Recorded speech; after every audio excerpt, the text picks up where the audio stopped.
Chapter 16. Holly had put them in a tomb. A damned underwater tomb. That was, at least, how Eliza saw it.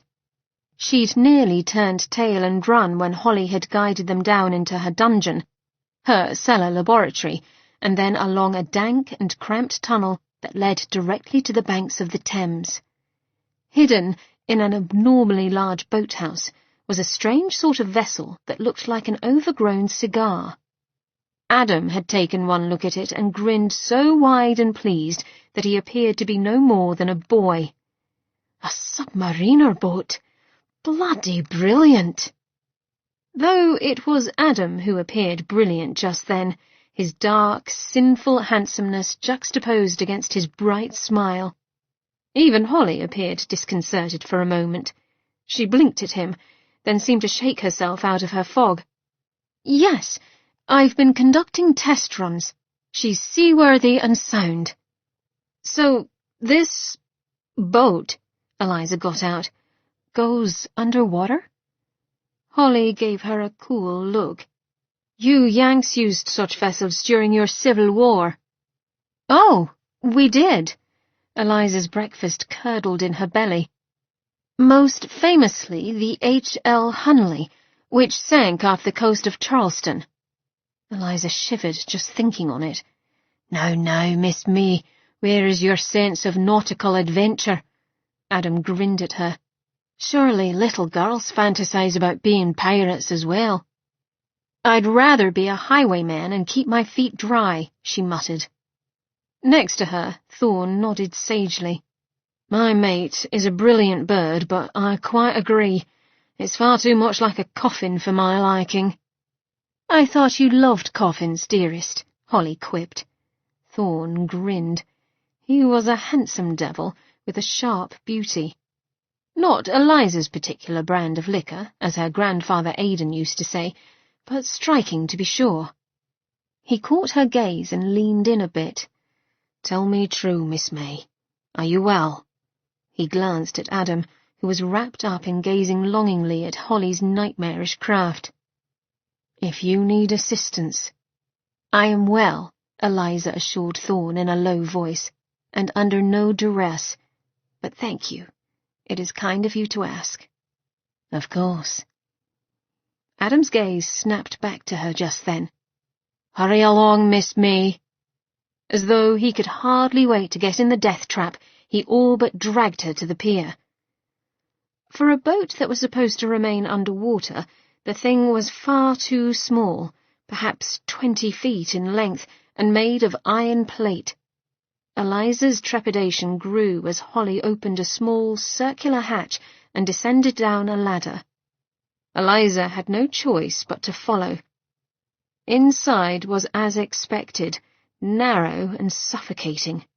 The only source of light came from a row of portal windows no bigger than dinner plates and, at the front, a curved window made of glass so thick that Eliza decided it would only be good for seeing what lay directly in their path.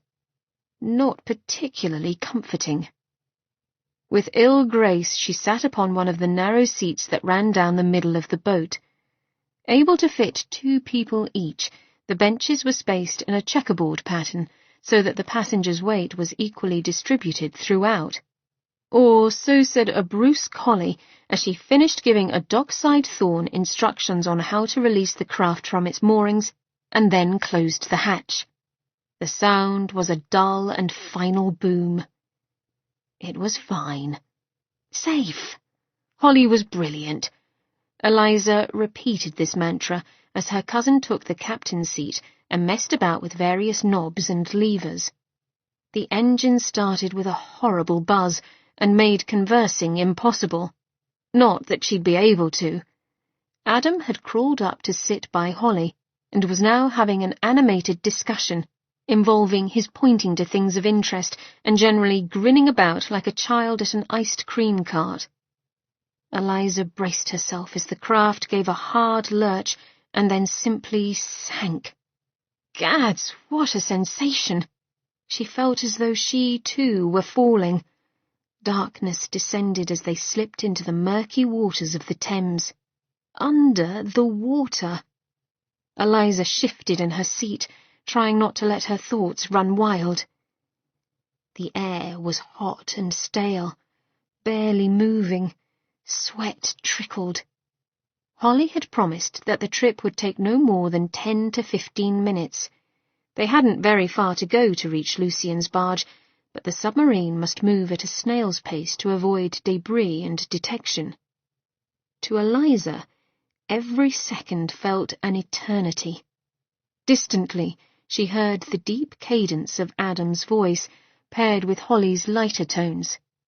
But the engine noise was too loud to understand what they were saying. Eliza closed her eyes and practiced taking even breaths. "You look ill," Adam said in her ear. She yelped. From the front, Holly sent a worried look over her shoulder, but soon set her attention back on her instrument panel. "You scared the blazes out of me," Eliza said to a still smiling Adam. "Apologies." His big frame barely fit on the seat next to hers, and their shoulders pressed together. "It's all right." Eliza managed to peek at him, not really wanting to open her eyes and remember where they were. "You love this." "The submarine." He glanced about as though entranced. "It's marvellous. Miss Evernight is a wonder." Eliza tucked her clammy hands beneath her thighs in an effort to warm them. "I'd forgotten. You love technological advancements as much as she does." He gave a start of surprise, and his upper arm rubbed over her shoulder, so much taller was he. "You noticed that?"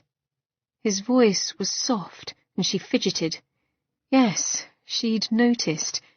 Adam had always appreciated modern conveniences, and during the time she'd spent chained by his side, he'd often pop into factories to watch great machines chug away. Eliza filled the silence between them. "Holly would make an ideal companion for you." It was the truth.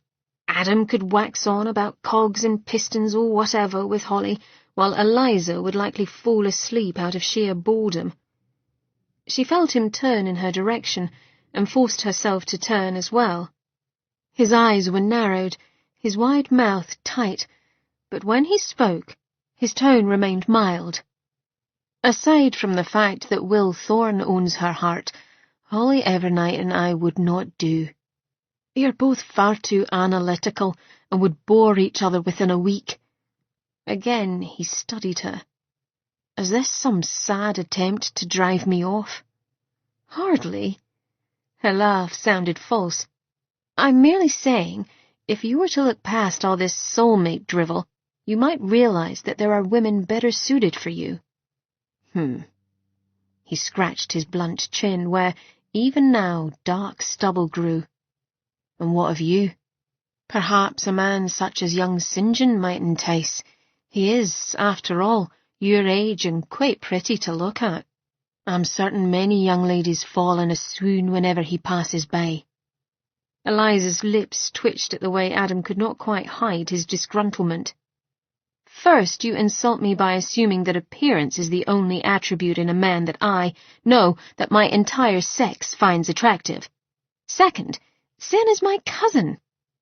"He's a second cousin, at the closest," Adam countered, with an apparent dogged determination to annoy her.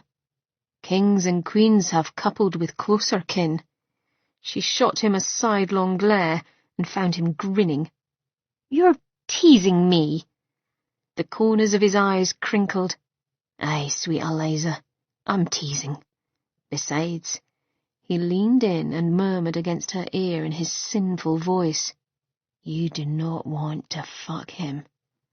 The tip of his tongue flicked her earlobe. "And I don't want to fuck her."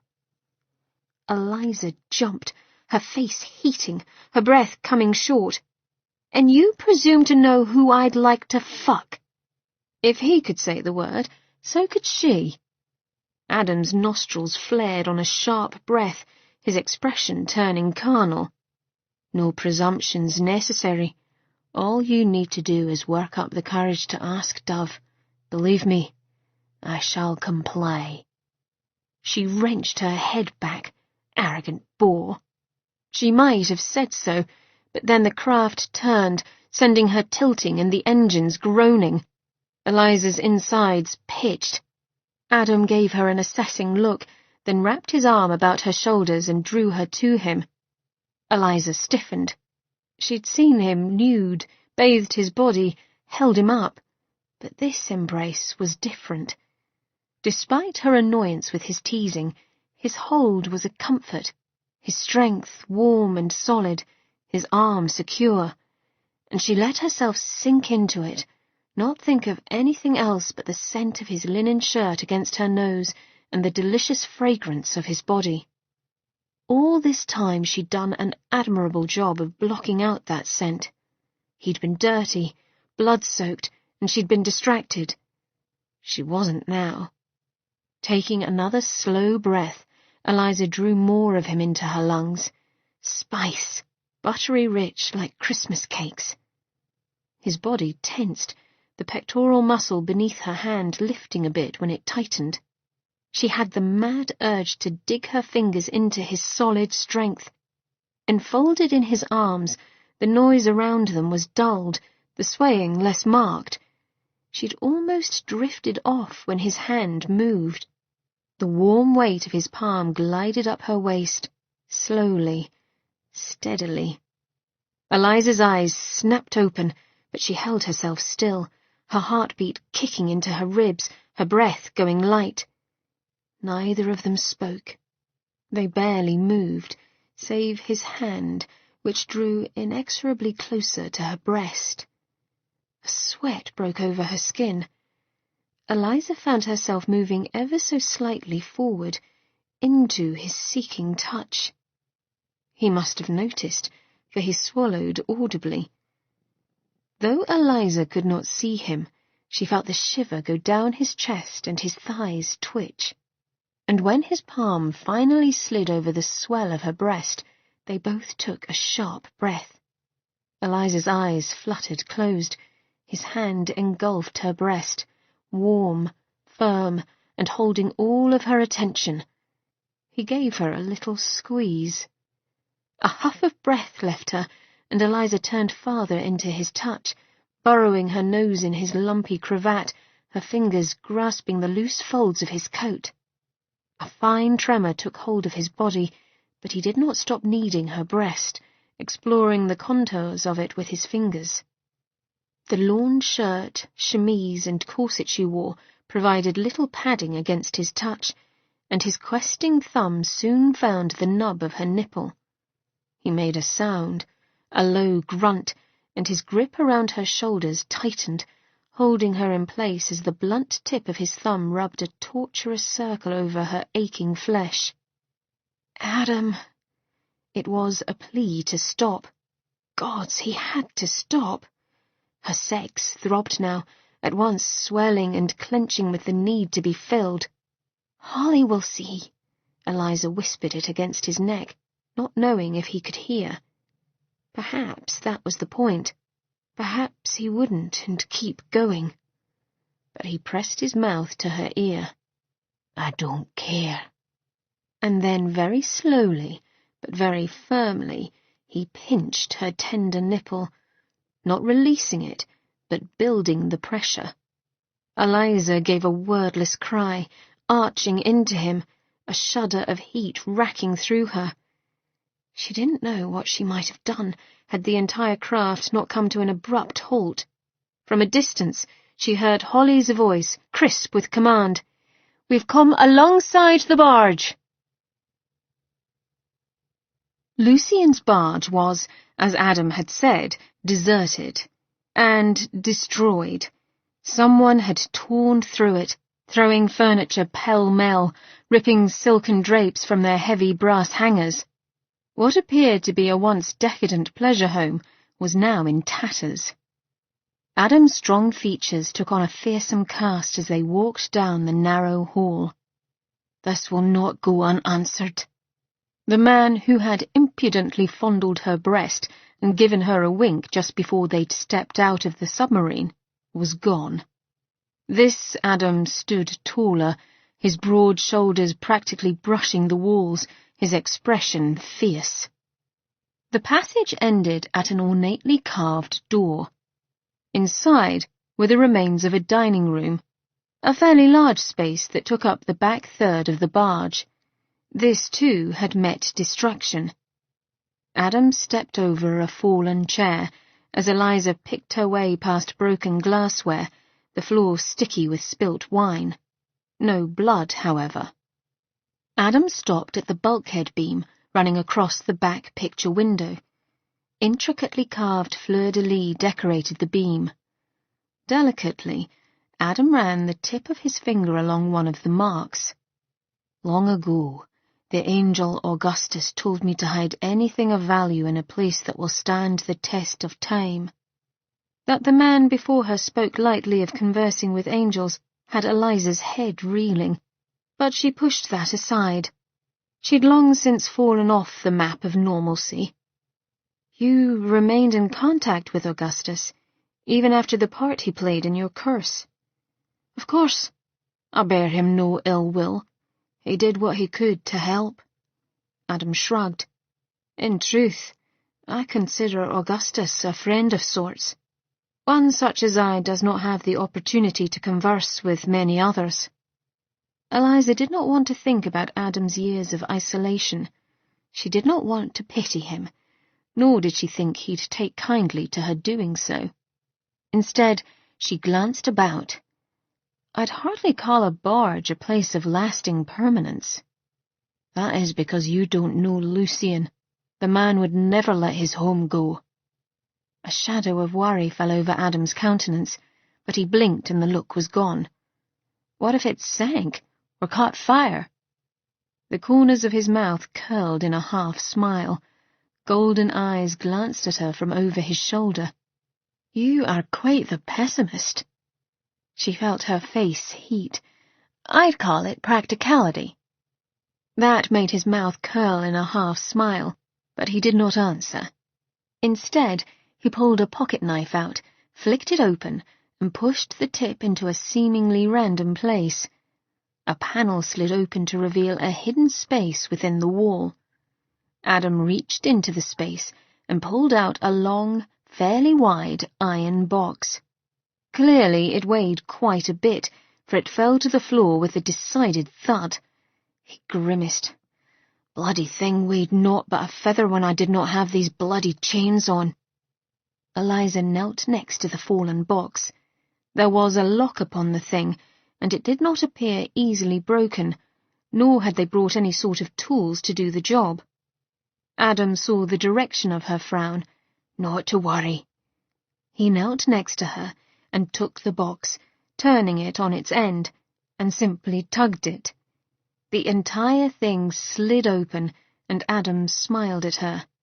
It's built like a puzzle box. The lock is merely for show.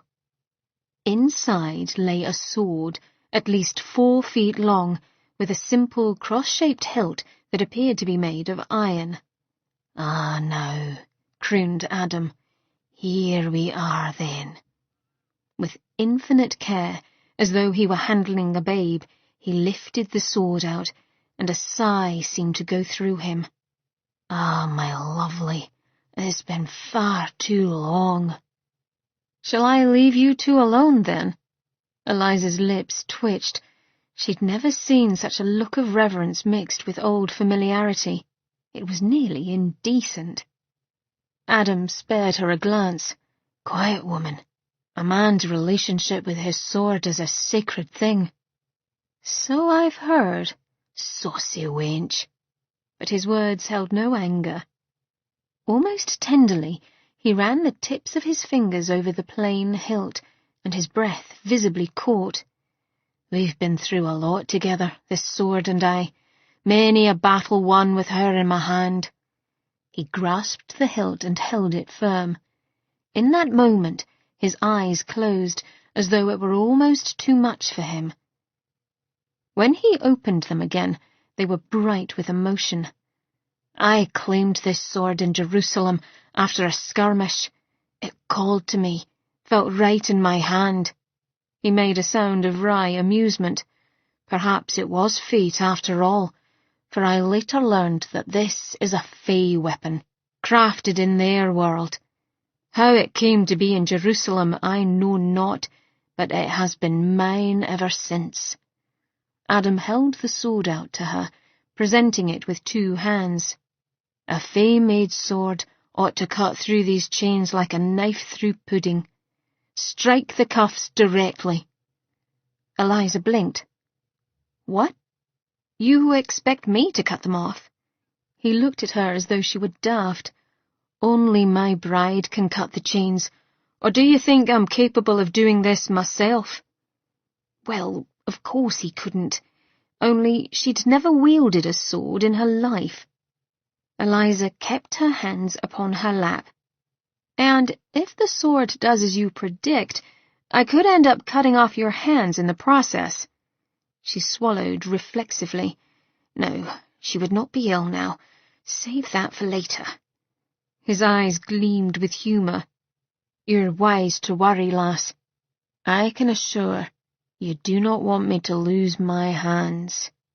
He grinned broadly, looking darkly handsome, before sobering when she paled. Have faith, Eliza.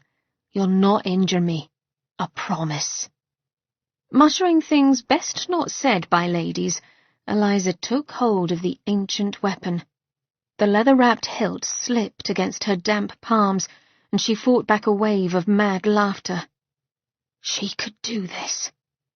Adam laid his arms across the iron box and waited for her. His strong, corded forearms relaxed, the thick cuffs around his wrists glinting in the torchlight. One strike. She'd come at it in a slight angle, hopefully missing his hands, and please, dear God, with just enough force to cut the metal and not through his limbs. Adam's deep voice came as if from a distance. Swift and true, Eliza May. Taking a breath, she lifted the monstrous sword and struck. The blade hit with a shower of sparks and a clear ringing of steel, and then Adam bellowed, his great body falling back as he clutched his arms to his chest, curling over them as if in agony. Eliza cried out in terror, tossing the sword aside and flinging herself upon him.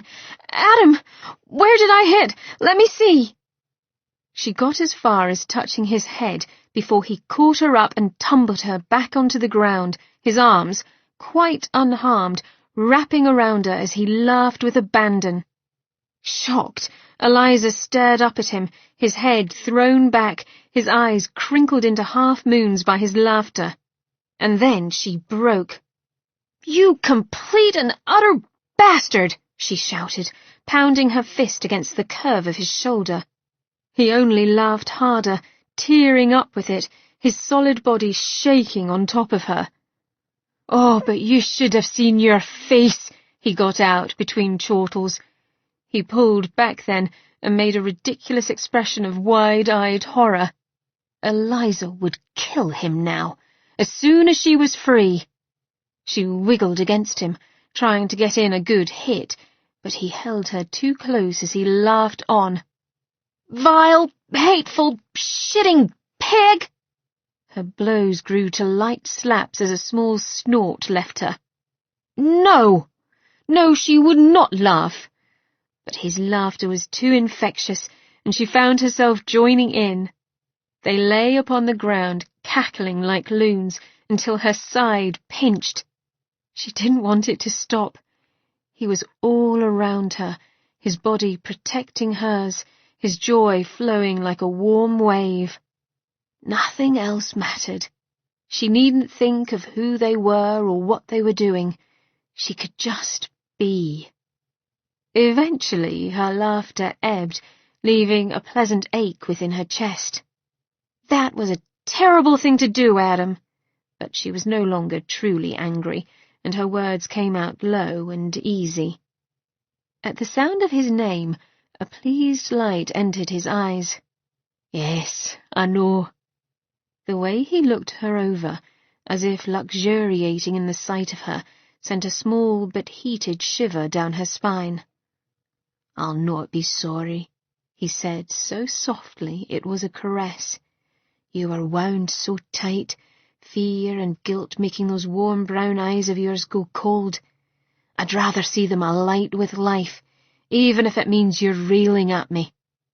His thumb stroked her temple, slower now, and his gaze grew slumberous and hot. I like playing with you, Eliza. Everything inside of her became slow and quiet, until each breath seemed to brush along the small space between them. I know. He'd been a virtuous knight and an isolated king. When had he ever been a mere man but when he was with her? As for Eliza, she'd never been able to laugh or play with carefree abandon, not since she was a child. She did not feel like a child at the moment. The hard press of him against her soft, aching places grew more pronounced.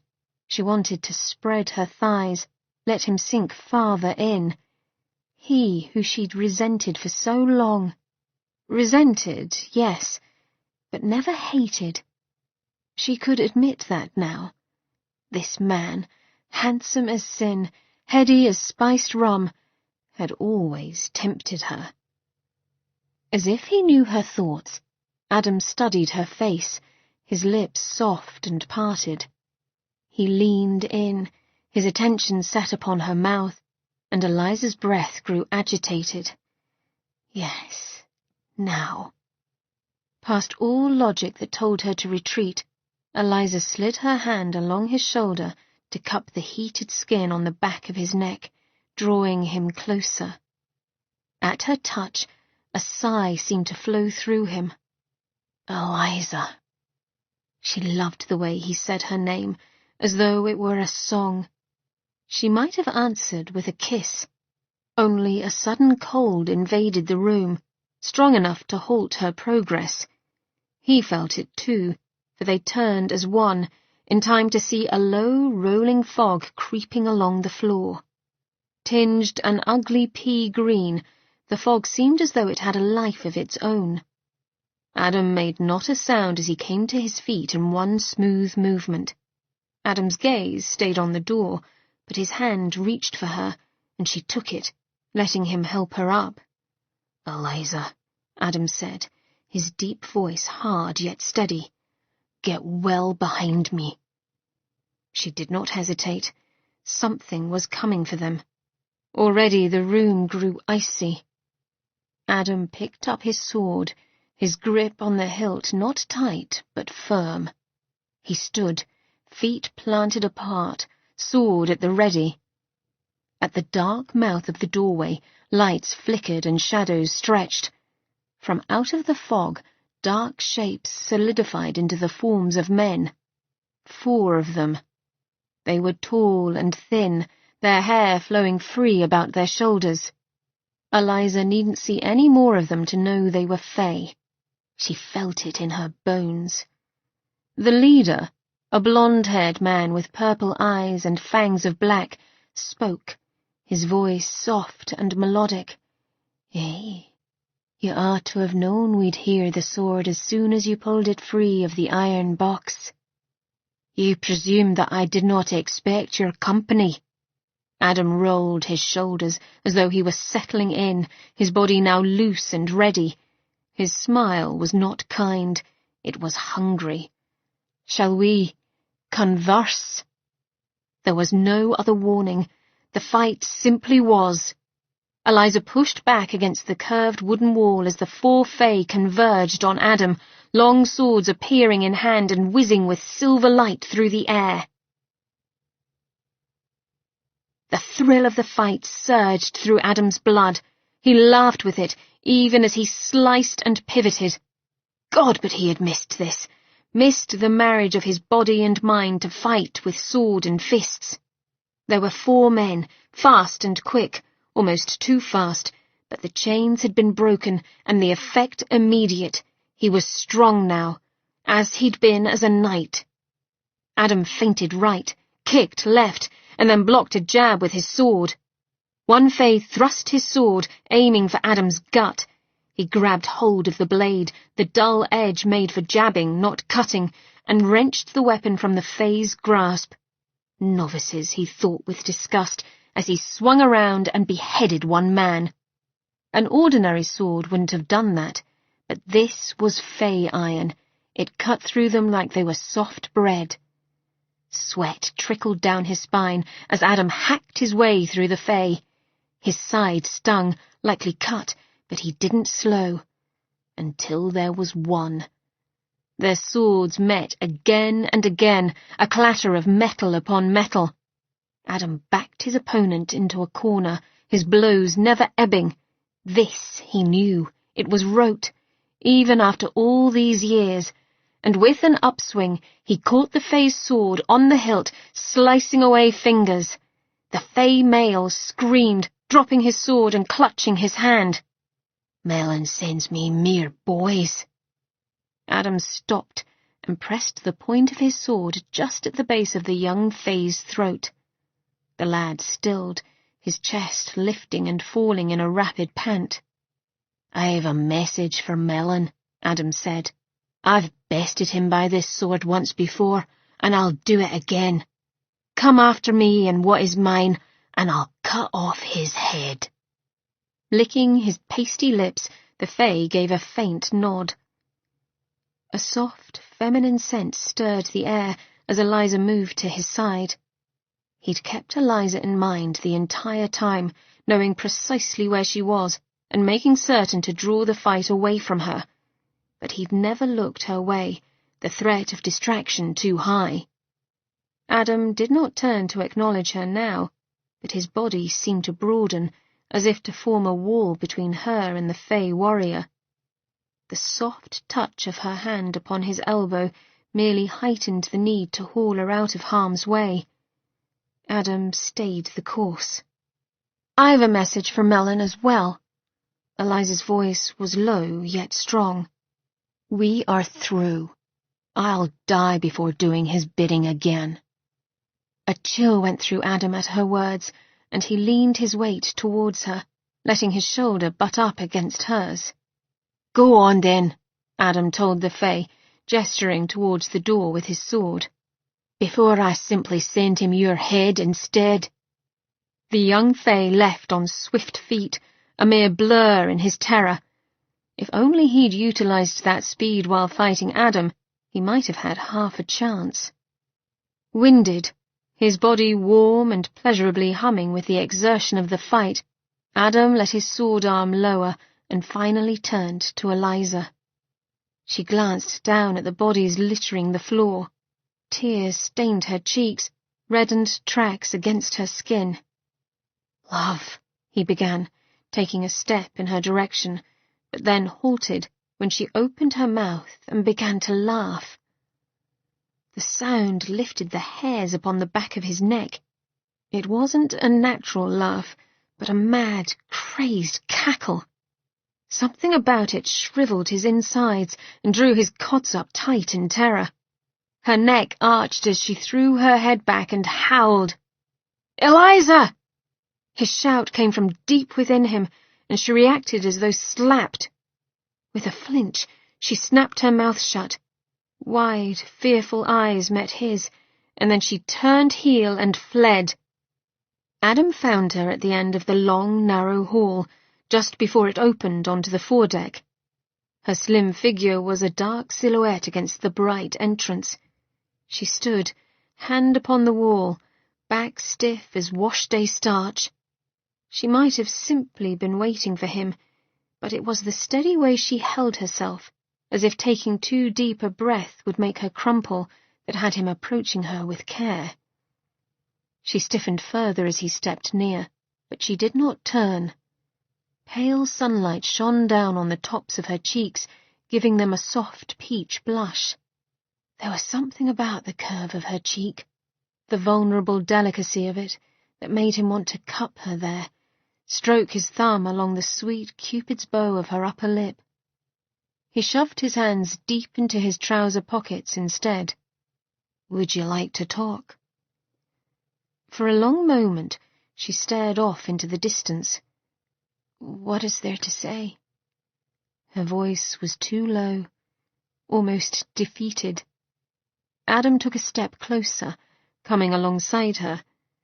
At his back, the barge was cold and dark. Fresh air and warm sunlight caressed his face.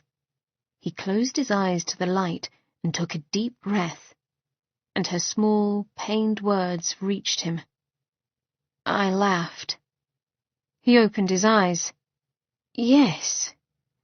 Their shoulders nearly touched, and he could sense her shiver. I laughed at their deaths like a madwoman. A shuddering sigh broke from her. I couldn't stop myself. Hands still shoved in his pockets, Adam glanced down at his blood-spattered shoes. He rather thought she wouldn't like it if he made eye contact just now. And you think this somehow makes you evil? He felt her turning. Only then did he do the same. Wide brown eyes gazed up at him. Doesn't it? What sort of person laughs at death? She was almost shrill, panic creeping into her words. Are you telling me that you felt pleasure at seeing their deaths? Adam asked. Instantly her nose wrinkled. No. God, no. He shrugged. Then you are far better than I. It gave me great pleasure to cleave their heads from their necks. She made a noise of irritation. But I laughed. Eliza, love, people have all sorts of reactions when distressed. Some even laugh. I knew a warrior by the name of Godfrey. Brave, strong, skilled with the sword, wore his flame-red beard long and pointed, and his foes often thought him the devil come to claim their souls. Adam's throat constricted as he thought of his old, long-dead friend. And he was pious, devoutly so. Yet every time we'd pray after battle, he'd laugh. A smile lit through him. He'd try to stifle it. His great shoulders would tense, a gurgle would sound at the back of his throat, and then a small snort. Adam glanced down at Eliza, and he found himself chuckling. All it took was that one snort, and he'd go off like a lit fuse. Worse, once he laughed, we all fought not to too, for the poor bastard had a laugh like a braying ass. Eliza bit the bottom of her lip, clearly fighting back a smile as well. I cannot imagine a big, bad knight braying. It was how he reacted after a battle. Understand, we'd work up this tremendous energy. Victory and the thrill of the fight rushed through our veins, with no outlet but quiet reflection. Again Adam shrugged. Were we ordinary knights, we might have tucked it out of our system as other warriors did. Eliza's cheeks pinked, and he leaned in a bit, unable to resist. Lust and the instinct to bed a woman is a common reaction to fighting, you realize. One of her golden brows rose. You were making a point about Godfrey laughing, she said tartly. We were Templar, sworn to live chaste and in service to God. Godfrey found no more humour in prayer than you find in murder. It was simply his way of releasing. Yours as well, apparently. The problem was that to laugh during prayer was considered blasphemy, which was the last thing Godfrey meant to convey. Adam thought of Godfrey and lowered his voice. He might have been sentenced to death, might have been accused of possession. Eliza's eyes went wide. What did he do? Nothing for it, really. Adam shrugged. So every time he started up, we'd all laugh too. 'Tis one thing to lose a single knight, but to do away with a lot of us would have been too high a cost. You protected him. Her voice had a note of wonder. Aye, Eliza May, that we did. He reached out and slowly took hold of her waist, drawing her to his side where she belonged. Perhaps it was testament to her being upset, or perhaps she was growing accustomed to his touch, but she did not resist. Adam rested his palm against the warm crown of her head and held her tight.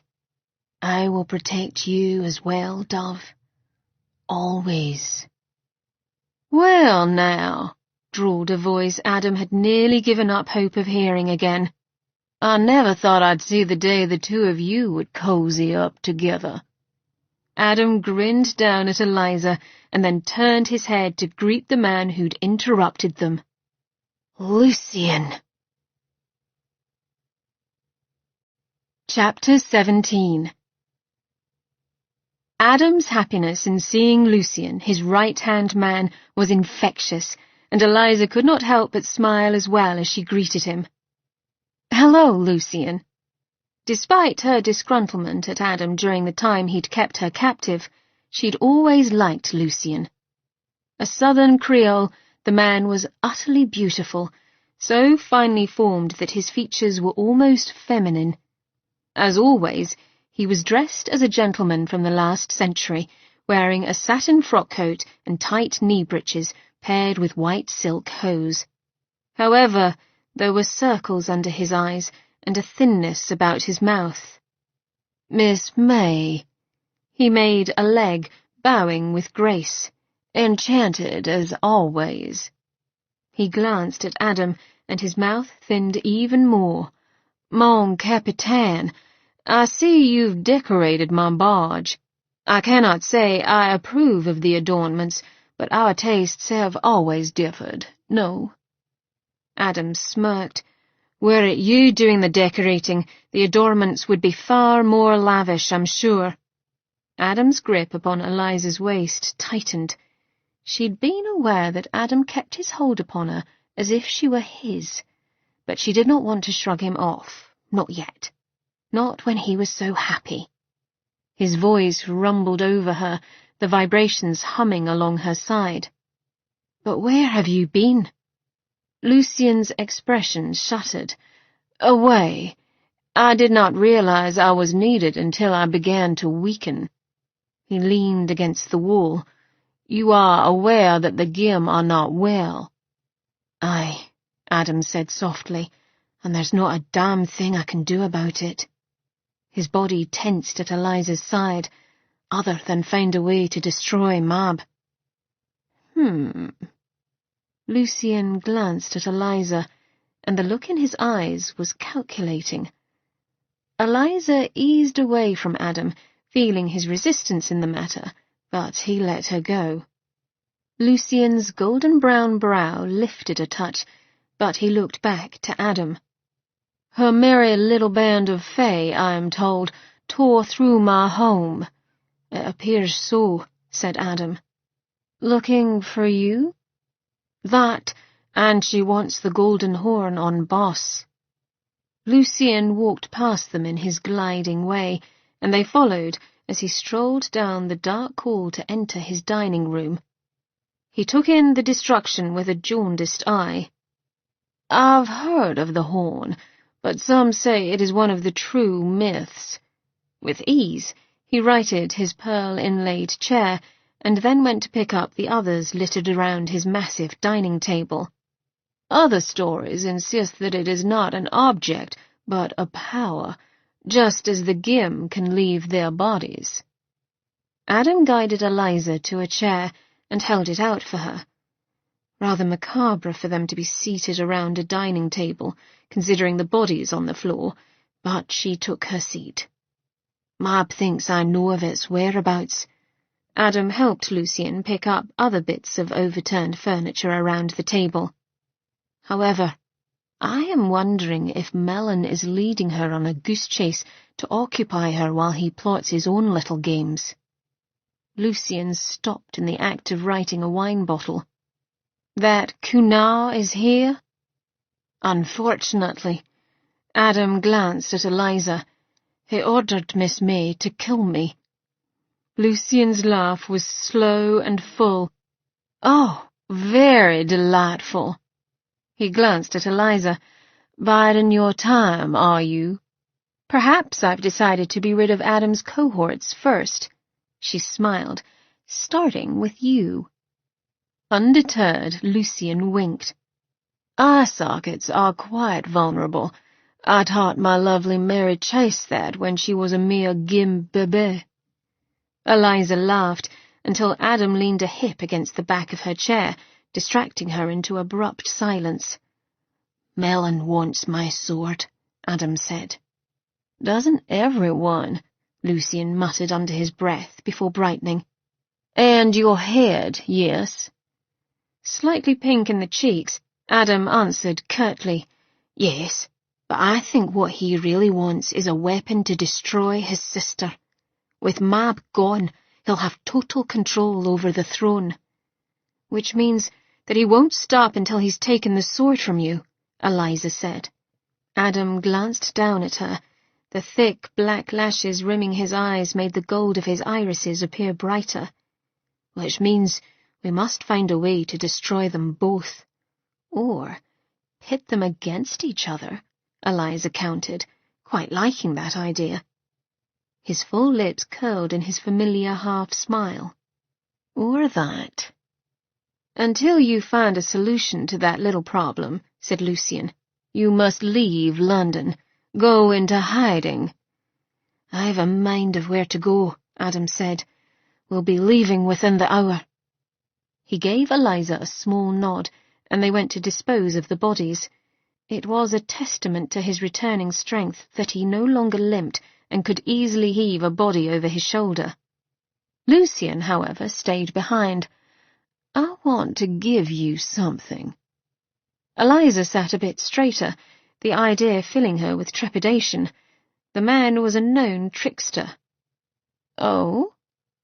Smiling a bit, he reached into his collar and pulled something over his head.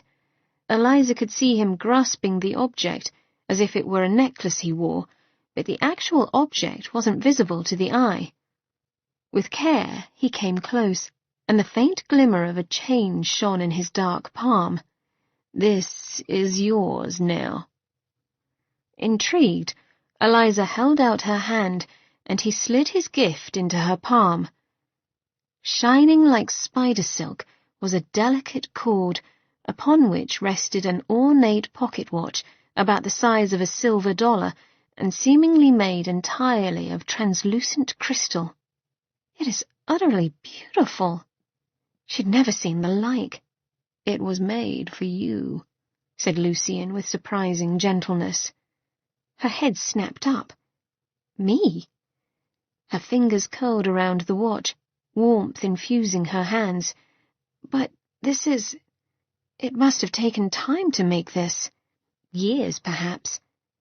I believe it took a century.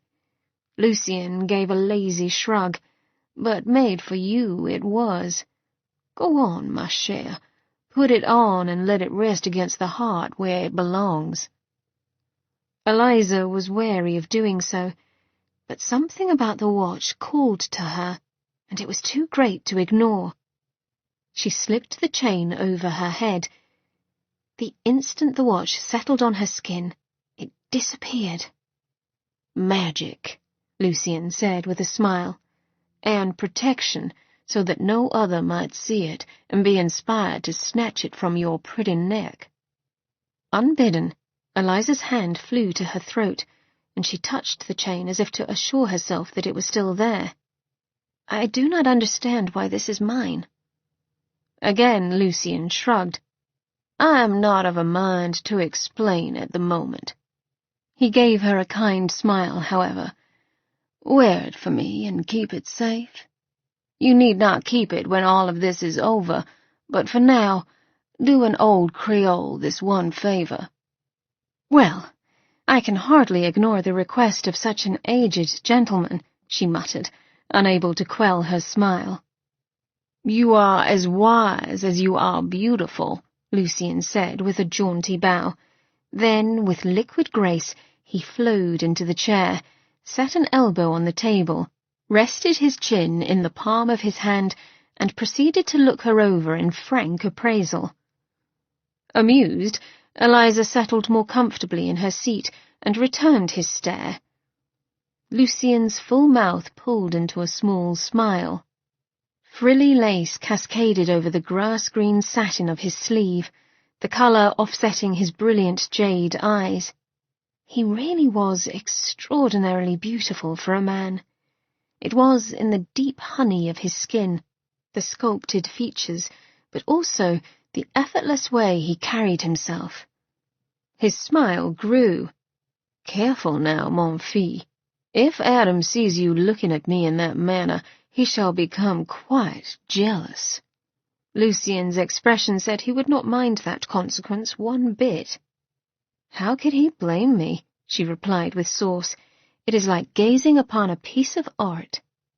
A laugh burst from him, and he slapped his beringed hand upon the table. "Ah, but you are delightful." A fine rose tint rode along his cheeks. "I cannot remember the last time a woman had me blushing." Eliza had hoped her honesty would deter him from his study of her, but it did not. Glowing green eyes watched her once more. Though the humour remained, his voice was smooth cream. "I did not allow myself to fully look upon you before. He would not allow it." "But now you may?" she asked, not understanding why he would bother. He gave a lazy shrug. "You are no longer attached to him by means of a chain, and as he is not around at the moment, I may look my fill." She spread her arms in an exaggerated fashion. "By all means." Lucien made a hum of amusement. "He knows not what you are, that much is clear." His statement drew the air from the room, replacing it with ice. Eliza struggled to breathe, to not jump up and run. How did he know? She wanted to shout the question. Worse, she wanted to beg him to give her answers. What was she, truly? What did he see in her? The darkness? The dread? Somehow her mouth formed words. "And what do you believe me to be, Mr. Stone?" His eyes gleamed, a mesmerizing brilliant peridot. "Quarteron, jaune de couleur." Though his remark was the last thing she expected, the tension along Eliza's neck released. "Your golden fay hair makes it harder to detect," Lucien observed. "Then again, les Quarterons are as varied as they are beautiful." "I've never tried to hide it, if that is what you are implying." Eliza was proud of her parentage, but to use it for sympathy or gain she would never do. "No, I do not suppose that you have, nor would I." Again that wry smile. "Birds of a feather, are we not, fille?" Eliza had known Lucien was Quarteron as soon as she'd laid eyes upon him. "I'd say you were more of a peacock to my plain plumage." Lucien chuckled. "You are exquisite. And this," he waved an elegant hand along his frame, "is stolen. Long ago my body and that of my lover were destroyed, murdered for being blights against God and nature." For once Lucien's expression was stone. "I chose to inhabit my lover's body instead of my own." A pulse of surprise went through Eliza's middle. He saw it, but merely blinked, as if bracing himself for her censure. She did not blame him for that assumption. By English law, what he'd revealed to her could land him in prison. It most certainly would have him spurned by society. Eliza gathered he cared little for either the law or society. As to why he felt the need to tell her, she did not know. "And your lover?" she asked. "He chose to move on." Another negligent shrug. Then his gaze pinned hers. "Do I shock you?" "A bit." She, too, shrugged. "That you chose his body instead of your own. It is odd." Lucien's lips twitched. She'd surprised him again, it seemed, but his tone was insouciant. His was far more beautiful, and it was quite an effective reminder of many things, he finished quietly. "It was Adam who suggested I go to London, away from the oppression of America." For a moment, he looked lost in the past. Then his expression grew thoughtful. Had Adam understood your family history, he might have treated you differently. Most certainly, he would not have kept you in chains. Eliza had her doubts about that. My familial origins ought not matter. No person ought to be enslaved. The gems on Lucian's rings flashed as he slowly drummed his fingers. You sought to test him. Hardly. He ought to have released me from those chains because I asked, and for no other reason. This is true, and yet I'm thinking you have not experienced the ribald fear of losing your heart's desire. You do not understand how such fear can shatter logic and make a man do what he might not otherwise consider. With unexpected tenderness, he reached out and cupped her cheek. Eliza stared back, unable to move as the glow in his eyes intensified. Tell him, ma chère. Tell me what? Adam's deep voice sliced through the air like a scythe, and Eliza jumped within her skin. But she was slow to turn her head. His expression was dark, his eyes copper-bright in the dim light and fixated on Lucian's hand upon her cheek. A muscle along his jaw twitched. I assume you are referring to me, or are there other men you've kept secrets from? Lucian, sly devil that he was, did not let go of her, nor look away from her face. We were referring to you, mon commandant. As to what? He raised a dark brow, giving Eliza a pointed look, and waited. Eliza glared, not taking her gaze from Lucian either. I was telling Lucian that he was as pretty as a peacock. The room fell to heavy silence, Lucian grinning wide and pleased, and the weight of Adam's displeasure pressed against her back. Oh, whispered Lucian, you shall do nicely. The pocket watch Lucian had given her ticked along with a tiny click, click, click, and then Adam's voice, hard and rough, crashed over her. Are you going to tell me the truth? Fists pushed deep into the pockets of his ratty jacket, Adam forced himself to remain still, to not take hold of Lucian, the little pismire, and pummel him. He knew full well that Lucian sought to antagonize him.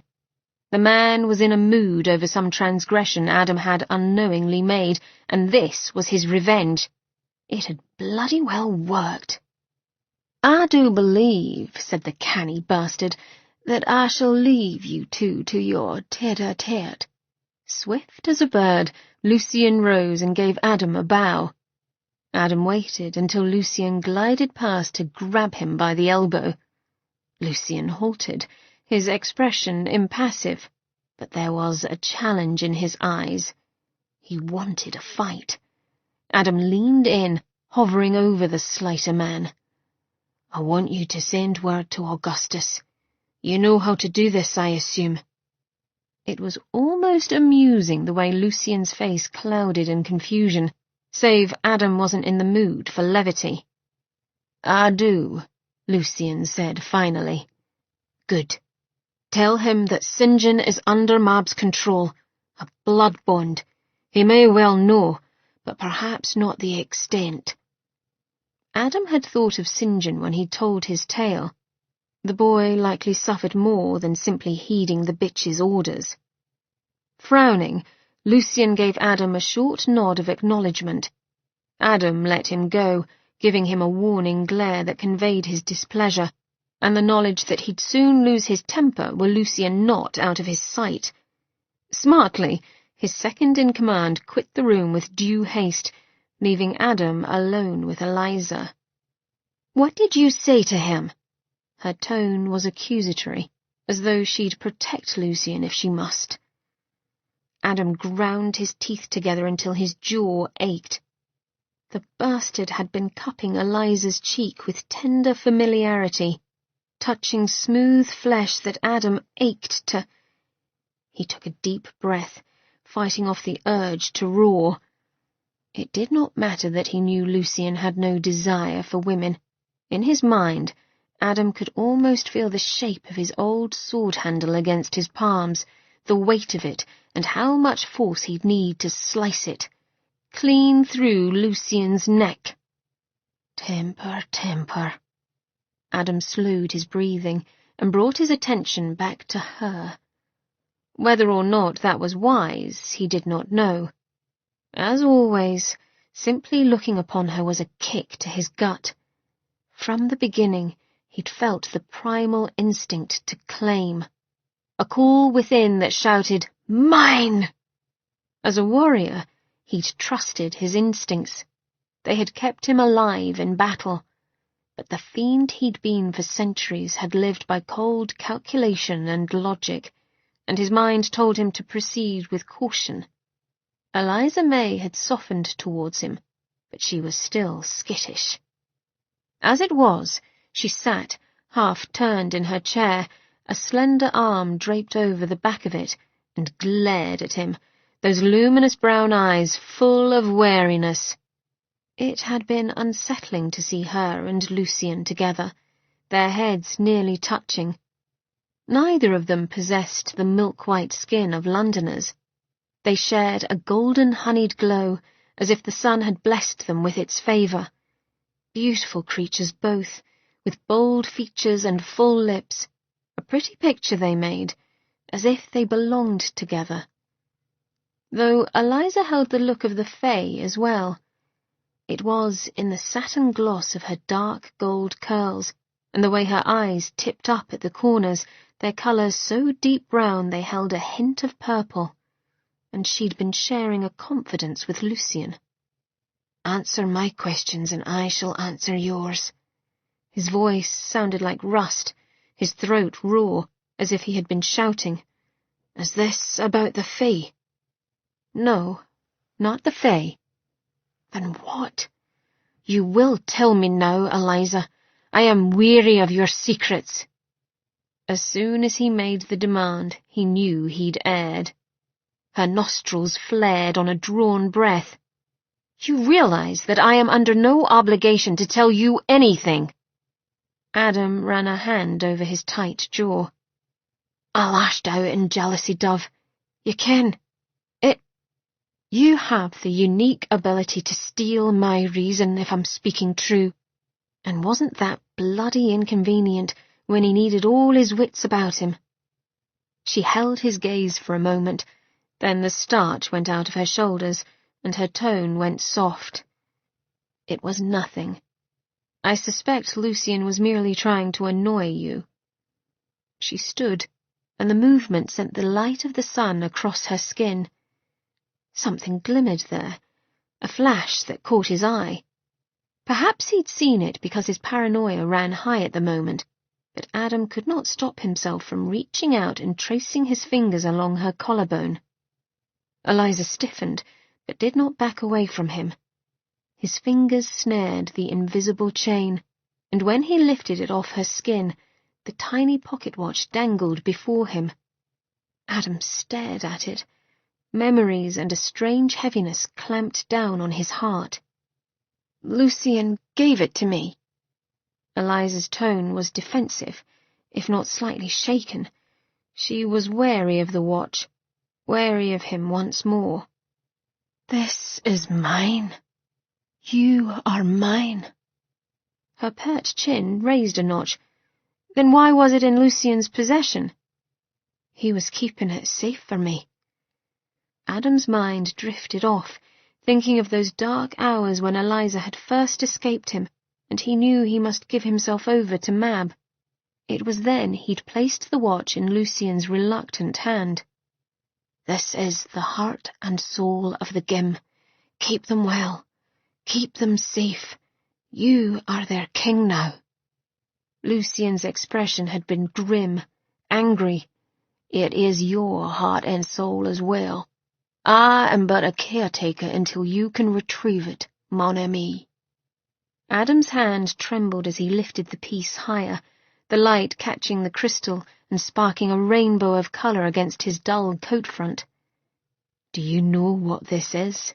he asked Eliza in a low voice. "Other than a watch?" Eliza shook her head. "Lucian would not tell me, only that I must keep it safe." A little wrinkle formed along the bridge of her blunt, straight nose. "He said that it belonged with me." An odd lump filled Adam's throat. "I suppose it does." The watch would not have allowed itself to be worn by her if it weren't so. "Wear it against your skin. Do not let anyone see or know of its existence." He knew his expression was hard, unyielding, but she needed to understand. Thankfully, she gave a solemn nod. "I will. But if it is truly yours, then you ought to have it back." "No, it isn't safe." He met her curious gaze. "Not when Mab wants my soul." The pillow of her bottom lip pushed out enough to catch his attention and hold it. "Adam." God, but he loved the husky way in which she spoke.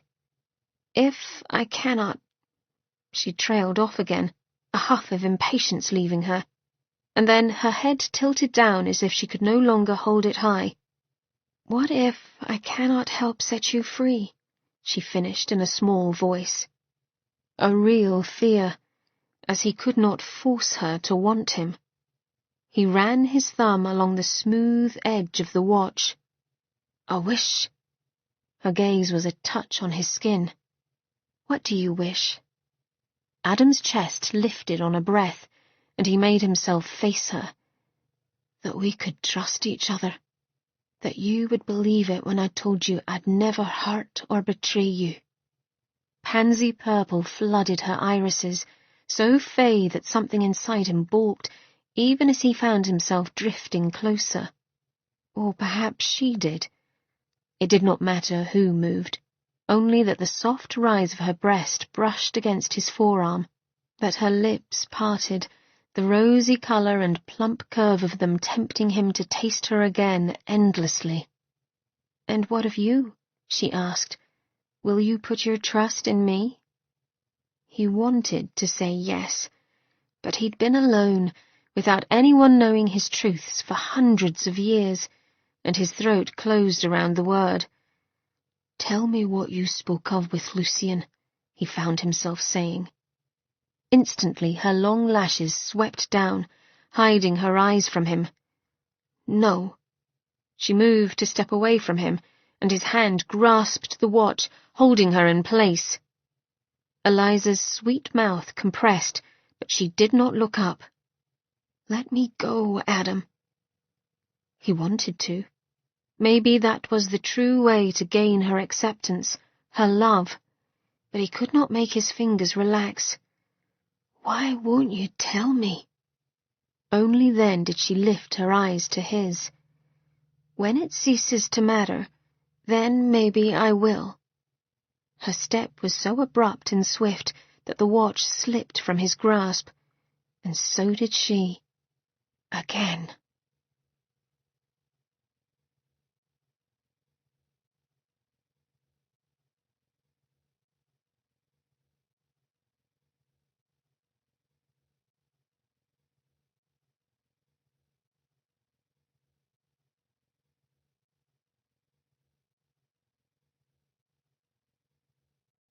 Chapter 18. "Do you know where she's gone?" Mab's question came out light, almost unconcerned, but the way she pinned Sin with a stare was anything but. She'd flay him alive and enjoy it. Sin leaned against the doorframe, hands stuffed into his trouser pockets, his heart thudding against his ribs. "No." Mab trailed one claw-tipped finger over the green velvet brocade divan where she lay. She'd summoned him to her rooms with the message to make haste, and Sin had complied, because he could never do otherwise. Mab's eyes turned fully purple as she watched him now. "Are you certain?" "Madam, you've made certain that I cannot lie to you." "And yet There are ways to slip around the truth. Again her pointed claw dragged along the fabric, deeper this time, snagging in the velvet and leaving a jagged scar in its wake. A smile curled over her carmine lips. Isn't there, my sweet meat? Revulsion caught him by the cods and held on with an icy grip. He fucking hated that nickname, and what often came after. Sin swallowed back bile. Fuck it all to hell, he was done. Done being her pawn. Then I shall put it thusly. I made bloody well sure Eliza May would know not to trust me. Rage flashed in Mab's eyes, and Sin was honest enough to admit that it terrified him. But he held still. And she suddenly laughed, showing her pointed teeth. Clever boy! Are we growing into a man now? God, would he ever be clean? Or would he feel the taint of his misdeeds for a lifetime? Mab stirred, drawing his attention back to her. A pale green silk dressing gown encased her slim body, and when she lifted her knee, the silk slid away from her white thigh. A pretty sight. It made Sin's insides heave. She watched him with narrowed eyes as she slowly spread her legs, exposing a wet and waiting quim. He wanted to die. He knew that now. Die rather than touch her. And yet a fierce and sudden rage came upon him. He would not let her win. He'd not end himself because of her. Mab drew a finger along her plump pink seam. Come along then, sweetmeat. I require release. He swallowed down his hate and revulsion, tapped it down deep inside of him and went numb. She was nothing. His body was nothing but a receptacle for his soul. He told himself this, and it still didn't matter. He still felt everything. Instead of using the horrid submarine, Adam took Eliza to Kew by way of a pleasure cruise. Dressed now as a lady and gentleman of good stock, they blended in with a large group of people intent upon picnicking at Kew Gardens. However, despite the gaiety surrounding them, the trip had been sombre and silent. They disembarked without a word exchanged, and Adam set off down the country lane, his back straight and his jaw clenched. He was angry with her, she knew. Guilt in regards to Adam was a new sensation for Eliza. Before now, her anger or withdrawal from him felt justified. They'd had a horrible courtship, if one could call it that, but the truth of the matter could not be ignored. He was courting her, if only in his odd, managing way.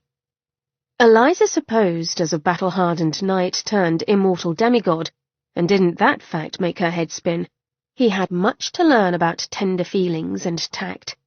He'd lived his life either taking or demanding. Not that she was inclined to let him off that particular hook. Adam had been a bastard. But he was also trying, and he was charming. Charming the knickers right off of me, she thought wryly. One kiss had her so hot and bothered that thinking about it left her slick and wanting. If she let him into her body, she wouldn't be able to think straight. In truth, she wanted him, quite desperately. She'd hurt him when she'd refused to answer his questions. He was a proud man, just as she was a proud woman. Had the tables been turned, she'd be stomping about, wanting to brain him with her reticule. But the proprietary way in which he'd questioned her had irked, and Eliza had not particularly cared to answer him. Even so, the stiff set of his shoulders and his utter silence left her feeling unsettled. She'd elevated silence to an art form in her dealings with him before. Was this how he felt? Shut out and aggravated and craving a mere word or nod of acknowledgement. She swallowed down a lump of ugly emotion, but it still poured out of her with a sharp tongue. My grandfather was a slave. Ahead of her, Adam halted. The wind pressed his coat against his back, outlining the leanness of it. A slave? He repeated in a dull voice. And the States? Yes. on my mother's side. His master set him free upon his death. Later, Grandpa Joseph served as an army surgeon in our Civil War. A distinction of honor even if he'd been only allowed to operate on his own kind. Adam ducked his head and pressed his fingers to the bridge of his nose. In the silence, Eliza took a breath. Did he think less of her now? She did not rightly care, only that, if he did, she'd leave him where he stood, the world and its problems be damned. Typhoid had swept through Boston and wiped out her entire family, save Grandad Aidan and herself, but she still missed Grandpa Joseph, missed them all, and she would never be ashamed of them.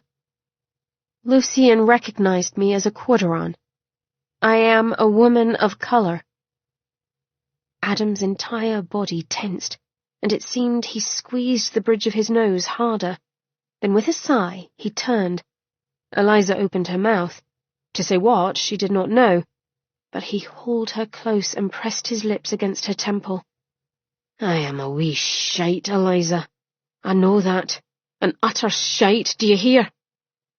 She heard, but he gripped her arms as though he wanted to sink into her skin. I'd change you. He sounded so woebegone that she nearly smiled, but she stood stiffly in his arms, not wanting to yield to his comfort. Adam, it ought not to matter.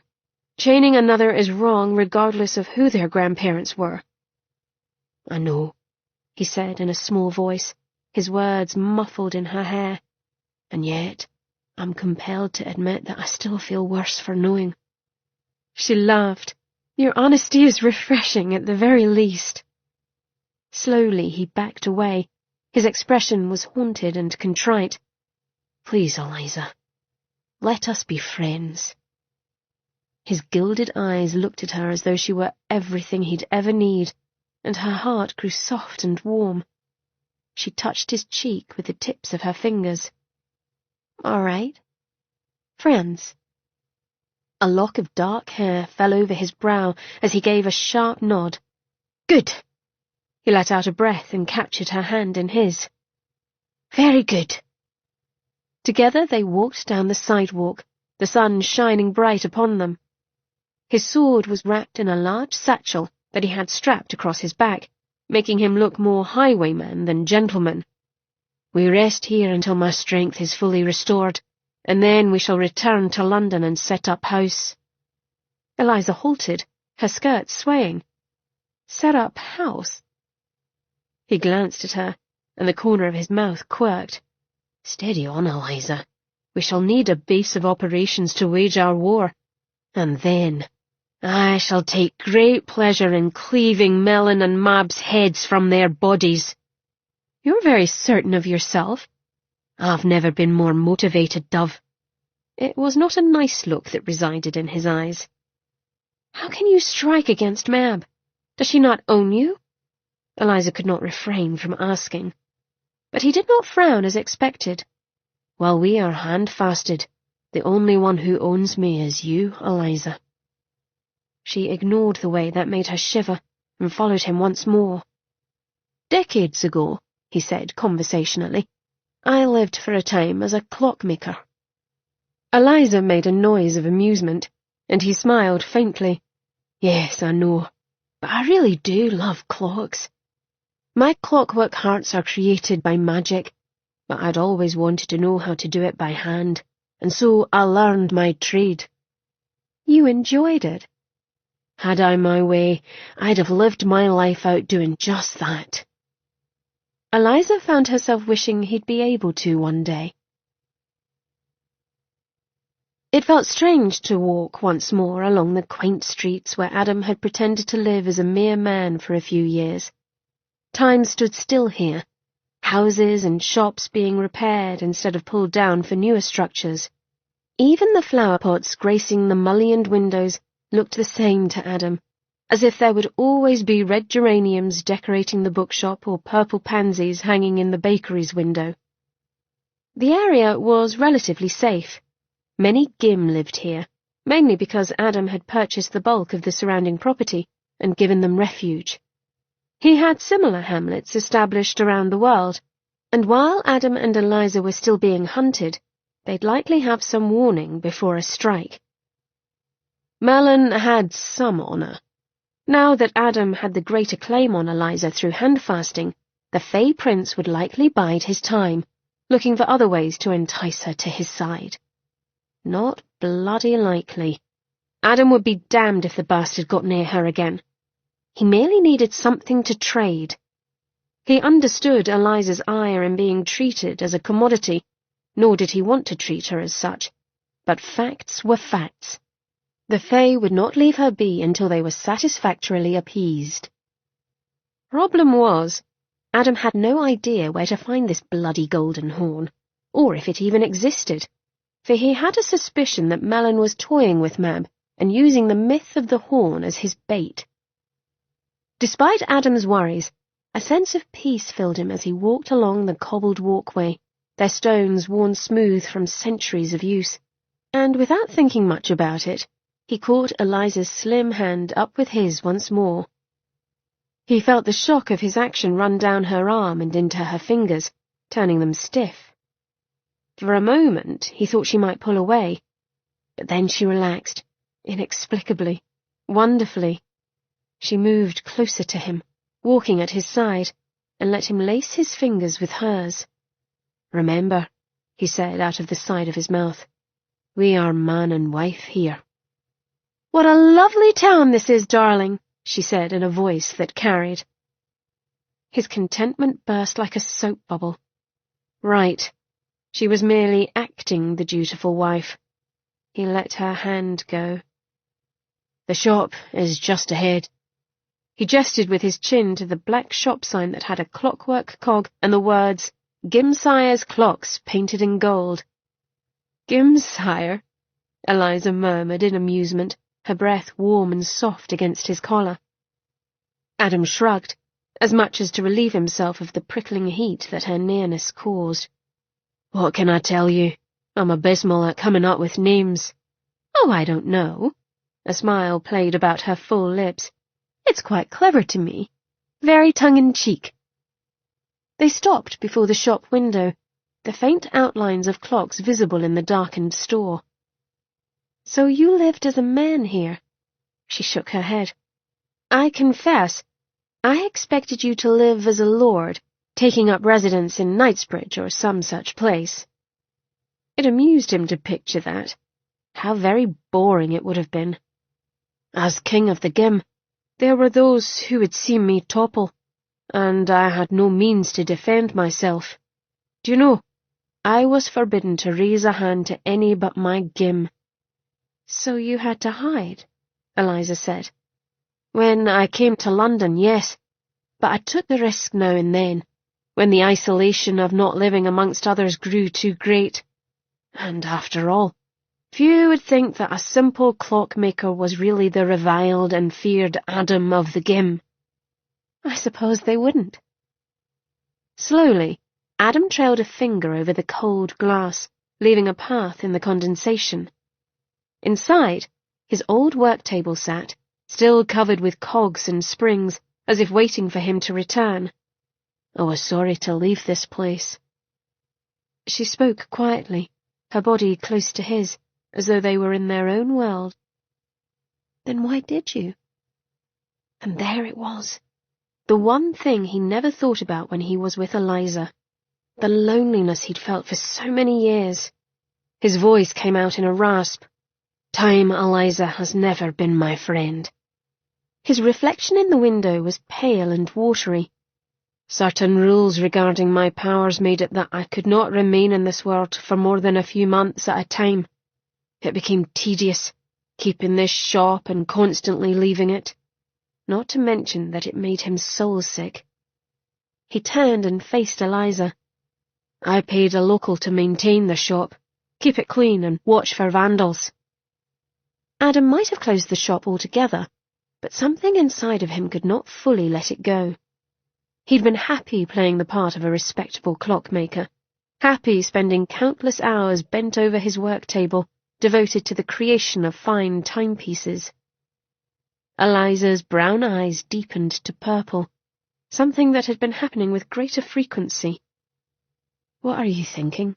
he murmured, for she looked at him as though she'd seen into his soul. "That you are surprisingly sentimental." She touched his forearm, the contact sending a bolt of pleasure into his heart. "That you wear many hats, and I wonder how many have seen all of them." A lump rose in his throat, and he touched her with fingertips that were not quite steady. "Only you, Eliza." And she was the only one who would. The only one he wanted to show his whole self to. He bent his head, needing to kiss her. But just then, Mrs. Wilson stepped out of her tea emporium, her back stooped and her face wizened. Though it ought not be, it was a shock seeing her now. The woman he'd known as Mrs. Wilson had been a pretty, pink-cheeked widow with an easy smile and generous curves. Adam knew that she'd been perfectly willing to warm his bed. Had he been capable back then, he might have asked. Many a dark, cold night he'd longed for a soft body to help warm him, for a pair of willing arms to ground him to this world. He'd settled for paying her a generous stipend to clean his clock shop when he'd left town. Through the delicate wrinkles that webbed Mrs. Wilson's face, a pair of bright blue eyes locked onto him. Her thin mouth fell open and remained before she had the presence to close it. "Mr. Gimsire?" Then she shook her head. "Lord above, that you couldn't be. You're a young man." Adam stepped forward, fondness and melancholy tempering his smile. "I suspect you are thinking of my grandfather, the elder Mr. Gimsire. You are Mrs. Wilson, are you not? Grandfather spoke highly of you." The old woman blushed. "Sir, you are too kind." She glanced at Eliza. "Pardon me," Adam said, putting his hand on the small of Eliza's slim back, as though he had every right. Illusions. "My wife, Mrs. Gimsire." He'd lied to humans for centuries, still the words were hard to utter, and if the sudden tension along Eliza's back meant anything, they were hard for her to hear. "A pleasure," Mrs. Wilson said as Eliza murmured her hellos. "And how does your grandfather fare?" "I'm afraid my grandfather has passed, just last year."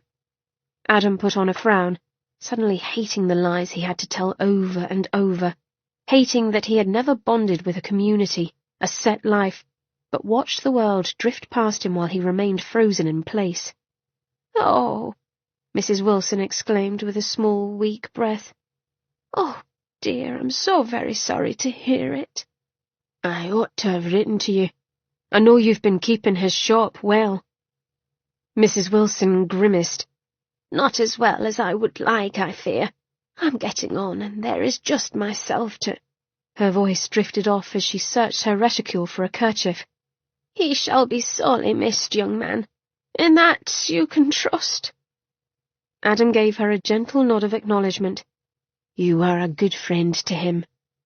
"God be with you, Mr. Gimsire." Mrs. Wilson sniffled into her lace handkerchief, then dabbed her eyes as she ambled back to her shop. He watched her go, and the odd feeling of time slipping through his fingers hit him square in the chest, and he was always on the outside of it. Chapter 19. An hour caught in Mab's snare, and then Sin was free to go. He stumbled out into the mews, the stench of manure and household garbage thick in the damp air. He made it to the coach house before he retched. The force of it doubled him over and lifted him to his toes. The smell of sick burned his nostrils as his fingers dug into the loose mortar between the bricks. Surrounded by filth, and yet he was the most disgusting thing out here. His skin crawled with the taint of Mab, and the knowledge that he'd let her do those things to him, that his body had enjoyed it in some profane way, with the female responsible for destroying his family. A sob, deep and filled with rage, tore from his chest. The thick ivy that clung to the top of the mews began to crackle and grow, spreading toward his hand. Sin did not bother to rein in his power, but leaned against the wall and tried to breathe through his anger.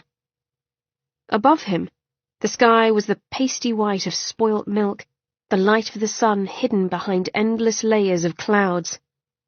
It hurt to look at that pale, unending sky, and he closed his eyes, trying to breathe past the heaviness invading his chest. Ivy leaves tickled his cheeks and climbed over his shoulders. Perhaps they'd entomb him. Perhaps he could dig a hole in the loamy earth and lose himself in its cool embrace. Death is not the only solution, you realize. Sin froze. That someone would come upon him in this moment and see enough to understand what he was contemplating. Self-loathing and impotent rage made his skin fire-hot. He forced himself to open his eyes. A man stood not far off, his expression placid, but his dark eyes keen. Though he wore the fine wool suit of a proper English gentleman, with his bowler hat resting just so on top of his coal-black hair, everything about the man screamed foreigner.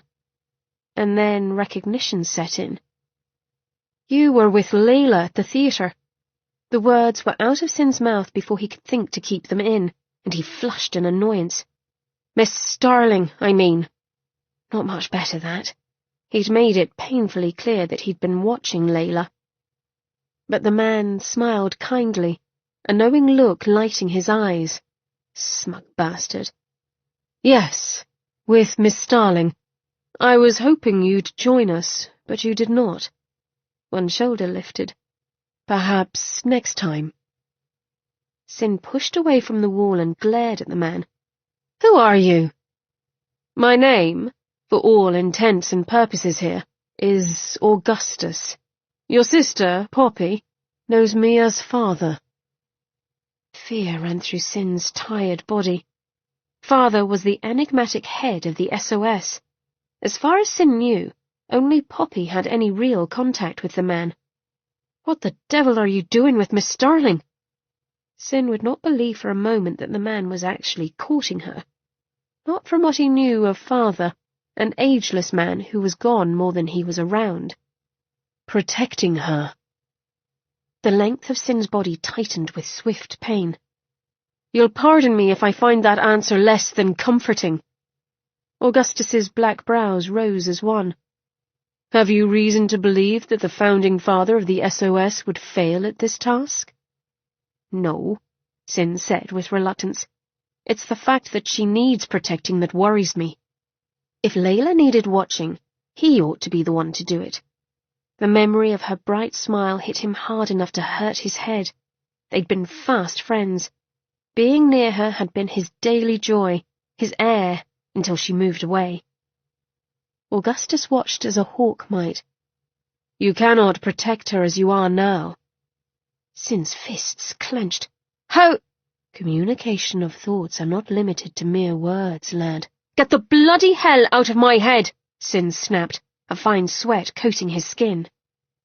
Augustus bowed his head. "My apologies, Master Evernight." He did not look at all contrite. "However, I do believe it important that you fully understand with whom you are dealing when you speak to me." "Oh, and why is that?" Sin would take great pleasure in making sure this prat knew how capable Sin was in dealing with others. A thin smile curled the man's lips. "Because I am going to make you an offer you'll want to refuse." Before Sin's eyes, Augustus's olive skin leached of colour, more and more, until the man before Sin appeared to be made entirely of translucent flesh. The living crystal Augustus grinned at Sin's stupefied expression. "I'd show you my wings as well, but I fear you aren't yet ready for that display." You—" Sin's brilliant contribution to the conversation. "Young St. John, you'll hear my offer." Silver eyes bore into him. "And if you have an ounce of sense left in your head, you shall take it. For I am about to give you everything you deserve." A twist of fear went through his heart, because he was not so certain what he deserved was anything good. Chapter 20.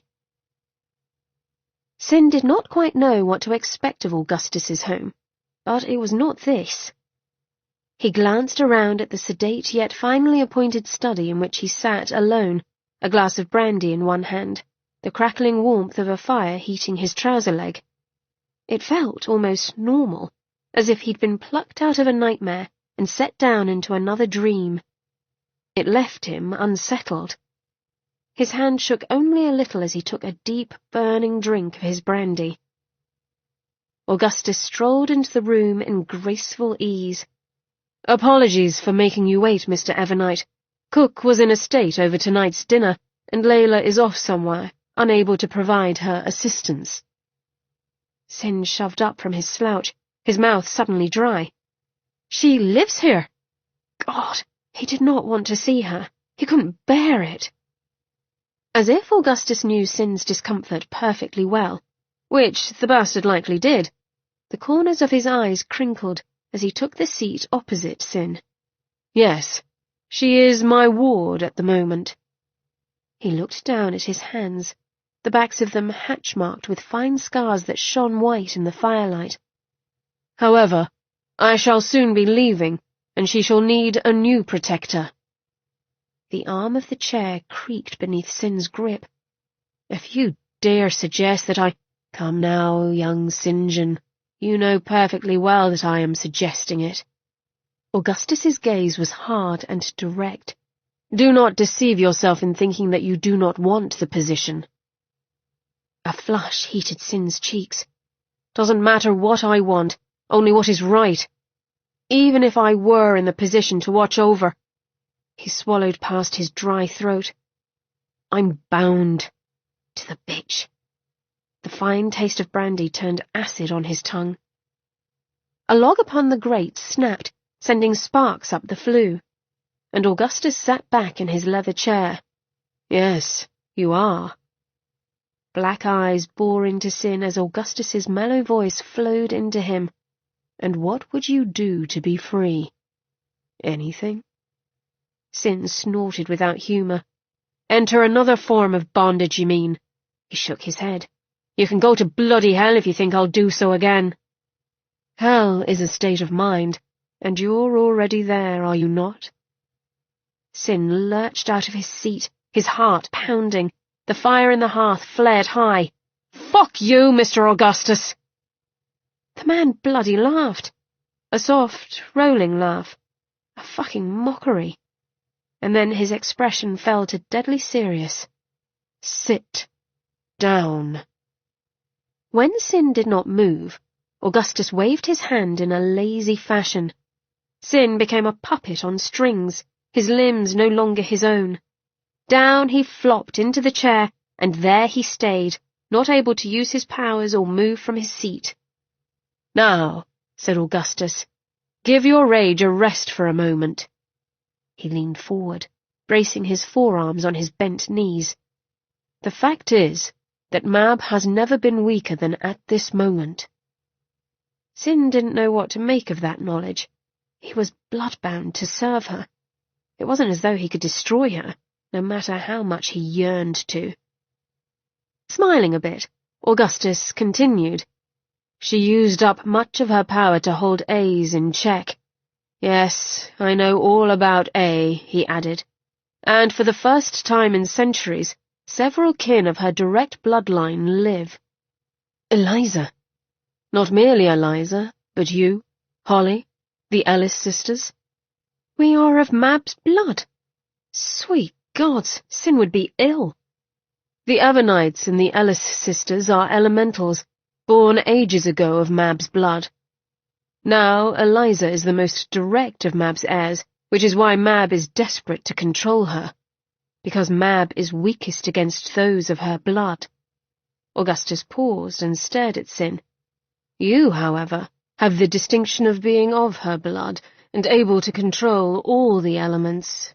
What is more, you were born of Isley, a powerful demigod akin to the angels." He smiled, this time with a strange sort of anticipation. "An Egyptian-based god at that." "Why," Sin ground out, "does that matter?" "Tell me," Augustus asked, "did Archer ever mention how he'd been cursed?" Sin swallowed. his gaze darting over Augustus's face. Archer had drunk an elixir, and it had cursed him to a strange living death, locked into immortality while slowly turning into a being of ice, Sin croaked out.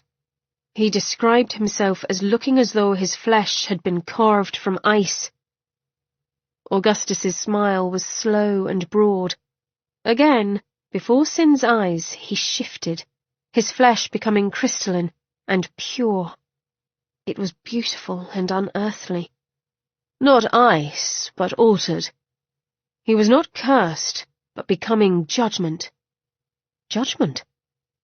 Yes, a select group of warriors who possess the ability to judge a soul and send it to the afterlife. Archer did not know what he was, thus he feared it, and never learned the ability to control it. Augustus's lashes swept down, and he frowned. The fault was mine. My acolyte Victoria was damaged, mentally, and she'd stolen my secrets, giving her the knowledge to create others without proper care.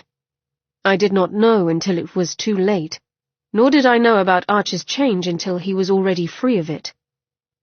Have you told Archer? Augustus's shake of the head was almost undetectable. No. Why the devil not? With a sigh, Augustus sat back. He is no longer judgment. Therefore, he cannot know unless he was to take up that task once more. A look of melancholy filled his eyes.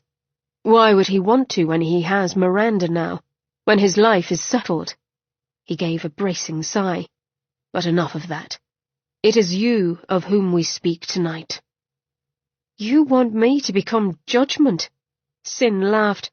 I'm hardly fitting for the task, nor do I have the ability to alter my flesh to— He waved a hand in Augustus's direction. Do that.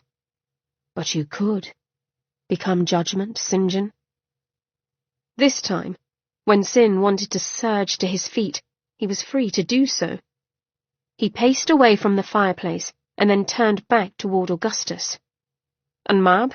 She owns me, as surely as if I were a piece of furniture. He slammed his fist against a sideboard for emphasis, and the knickknacks upon it rattled. Augustus did not blink. You are blood-bonded. Take the elixir, and your blood will be irrevocably changed. The debt will dissolve. Convenient, that. It is. Augustus smiled. I know things that bitch cannot begin to fathom. Then kill her yourself. Alas, I cannot.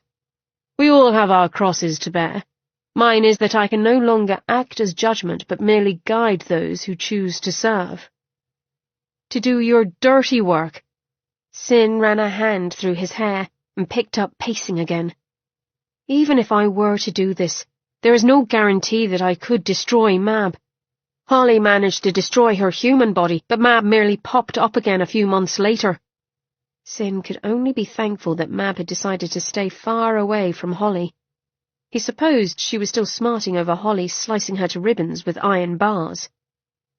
Dear boy, there are few more powerful things on this earth than judgment, and one with the power of all the elements?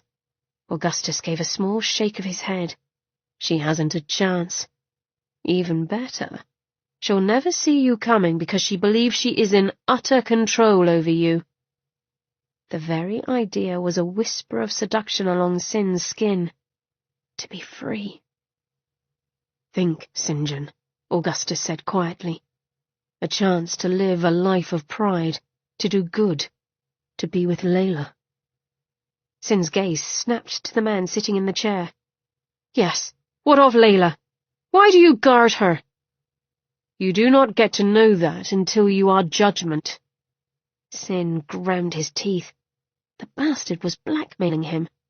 And Sin would fall for it, because if there was one true thing he held on to, it was the thought that Layla Starling, his childhood friend, lived safe and happy in this world.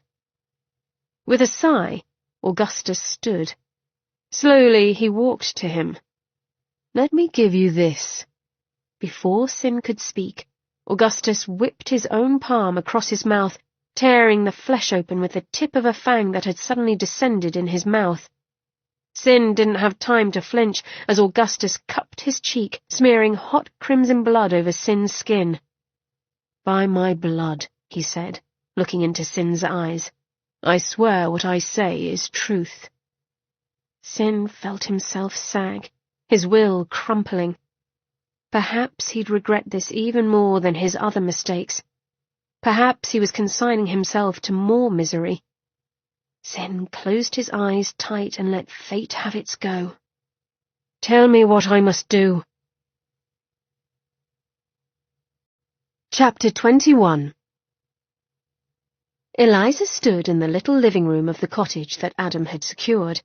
It was a warm, tidy room with a separate sleeping room and a good-sized bed. For two. She'd resolutely not looked at that bed when they inspected the place, but she was glad to have a haven to stop and rest for a while. Her stomach tightened. They also needed to eat. But Adam had yet to move from his chair by the hearth.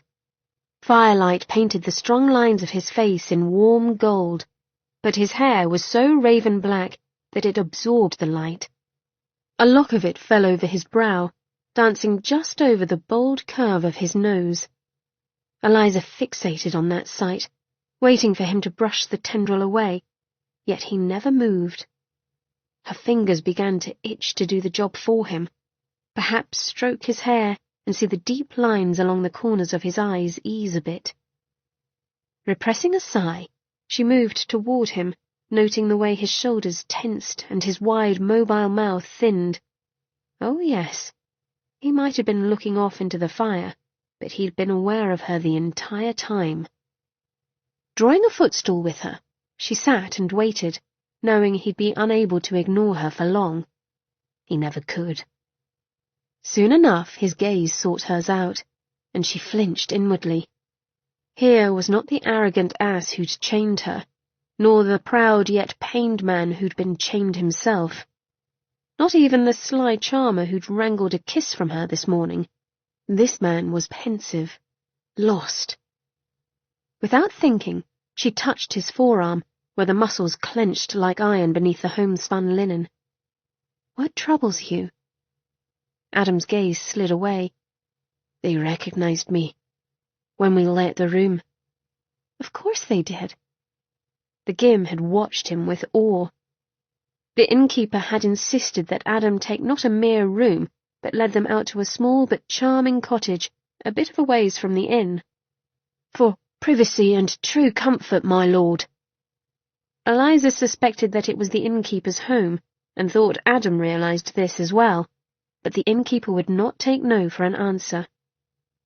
Eliza had noticed Adam's agitation then, but had thought it had been directed at her. "You are their sire," she went on. "How could they not know you?" He made a dry sound. "They expected me to have power, to help them." His wide chest lifted on a sigh. "I don't know who I am anymore. For 30 years of my human life, I served God with blood and blade, convinced that I was not a murderer, but a champion of Christian right and virtue." He blinked, the thick tips of his black lashes gleaming in the flickering light. A mere blink of time when considering my life as Adam. A soft snort left him. I thought, here is a chance to make up for all the lives that I'd cut down, to make life anew. It was such an elegant solution, saving souls while searching for yours. He glanced at her, then away. But part of me feared, would I be punished for my actions? And though I've seen hell, angels, even played cards with the being you call Lucifer, I've never, not once in all those endless centuries, seen God.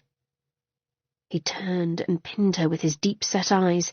Weariness lined his handsome face, and something close to sadness. No one has, not even the angels. The corner of his mouth quirked. What is one to make of that? Here I am, a man who has all but played God himself, deciding who may live forever and who will stay dead, acts of utter blasphemy. And where is God? Why hasn't he come to smite me for my sins? Eliza felt wooden inside, incapable of movement, unable to feel anything other than a strange heaviness. I don't know. He bent his head, and the lock of dark hair tangled in the long length of his lashes as he blinked. But he didn't attempt to brush it away. Instead, he slowly shook his head. I am nothing now. Not Templar, not Adam, of no purpose. Eliza wasn't aware of moving, not until her fingertips brushed over the back of his hand. He did not resist, but let his fist uncurl as she twined her fingers with his. My granda used to say, a person hasn't truly lived life to the fullest if they haven't had cause to reinvent themselves once or twice. Gently she squeezed his warm hand. I figure, you've just arrived at another crossroads, and it's time to make yourself over once more.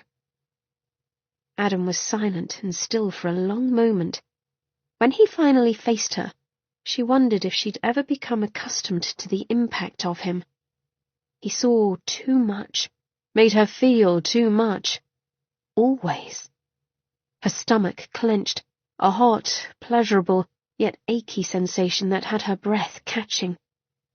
But for once, he didn't appear to notice. Instead, he studied her, frowning a bit as though concerned. And what of you, Dove? What do you want of life? That was easy. What I've always wanted, to live it. As a man might, unfettered and free to roam as I see fit. I think I should like to see the Great Pyramid of Giza, if we're being particular. His lazy, tilted smile returned as his free hand raised to cup her cheek.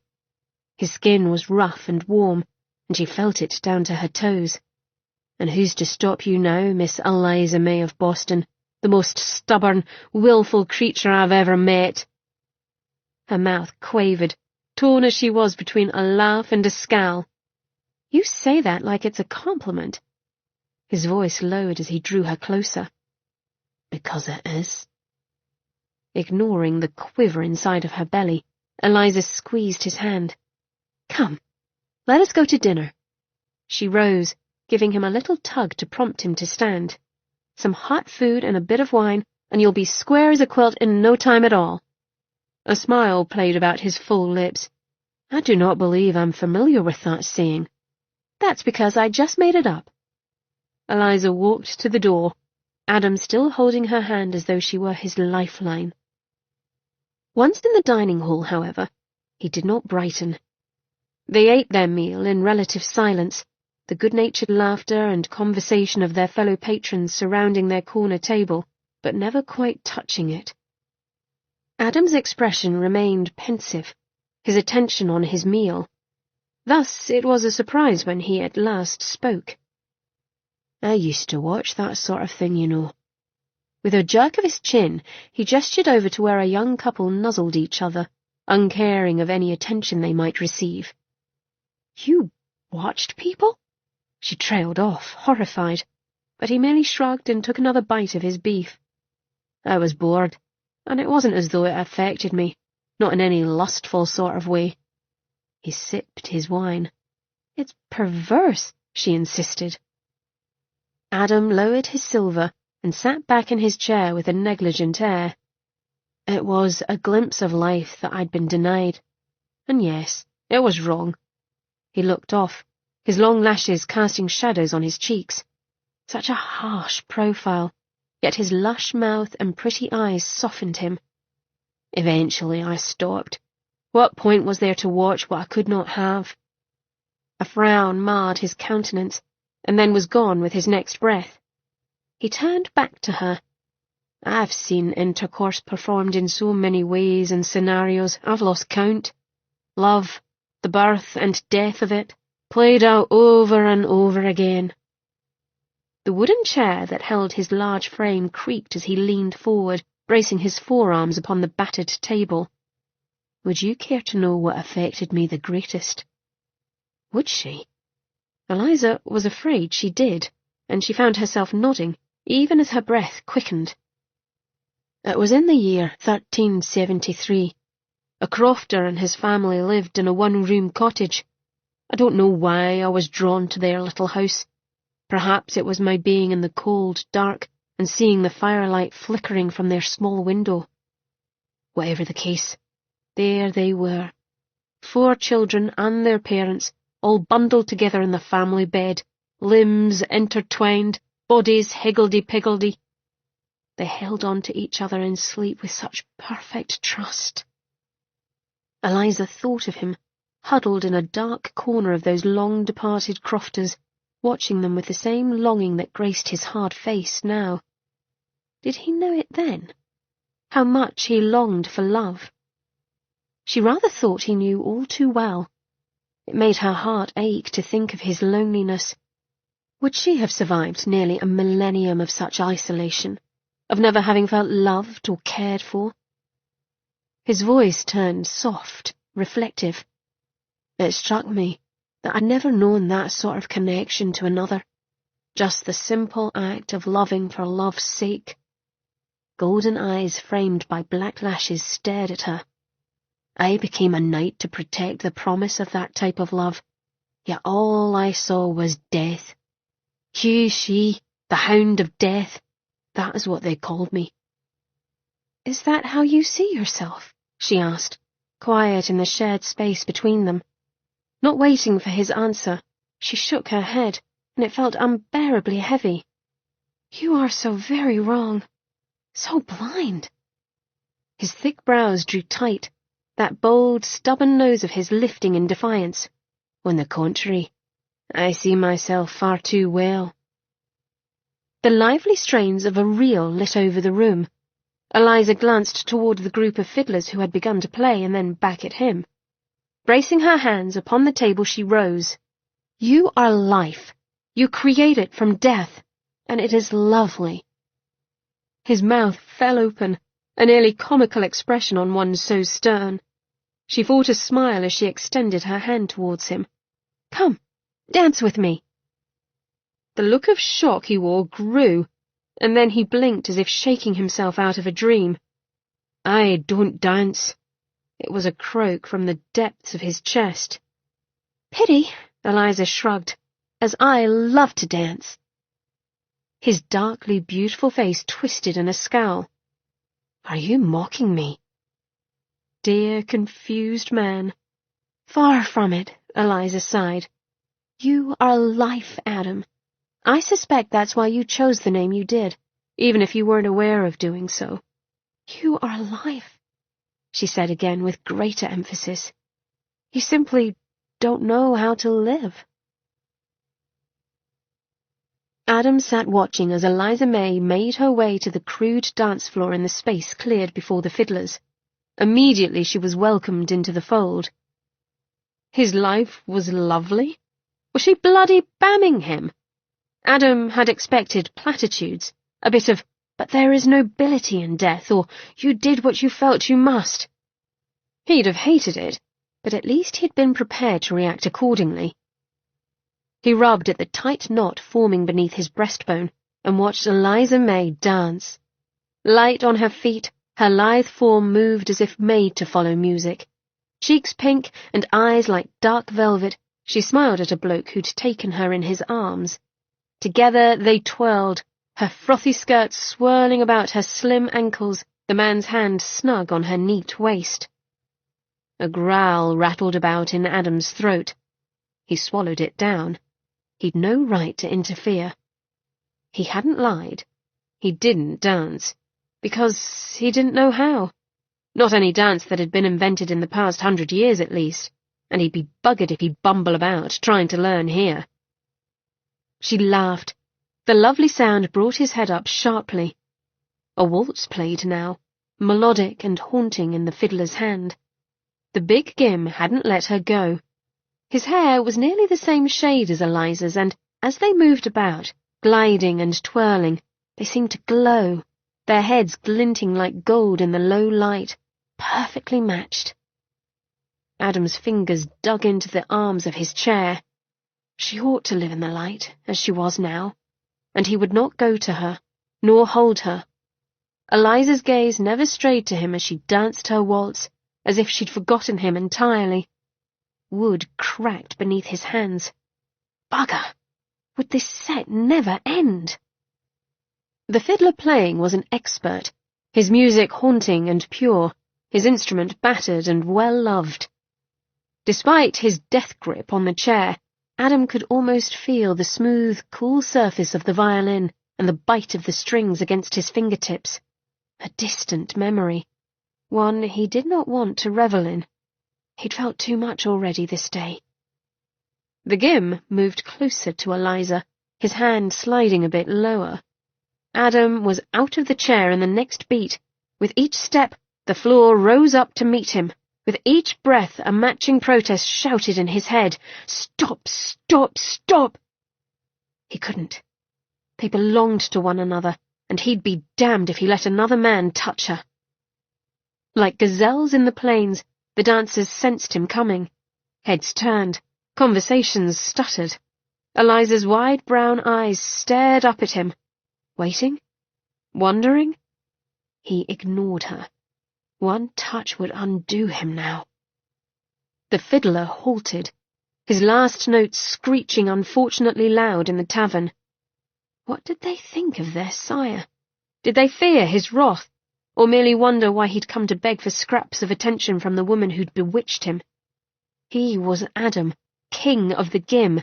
He was supposed to be dignified, inspiring awe and respect from his subjects. A king did not humble himself. Though his heart pounded and sweat bloomed over his skin, he used his charm, giving a wry grin and a small nod as he prepared to do the one thing no one on this earth had seen him do. He gestured toward the fiddle. "May I have a go?"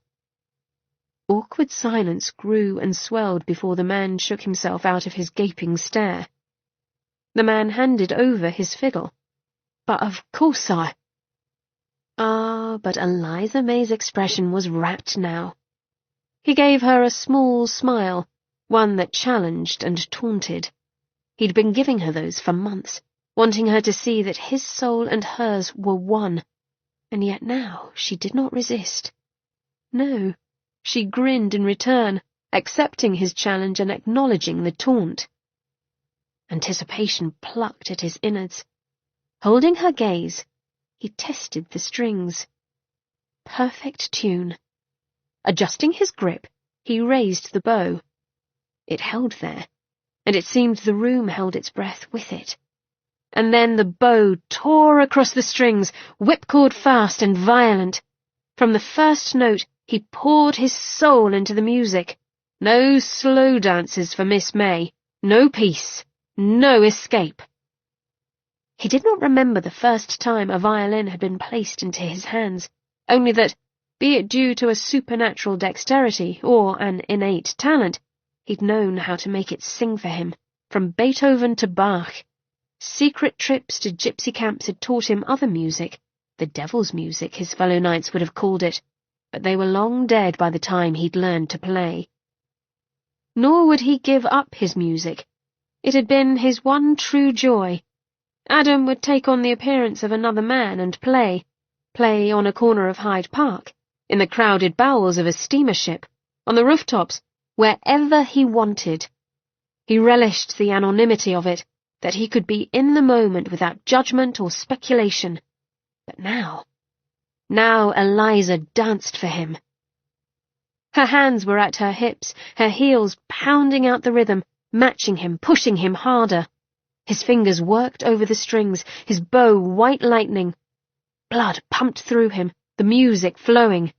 It was power, lust, the thrill of the chase. His breath quickened. He held her gaze and worked the bow, sweat trickling down his back, his cock hard and his heart racing. The notes came out sharp, quick, urgent. Only she existed in his eyes. He needed to stop. He pushed it further, his body thrumming with the music, with her movement. He wouldn't last. Her flushed cheeks, parted lips, breasts bouncing. Faster. Harder. He panted, his vision blurring. Need surged. His arm jerked with the urge to throw the fiddle aside and grab her. The music pitched, stretched too thin, worked too hard. He would snap. A string snapped instead. The awkward note died in the air, and both he and Eliza halted. Her breath came out in rapid bursts, her cheeks glowing from the exertion of the dance. They stared at each other and, for the life of him, he could see no one else but her. And then she moved, making him flinch, making him want to launch himself at her. She beat him to it, her slight body slamming into his, her slim arms wrapping about his neck as she laughed, his hand lifted, hovering at the small of her back, wanting to hold her, but not daring to for fear he'd never let go. "Oh, but that was marvelous," she said, as his blood raced like fire through his veins. Then she pulled him in closer, and her warm breath touched his ear, uttering words that had his throat constricting and his vision blurring. "This is life, Adam. Let the past go to the devil. Let yourself live now." And so he would. Chapter 22. Sweaty and pleasantly warm from the dance, Eliza made her way back from the ladies' lounge. She'd washed her face and smoothed her hair. The lively sounds of music and dancing still filled the air, and she felt content. For the first time in years, she was happy. The realization stole over her quick as a fox, making her smile. She'd taken no more than a few steps when a hot hand clamped down on her wrist and tugged. Eliza collided with a solid chest, the scent of spice and clean sweat surrounding her. "Adam!" She laughed up into his face as he wrapped her up in his arms and walked them backwards. "You scared the daylights out of me." His smile was shark-like, but when she thought he might answer, he cupped the back of her head and his mouth captured hers. Eliza's breath hitched, and he took advantage, opening her lips with his, licking with his hot tongue. "Adam," she murmured against him, even as she canted her head and sought more of his taste, more of his yielding lips. 7, he kissed her. 100, his teeth nipped. Years, love. Another deep kiss had her knees buckling. He grinned against her mouth, even as he tightened his hold to keep her from falling. Golden, glinting eyes met hers as he pulled back. "Do not expect me to refrain from touching or tasting you every chance I have." Her head spun. It felt as though she were falling, yet he was holding her up, holding her against him. They'd stumbled into a private dining room. Her back met with the wall, his mouth hot on hers with messy, frantic kisses, as though he'd been starved and given a buffet. His large palm, so warm and rough with calluses, held her cheek, his thumbs sinking into the corner of her mouth as though he wanted to touch their kiss, experience it with every sense. Breathing hard, her breasts crushed against him, Eliza let him do as he willed. His enthusiasm was heady, erotic. She became languid in the face of it, hot and boneless and wanting more. Adam's lips trailed across her jaw and down to the sensitive skin of her neck. He breathed her in, his tongue flicking out to taste her. "Have you any idea," he murmured, "what it's like to touch you?" Her lashes fluttered, and she gripped his broad shoulders to keep standing. "Tell me." The rough scrape of his evening beard had her shivering as he nuzzled the crook of her neck, and still his thumb ran along her bottom lip, always touching her, feeling her. "It is almost pain, this pleasure." He nibbled her earlobe. "Only, I want to push into it, let it skewer me to the core." Closing her eyes, she ran her fingers through his silky hair, the heat of his body warming her palms. A pressing kiss on the tip of her breast had her gasping. He surrounded her with his need. "And when you touch me," he said, leaning in closer until his long body rested against hers, "I ache so very sweetly, Eliza." On a breath, she opened her eyes. He was staring down at her, his gaze hot with need, yet his hold on her cheek remained soft, tender. Eliza licked her lips, and he dipped down to taste them again. A smile danced over his mouth. He was playing, enjoying her. She'd never had a playful lover. "You truly haven't felt anything all these years?" "Truly," he murmured, preoccupied with stroking her neck, his expression absorbed. "Like silk your skin is, only better. I could touch you endlessly." "And when I touch you here?" Eliza could not resist. She laid her hand against the hard flatness of his abdomen, and Adam's breath left in a whoosh. He closed his eyes, his forehead resting against hers. "God, pet me, sweet dove." Gently, she rubbed his stomach, the action making her sex clench and her thighs draw tight. He leaned against her, his elbow braced upon the wall, and he trembled, his breath agitated. The pained yearning in his expression, his eyes closed tight, was a beautiful thing to behold. It made her bold, and her hand slid lower. He grunted, his hard cock surging within her grip. Eliza kept a hold on him, while her free hand gathered up the loose folds of his shirt and began to tug it free. Deftly she unbuttoned the front of his trousers. "I find," she whispered against the corner of his mouth, "myself wanting to touch you in other ways." The poor man actually whimpered when she discovered his bare skin, and she smiled, stroking the heated length of him. My, but he was... Eliza's eyes closed for a brief moment, lust threatening to overwhelm her. When she dared look down, her mouth went dry. Dark and thick and long, the bulbous head wept with impatient need. Eliza swiped her thumb over the little bead, slicking it into his skin, and Adam groaned. Running her fingers along his shaft, she stopped at the tip and squeezed, loving the noises he made in the back of his throat. He pressed his mouth against her temple, his breath a hot, erratic pant. More! Just that word, and Eliza wanted to give it to him. She wanted to give him the pleasure he'd been denied for far too long. "Lean against the wall." Her voice was quick and light as she eased him around. Weakly, his big body shaking, he did as bidden. But his eyes grew wide, his lips parting as she smiled at him and slowly sunk to her knees before him. He was dreaming.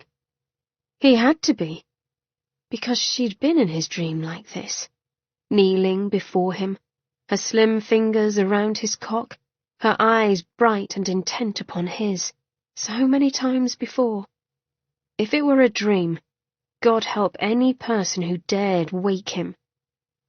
But then she lightly ran her nails along his length, the sensation so vivid and unexpectedly luscious that he knew it was no dream. She wanted him, wanted to do this for him.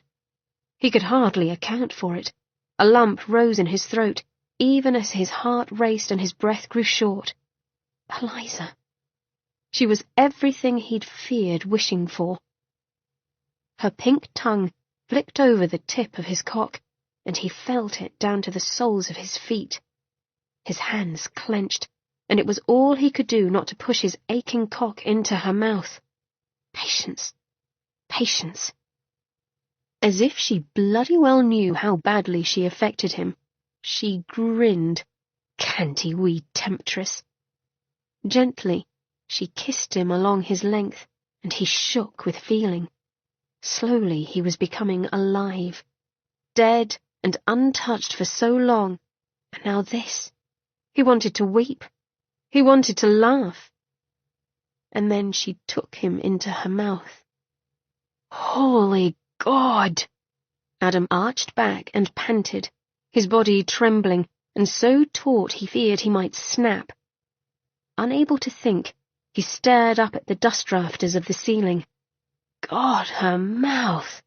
Hot, wet, tight, her tongue slick silk. Heated pleasure raced down his spine and clenched in his abdomen. His knees were weak. She sucked him hard, drawing it out, until her sly tongue flicked over his sensitized head. Something much like a whimper escaped him, and he clutched at the smooth walls without purchase. He wanted to thrust himself deep into her throat, to fuck and snarl and lose his mind, and he wanted to stay like this for an eternity, with her slowly and wickedly sucking his cock. She drew him back in, then out. In. Out. Adam's hand somehow found her hair, his fingers snaring the heavy mass and holding on tight. More. God, more. Please. And Lord love her, she made a happy little hum that he felt everywhere, and smoothed her hands up his thighs. He shivered, swallowed hard. Her slim hand, so very delicate and nimble, cupped his cods, and gave them a gentle squeeze. Adam groaned, heat swamping him. So hot, he'd soon burn up like a fucking torch. He'd been missing this. No more. He didn't care if he had to beg for it every day of his life, he'd gladly do so. The sight of her, on her knees, eyes closed, her delicate brows knitted in a little frown of concentration, while her pink lips stretched wide around him. Fuck! He was going to come. Hard.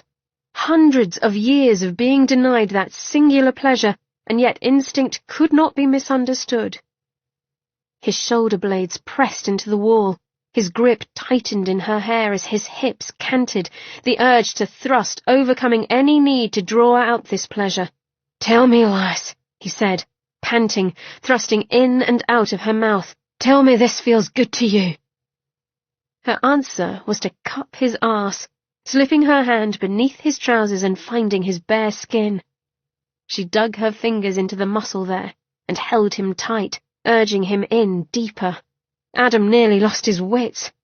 You like it, he rasped. Me fucking your mouth.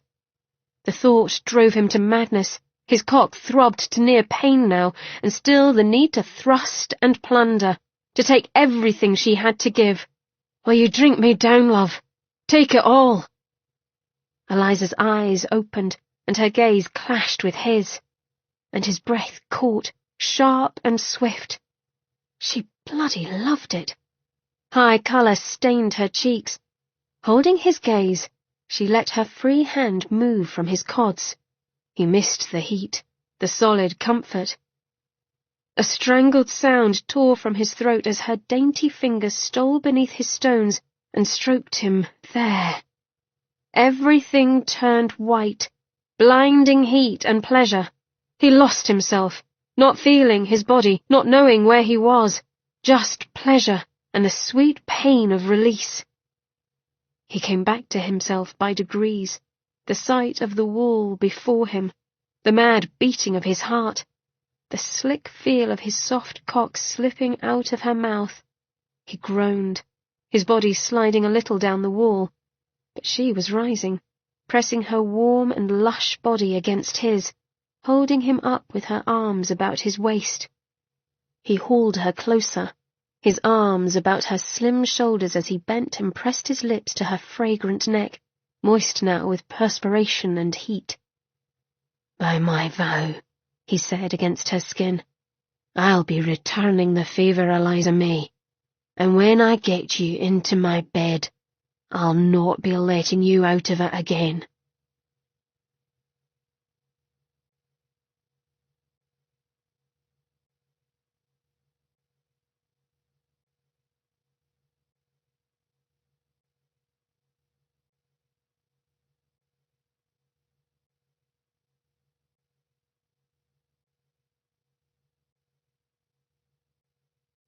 Chapter 23. The taste of Adam was on Eliza's tongue as he led her back to the tap room, and she flushed a little when she thought of how she'd taken him in her mouth. She'd loved it, loved seeing him come undone. It had been beautiful, empowering, carnal. A pleasurable shiver lit through her at the memory of his expression, tight with ecstasy. She had done that to him, and she wanted more. At her side, Adam walked along, his hair mussed, his colour high, and his shirt clearly tucked in with haste.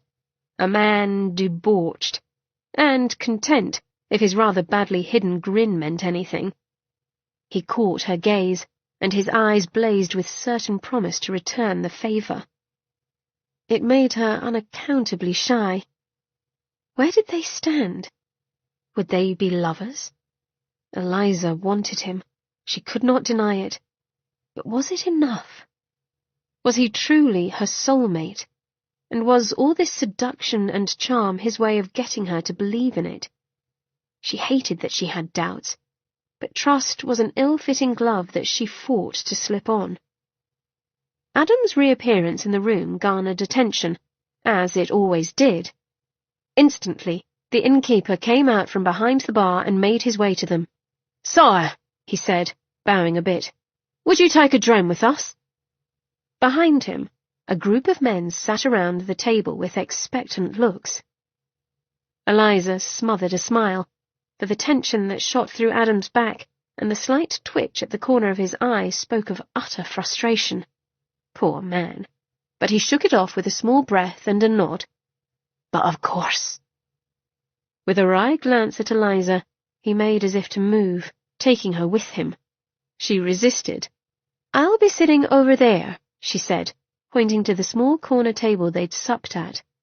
When he frowned, she leaned in close, far too aware of the scent of his satisfaction lingering on his skin. "They want to talk to their king. Let them have this." Adam sighed. "And I want to top their queen," he groused, then shook his head, his lips quirking. "At least someone shall have their wish." He ambled off, leaving her standing there, open-mouthed and heart-pounding. Queen. She nearly laughed at the idea. The Gim needed a leader, a fearless and noble woman to be their queen. Not her. Frowning, she made her way to her table, and a pretty barmaid came to check on her. "What shall I be getting you then, miss?" "Ale," Eliza said. "A pint of it." The barmaid went to fill her order. "Playing with a man such as that can work up a powerful thirst, can it not?" Eliza turned to glare at the woman who'd spoken, and found herself face to face with a fae. Eliza sat up straight, her knee banging into the table leg, and the fae leaned in. "Easy now," she hissed, her purple eyes flashing in warning. "No need to kick up a dander." "I beg to differ," Eliza said, but the sudden knife pressed against her ribs had her refraining from doing more.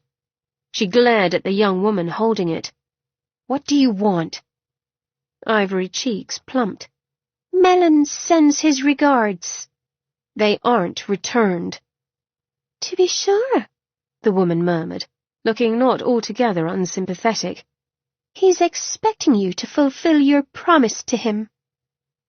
With a deliberate hand, Eliza grasped the blade threatening her side and wrenched it from the fae's hand. The knife was meant for stabbing, not slicing, and thus did not cut her hand. Foolish fae girl, using a dull blade against her. "You listen to me," Eliza said in a low voice. "I am not killing Adam. I am his bride." She leaned closer. "I chose him." Around the room the air stirred, and from the corner of her eye, Eliza saw the ghostly shapes of spirits. So many of them, crowding the area, all of them watching her, and yet none of the Gim seemed to notice, nor the fae who sat tight-lipped and scowling. "Go," Eliza told her. "I am but a messenger," the woman said. "The next one who comes will be here for your head." "Do you know," Eliza said, "I find that threat no longer scares me." When Adam finished his drink with the Gim, a novel experience, listening to their concerns and attempting to assuage them that he was trying to regain his powers and thus their safety, he'd found Eliza nursing an ale and looking pale. "Are you well, Dove?" Eliza flinched, as though she hadn't heard him approach. Her brown eyes were round, almost too large in her face, as she blinked up at him. "Yes," she said slowly. "I am well. It is hot in the inn." "Shall we retire, then?" Jesu! Simply asking the question sent blood surging to his cock and made his breath quicken. Still not fully roused, Eliza gave an absent nod of agreement and rose. He wasted no time in leading Eliza toward the cheery little cottage a ways off from the inn. His hand rested upon the small of her back, a simple gesture, and yet she quickened her step as though she might outpace his touch. And it felt as if he'd been slapped. Was his touch so very distasteful? She hadn't been so reserved when she'd lapped at his cock like a cat seeking cream. It had been the single most erotic moment of his long, long life. The mere memory made him hard, and his step awkward. "Eliza," he said, pressing his hand once more against her slim back, "you are practically running from me." She shot him a look over her shoulder, her golden brows furrowed, and he snorted without humour. "Do not scowl. You are, and I'd like to know why." He cleared his throat. "Do you regret it? What we did?" He was not certain what he'd do if she did, but thought it would include punching a wall somewhere close by. Eliza slowed to a stop, which made him stop too, or run over her entirely. Inches separated them. Her scent flooded his senses, and he struggled not to close the gap, to fit his mouth to hers once more and take this time. The warm light of the inn's window shone down upon her, picking up the copper filaments in her bright hair and highlighting the sweet curve of her mouth. That mouth! He repressed a sigh of longing and focused on his irritation. "Well?" he asked, his tone short. The little furrow worked deeper between her brows. "It lies between us, our bad beginning." "What does that have to do with your flinching from my touch?" "It taints every experience we have." Her lashes lowered a fraction, and her attention drifted to his mouth. Adam's heart began to pound, but she flicked her gaze upwards once more, and her chin lifted. "Adam, I would not have touched you if I hadn't wanted to. As you should well know." He stepped close to her, his hand wrapping around the base of her throat, because he needed to touch her. The contact settled him, yet his heartbeat kept a hard rhythm. "Then tell me what has upset you." Her fingers clutched his biceps, their tips digging in, and a surge of protectiveness swamped him. Adam rested his forehead against hers, the difference in their heights making him duck his head low. "Truth, Eliza. Surely we can have that between us." A fae came into the tap room. He lurched, ready to turn and hunt down the fae, but she held him fast. "She is gone. But she had a message for me. She said they would be coming for my head next." Chapter 24. Fear for Eliza held Adam by the cods, hard enough to kill his ardour, or at the very least take the edge off of it. When they returned to the innkeeper's cottage, Adam locked them in tight, and then went about securing all the windows. He could only be thankful that the old cottage shutters were decorated with iron laths. Not much iron, but enough to deter most fae. Task done, he walked Eliza to the tiny bedroom. "I'll take the couch and keep guard out here," he said somewhat grimly, for the baser part of him still wanted to sink into her warmth and stay there. An eternity just might relieve his need. Eliza gave him a long look, but then sighed. "Very well." She glanced at the door. "Will you be all right?" "I've my sword and my strength back." Adam ran a knuckle over his silken cheek. "All will be well, Dove." He'd keep her safe or die trying. She left him then, and he stood for a long time in the middle of the cold cottage, listening to the sounds of the night and cursing Melon to hell and back. To deny sleep was foolish. A tired warrior made for a sloppy fighter. So Adam lay upon the couch, sword by his side, just as he'd done centuries ago. Sleep was a long time coming, but eventually it took him. He became aware of himself the very moment Eliza slipped into the room. His eyes snapped open in time to see her walk past, her white nightgown billowing behind her like a ghostly sail, her steps steady and sure. She never looked his way. Huddled into the too small couch, his body creaked with protest as he slowly rose to follow. He barely paused as he grabbed hold of his sword and back scabbard, strapping them on as he went. Cold floorboards chilled his feet as he moved across the cottage. She was far enough ahead not to notice him creeping up behind her. Out the door she went, never hesitating, looking neither left or right, and into the crisp night air. Fog rose up from the ground, a soupy swirl, thick and pale green. Fae's fog, the herald of evil. The hairs at the back of Adam's neck lifted, his muscles tensing for battle. Eliza's golden curls bounced, her gown swaying as she walked, keeping that eerie, unwavering pace. Sleepwalking. She had to be, for she barely blinked, not noticing him in the least. Not that he wanted her to see him. Instinct told him not yet. The fog parted for her as she moved toward the pasture just beyond the barn. It was then he saw them. Spirits. His heart began to pound. He'd not seen spirits since Mab had taken him. So many now, hovering and weaving in and out of shape, shining, translucent shells of those they'd once been in life, and they waited for Eliza. Fear grabbed hold of Adam, and he strode forward, pulling his sword from its scabbard with a decisive ring of steel. It did not matter that steel couldn't touch them. Adam simply needed to feel his weapon in his hand. He'd figure the rest out as he went along, but one thing was certain. They would not take her, even if he had to become a spirit to fight them. "Eliza!" His deep call rang out through the night. She did not falter, but moved ever closer to the waiting ring of ghosts. Desperation gave his voice a sharp bite, turned his stride into a jog. "Eliza, stop!" She paid him no heed. Moonlight shone down, illuminating her in brilliant silver white, and her slim arms rose as if to beckon the waiting dead. They surged forward, swarming her, even as Adam shouted his outrage. Unaffected, she raised her head to the night, tears leaving shining trails down her cheeks, and a laugh bubbling up from her throat, a mad, disjointed cackle.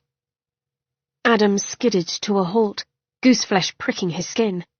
Eliza laughed with glee, the sound drawing in more spirits, more and more, writhing bodies of the dead touching her hair, her arms, their diaphanous faces holding looks of rapture. Isa Christ!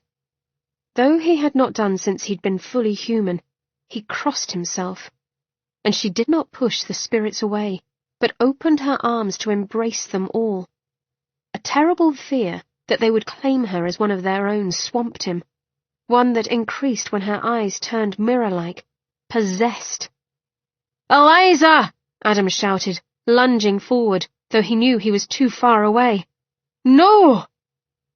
Adam's palms grew damp, his grip on his sword's hilt slipping, his heart pounding against his ribs. Transfixed as he was, he didn't see the movement to his right until the Fae was almost on top of him, scythe already swinging to slice off Adam's head. Adam blocked with the flat of his sword, the impact vibrating through his bones. The Fae was enormous, stronger than hell, and fast. The Fae's strikes were a blur of movement. Sweat bled into Adam's eyes as he parried and riposted. This was no ordinary Fae, but a trained assassin, and his weapon no ordinary scythe, or Adam's sword would have sliced through it like parchment. Trepidation took hold of Adam's gut. He was no match against such things, and so he put all his strength into his next swipe, angling the sword for the killing blow. Wrong angle and too hard a strike. For when their weapons clashed again, they both snapped in half, sending sparks shooting into the sky.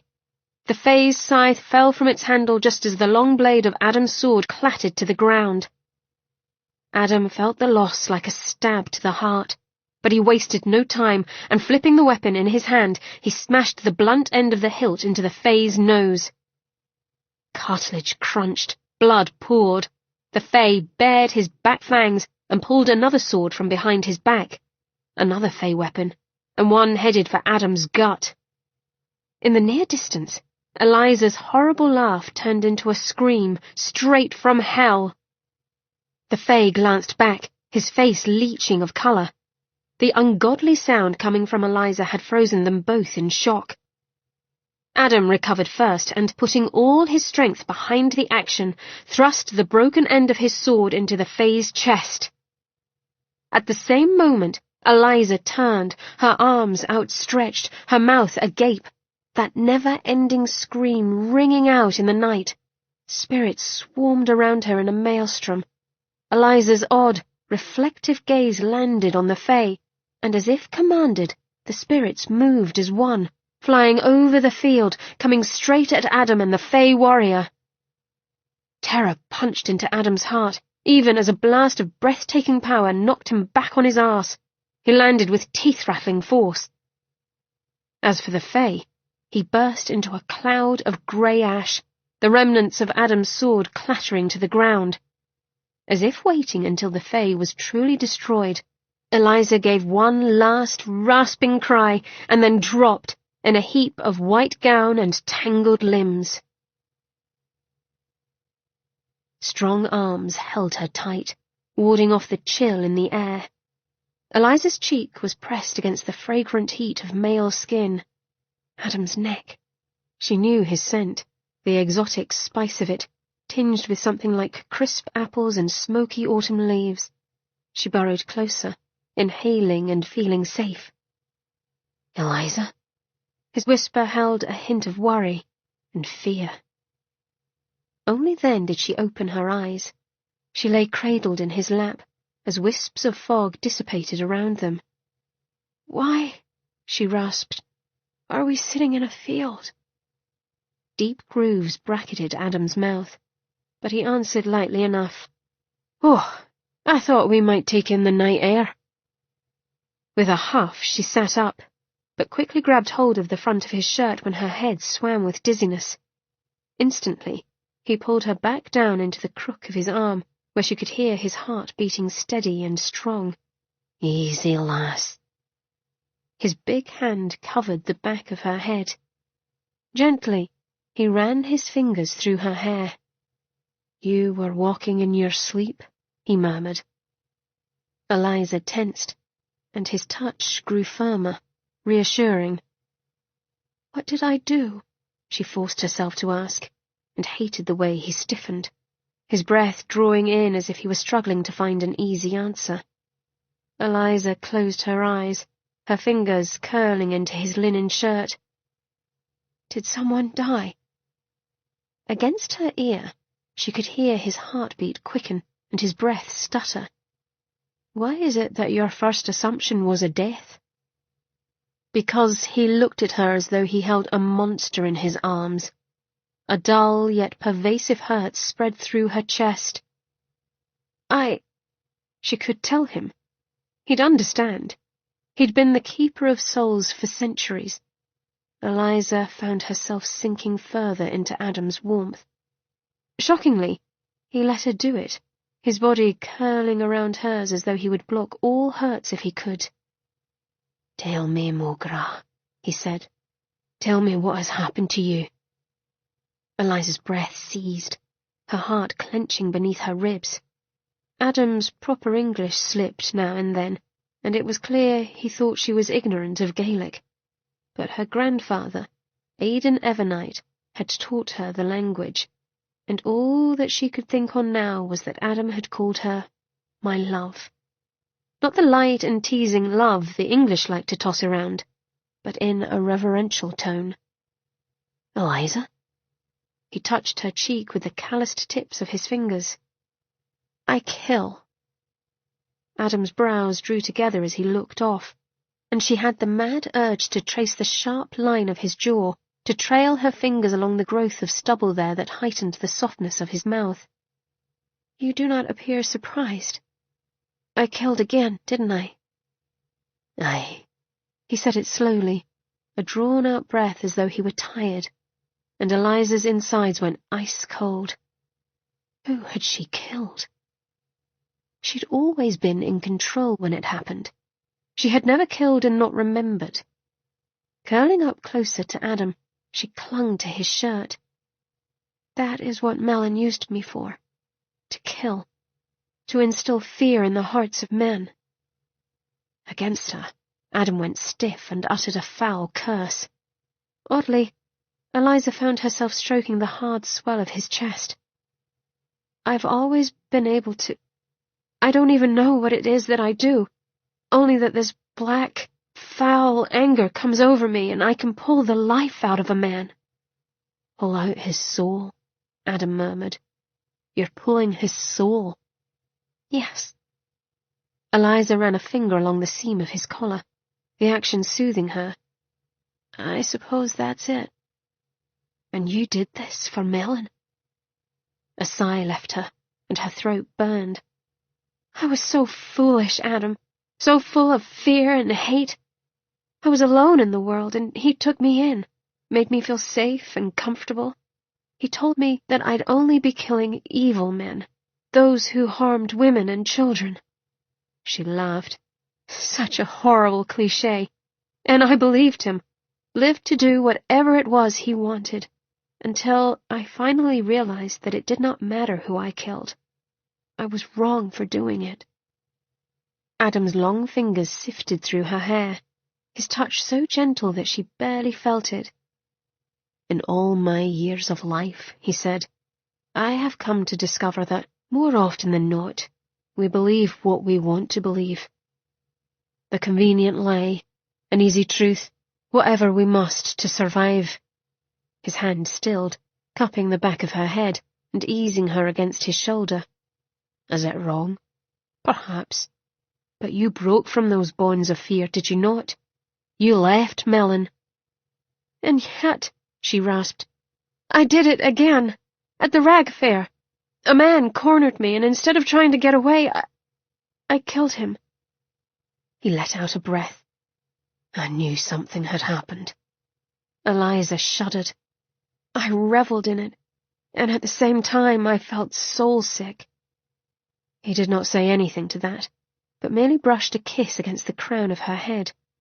And shockingly, it made her feel not better, but it opened a small warm corner of her heart. Adam sat back a little so that his gaze met hers. There was no judgment in his golden eyes, only puzzlement, and a bit of caution. "How is it that you did not kill those men who—" He swallowed hard, and a dark rage filled his expression before he spoke again. "The men who violated you that night, the men who killed you." Eliza's heart gave a small start. "They did not violate me, Adam." His scowl said he believed otherwise. "Your skirts were up and—" His jaw bunched.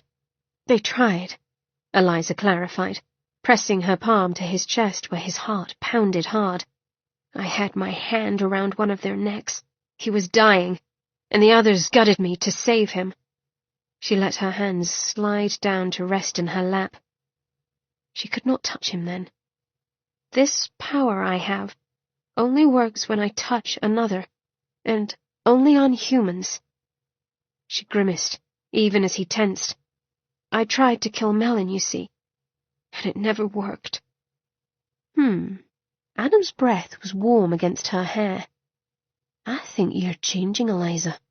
Your powers. Perhaps this is why he is so desperate to control you." "There is more." Her voice was a ghost in the night. He made a sound of amusement. "There always is, love." Eliza cleared her throat. Death calls to me. He stilled, his grip tightening in her hair. As though the dead need you. Yes, exactly. Eliza tipped her head back and met his dark gaze. Only I cannot hear what they say, and I see the light of souls within a person's body. At that, he twitched. Mab says it is because you made me like you, she said. He visibly flinched, but did not answer. Did you? She pressed. Am I Gim without a clockwork heart? A lock of his inky hair fell over his brow as he woodenly shook his head. No, I made you. A grimace twisted his mouth. Less than. Eliza sat up, her mouth agape. Still he would not face her. With a cold hand she turned him toward her. Defiance was there in his gaze, and regret. Less than, she repeated, shaking. She ought not to care. Why then did she feel let down? Aye, he said with clear reluctance. I gave your body life anew, but you cannot roam in spirit, nor are you immortal. He winced once again. You can die, Eliza. Eliza rose from his lap, her legs stiff, her chest aching. He let her go, tracking her movements but not standing. He simply sat upon the dirt, regal as a king, and waited for her ire. Well, he would have it. You made me vulnerable to death so you could hold the promise of life over me, didn't you? A bare nod. That I did. The metallic taste of blood filled her mouth before she realized she'd bitten her lip. A rough laugh tore from her. Oh, well played, sir, and you accuse the Fae of being manipulative. Forgive me if I choke on the hypocrisy. Adam sighed, but he did not try to defend himself, which made it worse. She wanted his fight, wanted to hate him, because she felt too much for him now. The thought of needing him terrified her. Her feet slapped over the cold, hard earth as she paced away from him before whirling back. I'd call you a rotten bastard, but what difference would it make? Would you rather I had made you Gim? He asked with quiet earnestness. I'd rather you had not used me as a pawn. I've had enough of that in my life. Still as a lion, he blinked at her.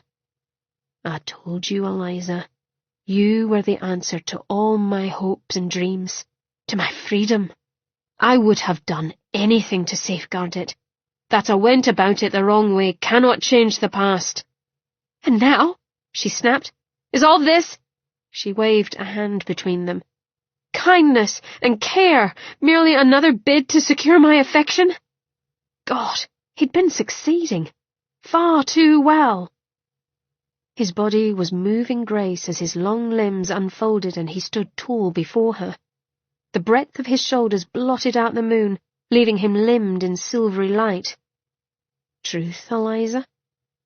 She nodded, and he took a step closer. Beneath thick, straight brows his gaze burned.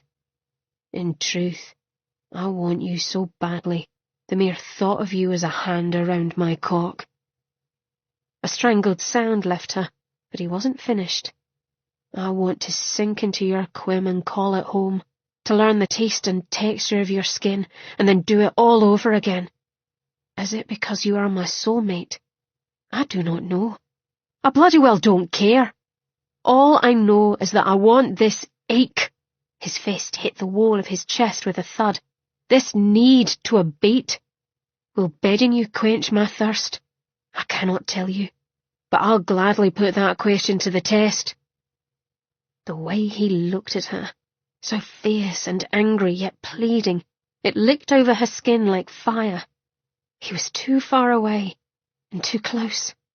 She wanted to ease his tension, to rub her hands over those broad shoulders and down his bunched biceps, and she wanted to escape.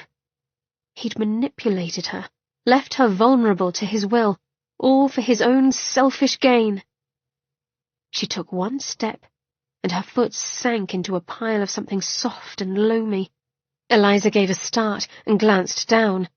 The substance was dark grey and scattered as her foot disrupted it. "What?" Adam blanched, his hand reaching out to draw her away from the mess. "Ashes. Fee." Eliza shuddered. God, and it was all over her feet. She rubbed her soles over the grass, her skin creeping. There was a fae here? "A meal." Adam's voice was as tight as his grip on her elbow. She closed her eyes for a moment. A blur of images went through her mind. Love. She'd been surrounded by love and adoration, cool brushes of air. It had been the spirits. They'd done her bidding. In her mind's eye, she saw Adam in danger, his face frozen in horror as he stared at her. Eliza's eyes snapped open. "I killed him. For you." His chest lifted on a deep breath, and when he faced her, wariness and dread darkened his golden eyes. "You may not have been able to kill the supernatural before, Dove." His expressive lips pinched. "But tonight, you commanded the dead to kill for you." Chapter 25. If someone had once told Eliza that hell would be found in a quaint and cosy country cottage, she would have laughed. Now it was all she could do not to cry. The cream plaster walls pressed in on her, while the rough-hewn timbers supporting the ceiling seemed to sag as if they'd break at any moment. Flights of fancy. As was the feeling of her bed being made not of fine feathers, but hard rocks. Yet she could not find peace from her restless, hateful mood. She'd killed a supernatural being tonight. If she closed her eyes, she could replay the events, the power, the mad laughter that racked her body. It had felt so very good. As if she'd waited the whole of her life to embrace the full extent of her power and use it. Stranger still, in the midst of that tempest, at the very moment she'd turned and met the fae's eyes, she'd thought of one thing. To protect. The fae had been poised to kill Adam. Did her defense of Adam make it right? She could hardly think it so. Nor did that excuse her from all that she'd done before. Was she evil? How could she deny it in the face of all the evidence? Stifling a groan, Eliza pressed the cool tips of her fingers against her eyelids until red spots danced before her in the dark. She wanted Adam here. She wanted him to hold her, despite the anger she felt in learning yet another of his machinations against her. But that was in the past, and she'd promised him a new start. McNeil, now Adam of the Gim, had stolen her peace and shattered her illusions. He rested in the room beyond, a mere closed door away. No longer could she deny it. She felt better when she was with him, settled and right, in the same manner she'd experienced when using her power. Away from him, an uncomfortable tugging started within her breast and lower belly, as though he chained her still, and was constantly pulling her back to him. With a curse, she whipped back the covers and left her bed. Cold air chilled her overheated skin, and her feet slapped against the icy floor. Do not think. Act. Simply act. So great was her intent to get to him that, when she opened the door, she nearly barreled right into him. She stopped short, her nightgown swaying about her legs. He'd halted as well, his hand still up as though preparing to knock. For a long moment they simply stared at each other, and then he slowly lowered his hand. "What is it?" Eliza whispered, searching his face. Her fingers twitched with the urge to stroke the corded muscles that ran along the thick column of his neck, now exposed by the loose edge of his collar. "You know," he said in a soft yet rough voice, "I cannot recall the excuse I'd made up to come to you." Everything inside her stuttered to a halt. Her breath, the blood in her veins. She stared at him, her mouth surely hanging open, and his lush lips quirked with self-deprecation. "Aye, I know you're cross with me just now, and I've no true reason to bother you, Eliza May, save the fact that I cannot stay away." His gaze grew slumberous, lowering to her lips, even as the strong lines of his shoulders grew tense. "I need to be near you, if only to know that you are well, or I become a man unmoored." Slowly, as if he feared she'd bolt, he raised his hand. Eliza's lids fluttered, her body swaying towards him when the warm, calloused tips of his fingers traced the curve of her cheek. His deep voice came to her as from a distance. "Whether you believe in soulmates or not, I think of you as my other half, the better half, and I am not whole unless I am with you." Shaking deep within herself, Eliza drew in a sharp breath. He saw the movement, and his hand dropped. With a wince, Adam straightened. "Ah, well, it's clear you are well enough. I'll no bother you a moment more." He moved to step back. Unacceptable. Eliza caught his fingers with hers. He was so warm, solid, even with the tenuous grasp she had on him. And he stilled, his expression one of granite as he watched her. Oh, but those golden eyes of his shone with fragile hope and dark curiosity. She couldn't speak, her mouth dry as crust as she held on to him and backed into her room. He waited until their arms were outstretched before taking that first step with her. His eyes never left her as he quietly followed her, and Eliza's heart beat a strong, nearly painful tattoo against her breast. Its fearful rhythm quickened as she drew to a halt by the bed tucked against the wall. Adam's slow, deep breaths mingled with her lighter ones as they gazed at each other. He did not move, but remained alert and watchful, waiting, it seemed, for her to tell him what she wanted. "Stay with me." Her plea came out so thick and low that it was a wonder he heard it. But he did. He gave a sharp nod. She couldn't look at him as she crawled back into the bed, now cool and far too small. She had lain with others, men that, despite working for Mellon, had been kind to her. Those acts had been impersonal, born from a basic need to feel something other than numb fear. But Eliza had never felt true desire, the desperate need to simply touch a man, or the utter craving to feel a man moving inside of her. Until this man. In truth, she could barely believe that she wanted Adam.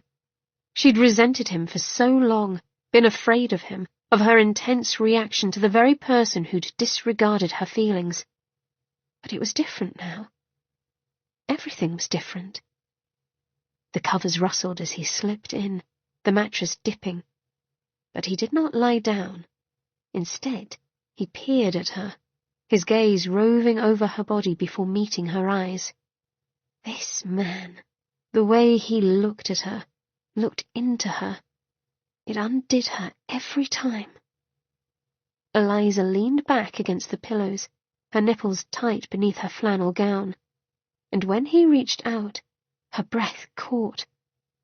The tip of his finger brushed against the crystal clock lying in the hollow of her throat, and an almost melancholic expression graced his face.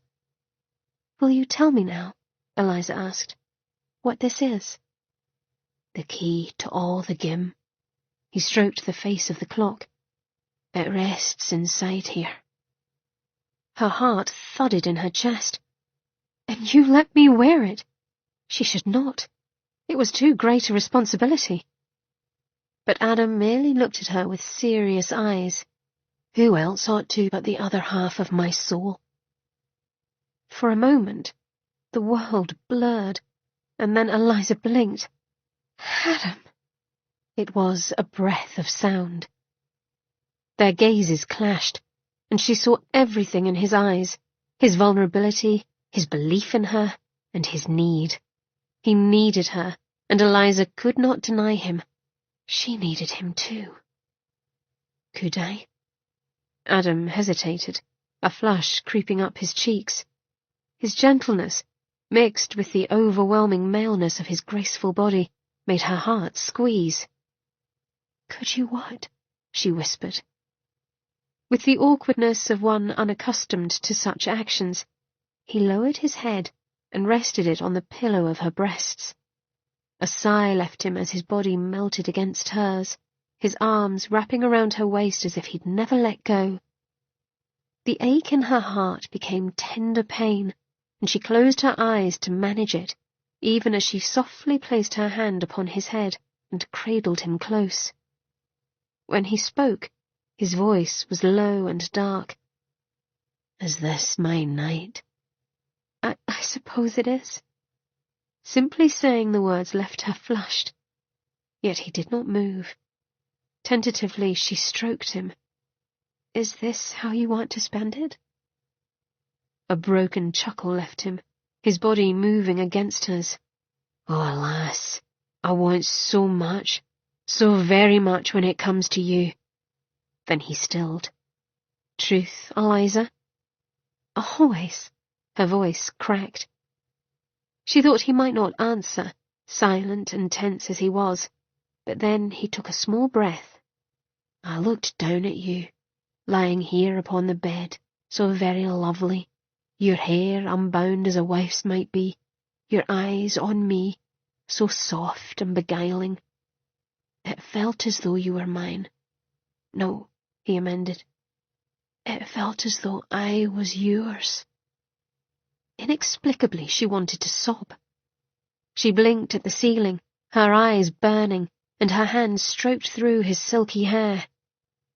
"So many souls belong to me." The wide warmth of his palms slid slow, almost seeking down her waist. He paused, just below the curve of her hip, and his grip held.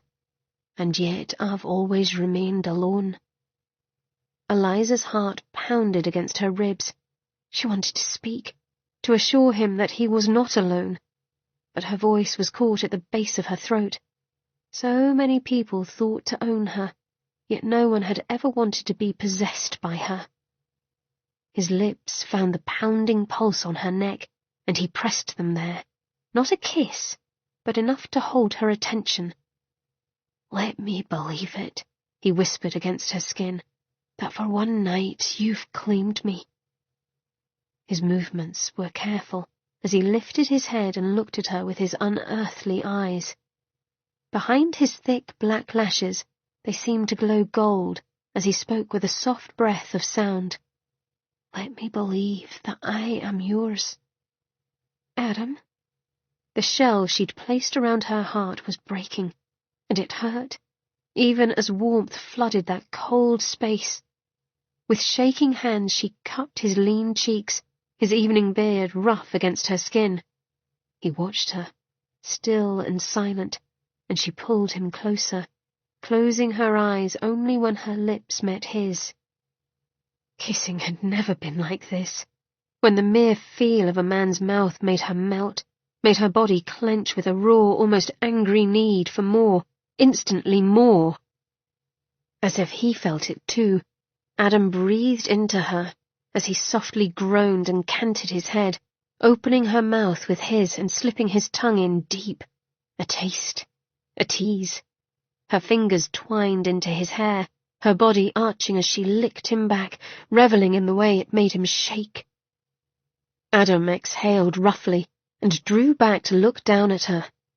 With the tips of his fingers, he traced along her skin, not quite touching her but raising the flesh there and leaving a trail of heat as he moved. But it wasn't enough.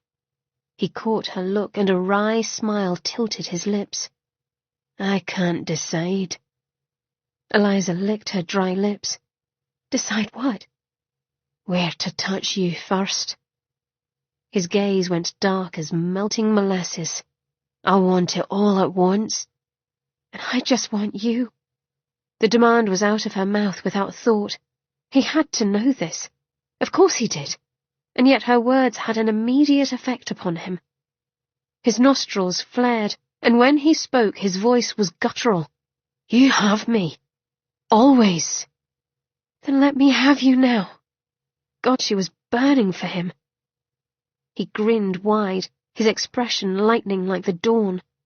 My impatient dove. My wicked tease, she shot back, loving that she'd made him smile. He eased back farther, resting his head upon his hand, his long body stretched out beside her. With a lazy hand, he plucked at the sleeve of her gown. Take this off. The arrogant demand in his tone, and the way he looked at her, expectant, almost greedy in his impatience, ought to have annoyed her, and yet heat shot over her skin, and her nipples tightened painfully. Adam saw her reaction, and a dark growl rumbled in his chest, his gaze rapt upon her aching breasts. Let me see you. With shaking hands, Eliza reached up. Slowly she pulled on the tie that bound her nightgown. She watched his face, taking in the tightness there, the way his lips parted. The bow of her gown slipped free, and the fine linen slithered over her breasts. Adam's gaze blazed hot, but he made no move to touch her. All of it, Eliza. Such a blunt command. She flushed hotter, her movements clumsy as she worked to push the gown down over her hips, and all the while he watched, silent, his dark brows drawn together in concentration. Silence nearly overwhelmed her as she lay against the cool sheets, her hot skin exposed for his inspection, and yet she'd never felt so wanted. Adam drew in an unsteady breath, and then he moved, the bed creaking under him as he eased forward, his mouth coming for her breast. But he did not kiss her. Eliza's heart nearly stopped as he leaned down and nuzzled the tip of her nipple, his evening stubble rasping over her. So bloody beautiful, he whispered, and then his mouth caught her, the flat of his tongue swirling around her breast as if to savour her flavour, and he groaned, as if in pain. So bloody good. He had to know how much he affected her, for his eyes gleamed hot as his hand eased lower, a light, hot pressure over her hip. He slipped between her legs to cup her with firm possession.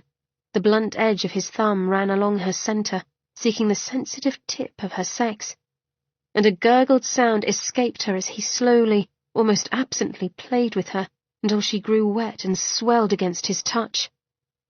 Luscious Eliza, he murmured, his deep voice rumbling, slick as a summer peach. Firm strokes moved along her sex. Will you taste as sweet? Fill my mouth with your juices. Dizzy heat invaded, and her lids fluttered. She couldn't breathe through the need to have him fill her. Adam, please. Anything, Eliza. His fingers moved in a circle, faster, harder. Anything. The orgasm rushed through her, and Eliza stiffened in his arms, her body shaking. Adam watched it all with rapt attention. Eliza! Panting, Eliza grasped the back of his neck and pulled his lips to hers, her hands at his shirt. Kissing her, Adam helped her draw it off. Flushed now with health and vigour, he radiated strength, the muscles along his torso tight and defined. His was a warrior's body, faint scars crisscrossing his flesh. She knew every inch of him, and yet this was different. This time she could explore, run her palms down his lean waist, glory in the satiny tightness of his skin. He shivered as she touched him, his breath exhaling in a rush. Eliza's hands drifted to his trousers. Let me see all of you, too. Wry humour entered his eyes as he started to unbutton his trousers.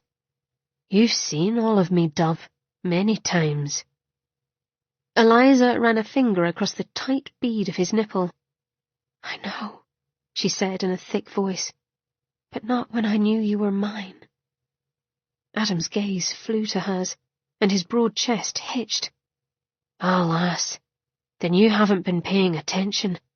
I've been yours since the moment we met, every bloody inch of me. There was no more finesse. He hauled her close, his kiss deep and frantic, starving for her. Their fingers tangled as she reached down to help him push his trousers past his hips. Breathing hard, Adam kicked them the rest of the way off, and then there was only him, kneeling before her, so very strong, his cock jutting out before him, pulsing and dark with need. Eliza remembered the taste of him, and wanted another. She leaned down, caught the smooth crown in her mouth and gave it a soft suck. Adam reared as if shot.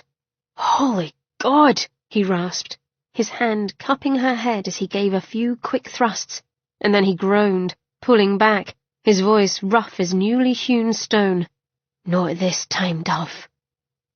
He pushed her back into the pillows, his mouth finding hers. His kiss was hot, his mouth open and wanting, his scent, his touch made her want with a passion that took her reason. "Come into me, then," she whispered against his lips. Hot skin slid against her own, his body like moving granite. "If I take you now, I'll not be letting you go, Eliza." A smile curled over her lips as she nipped his earlobe, loving how he shuddered and the way he cupped her breasts, tweaking her nipples with impunity. She arched into the touch. "Maybe you won't enjoy me." It was Adam's turn to grin, though his attention was elsewhere, his tongue tracing down her neck. "Eliza, love, I plan to enjoy the hell out of you." She shivered at that, and parted her thighs to let him in. He rose over her, his broad shoulders blocking out the light, his warm arms bracketing her. "You asked me earlier what this was between us," he whispered, his lips skimming her cheek. "Yes." He canted his head, kissing her soft and slow. "This, Eliza." He traced her cheek with fingers that shook. "This is everything." Chapter 26. He was going to fuck her. Fuck her first, and when he could think straight, when his cock wasn't about to go off at any moment, he'd make love to her, slowly, gently, for as long as she'd let him. But for now, Adam trembled like a lad, his entire body undone with want. The tip of his cock slid over her sex, and his gut clenched. Beneath him, Eliza lay flushed, her eyes bright and her pink lips parted, so bloody beautiful it made his heart hurt. Countless times he'd witnessed this done by others, yet now that he had his woman under him, Adam was filled with a sudden panic.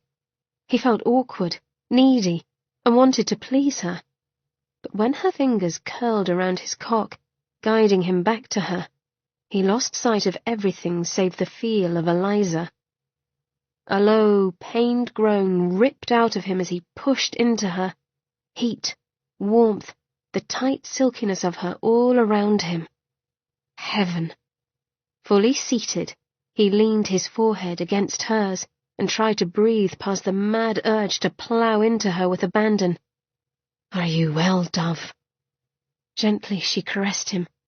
"Very well, demon." That was all he needed. Another shiver lit through him as he drew back out of her snug, slippery clasp. With a grunt, he thrust, and pleasure reverberated through his body like a thunderclap. His muscles clenched tight, sweat beaded on his hot skin. She held him close, her strong legs wrapped around his waist, one of her heels digging into his arse, prompting him on. He gazed down at her, and she surged up, capturing his mouth, sucking on his tongue as though it was as sweet.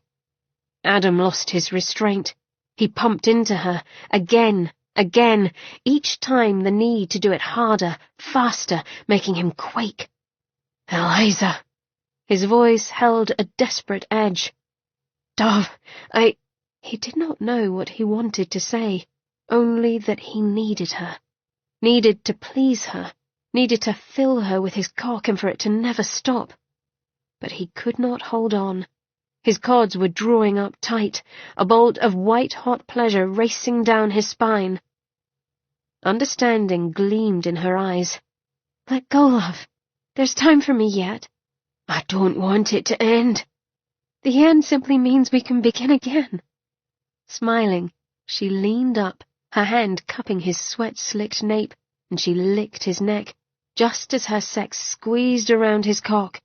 Adam shouted his pleasure and promptly lost his mind. Pumping into her as though his life might end, he came with such force that his sight went dark. He paused over her, his body a plank of quivering muscle, before his strength left him and he fell against her, wrapping her up in his arms, his cock still snug within her, where he belonged. Spread your legs wider, sweet dove. Adam's deep voice rumbled in her ear like the purr of a lion, and Eliza obeyed, her body no longer under her command, but beholden to his will. And his hard body moved over her, surrounding her with heat and the scent of him. I'm tired, she protested in the dark. A lie.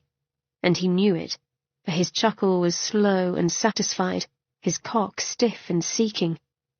I'll go slow. He eased inside of her, inch by thick inch, and she groaned, her sex tender and swollen, her flesh so sensitive the pleasure was near pain. Adam murmured words of praise as he worked himself in, his hands roaming her body in gentle caresses. That's it, lass. Take me. Her lids fluttered closed, and he brushed his lips over them. So tender. His breath warmed her skin. Tell me again, Eliza. In the dark, she smiled weakly, heat blooming anew. He'd been making the same demand all night as he took her, made her scream her release, and then took her again, and she'd been answering all night. No, she said now, still smiling. She'd tease him this time, and he would reward her. His next thrust pushed her up the bed, and her sex clenched around him. Adam groaned. Tell me, he murmured, his mouth skimming along her neck. He moved slowly now, so very slowly, but with a deliberation that made her feel each stroke. Each time he almost left her, only to surge back in. Boneless and hot, she stretched her arms overhead as his mouth traced the contours of her breast. Tell me, Eliza, he said around her nipple. Say it. He drew the tender nipple into his mouth and suckled. Eliza whimpered, her hands clenching his shoulder, and she gave him what he wanted. You are mine. He kissed her then, open and deep, his breath heavy as he pumped into her with hard, sure strokes, and she lit up like a brand, her body flaring with such heat that she cried out into his mouth. As if he'd been waiting for that moment, Adam bucked against her, all moving muscles and utter strength. They came together, lost and found, and he pulled her close, his damp limbs tangling with hers, his lips resting against the curve of her neck. Eliza drifted off with his voice whispering in her ear, And you are mine. Lust was an ache that had not abated, not even in the new hours of the morning when the sky had begun to lighten to grey. She could not stop touching him, smoothing her palms down his strong back, along the rippling length of his arms, nor he her. With languid movements, Adam nuzzled his way along her body as if he needed to discover her anew. She kissed his neck, where his skin was sensitive and his scent the strongest. Was it what you expected? She had been his first, his only. Pride and possession filled her. Was this how men felt when they bedded virgins, as though they'd claimed something rare and precious and never wanted to let it go? Adam released her nipple with a wet pop, and lightly resting his chin upon her belly, he gazed up at her. In the dim of the room, his eyes seemed to glow with a satisfied light. It was more. His lids lowered, his attention drifting once more to her breasts. I want more. Her sex clenched, but he caught her eye, and his expression grew hesitant. "And you?" he asked quietly. Did you? His teeth bit into his bottom lip. Eliza pushed an inky lock of hair back from his brow. It was glorious, Adam. And it had been. The power of his body, the force of his need, had taken her breath away. Witnessing him come apart, the almost painful expression upon his gorgeous face, was something she'd never forget. Still watching her, he made a non-committal noise. His warm palm caressed her thigh, as if he too could not stop touching, exploring. "And yet," he said, pressing kisses across her belly, "I do believe I need to return a favour." The linens rustled as he sank lower, nipping along her skin. A small cry escaped her as he eased between her thighs, and his clever mouth found her sex. His voice was a vibration against her sensitized flesh. "Here, for example," his tongue licked out, making her pant, "has been sorely used. Shall I kiss it, and make it better now, sweet dove?" He did not wait for her answer, but proceeded to pay full homage to her with lips, tongue, and at times teeth. And Eliza loved every moment of it. Chapter 27. The air in Mab's room was too thick, too close. Mab longed for fresh fields, green grass, flowers. She longed for the old days when idiot villagers placed sick babes in the woods because they believed in her, believed in the Fae, when they thought she would give them a new child. Such fear and devotion, such power. And now? Sweat trickled down her spine. Disgusting, agitated sweat. How could this be? Mab strode over the thick silk carpeting, the sound muffled, until all she heard was her own breath and the hard beat of her heart. Plots abounded, against her. She knew Melon wanted her dead. He always had.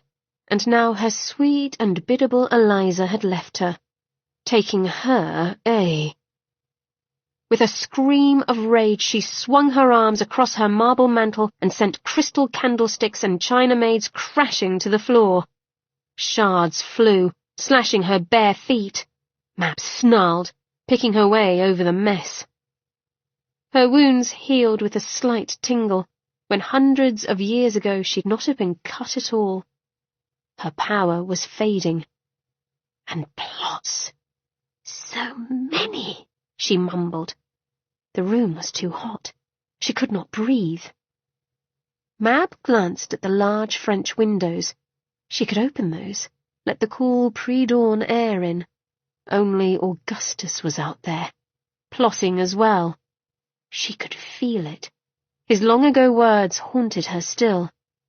"When you think you've finally won, you will lose him, and that will be the beginning of the end for you." "No!" Her shout rang out in the empty room. No! She would not fall victim to fear.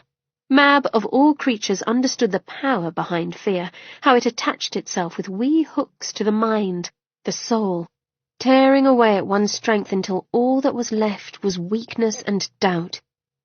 She would not let Augustus win. The bastard had wanted to be rid of her for a millennium, but he could not do the deed. None of them could. The only one capable of that feat was under her complete control, just as she'd planned. A smile of satisfaction warmed her insides.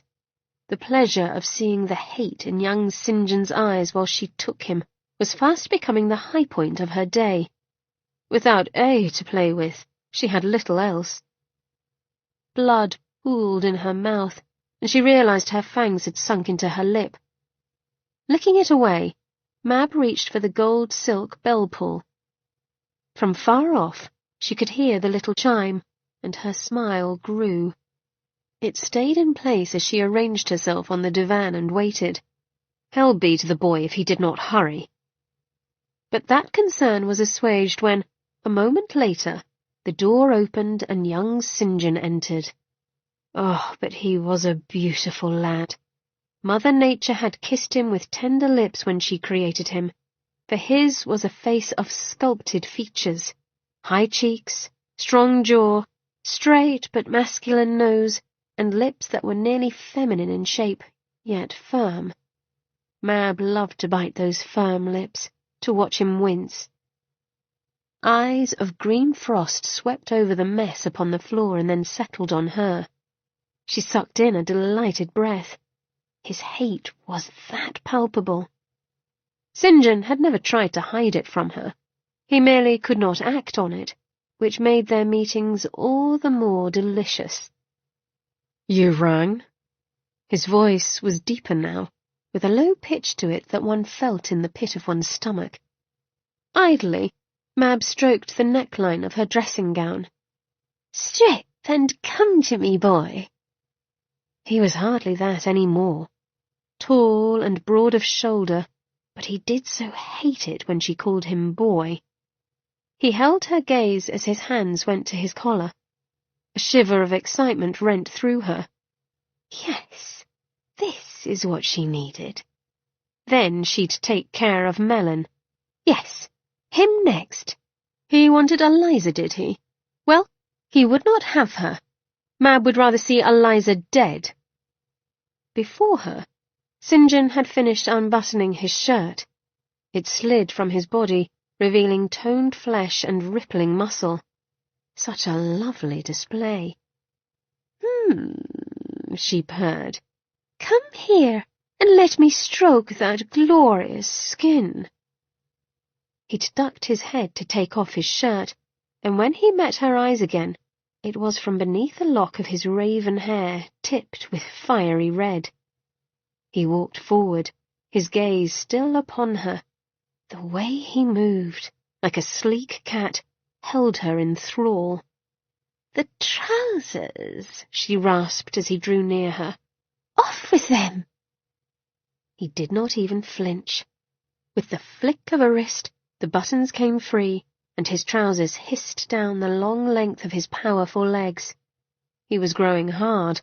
A surprise, that. Usually she had to coax and coax.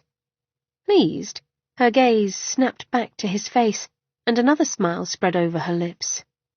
Anticipation seemed to vibrate about his form, quickening his breath and parting his lips. Mab's own lips parted. His eagerness was unexpected but most welcome. He was almost upon her, and the fine hairs at her nape lifted. Gods! His power hummed within the room.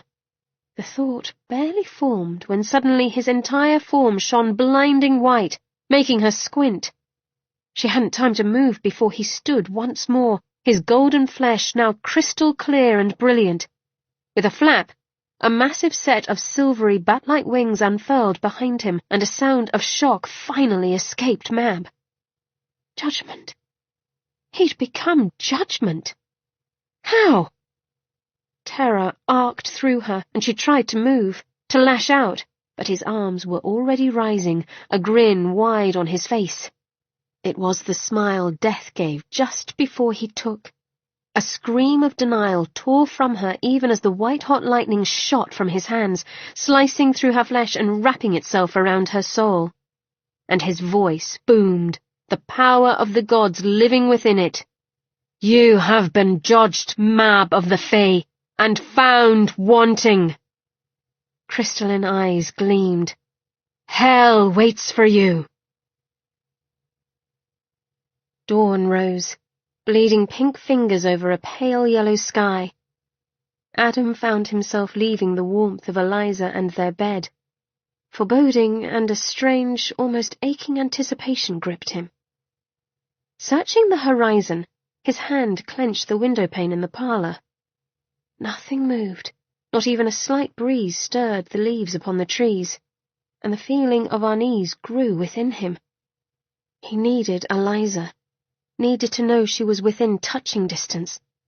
He turned away from the window and headed for the bedroom. He had to reach her. Now! He crossed the room in 2 strides, but it was not fast enough for the fear that had him by the throat. Eliza! Desperation tainted his tone, making it sharp and brittle.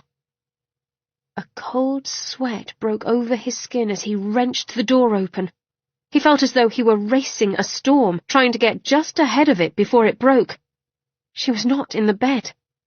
Eliza! She stepped out from behind the doors of the dressing cabinet, her lovely face drawn in concern, and he nearly sobbed his relief.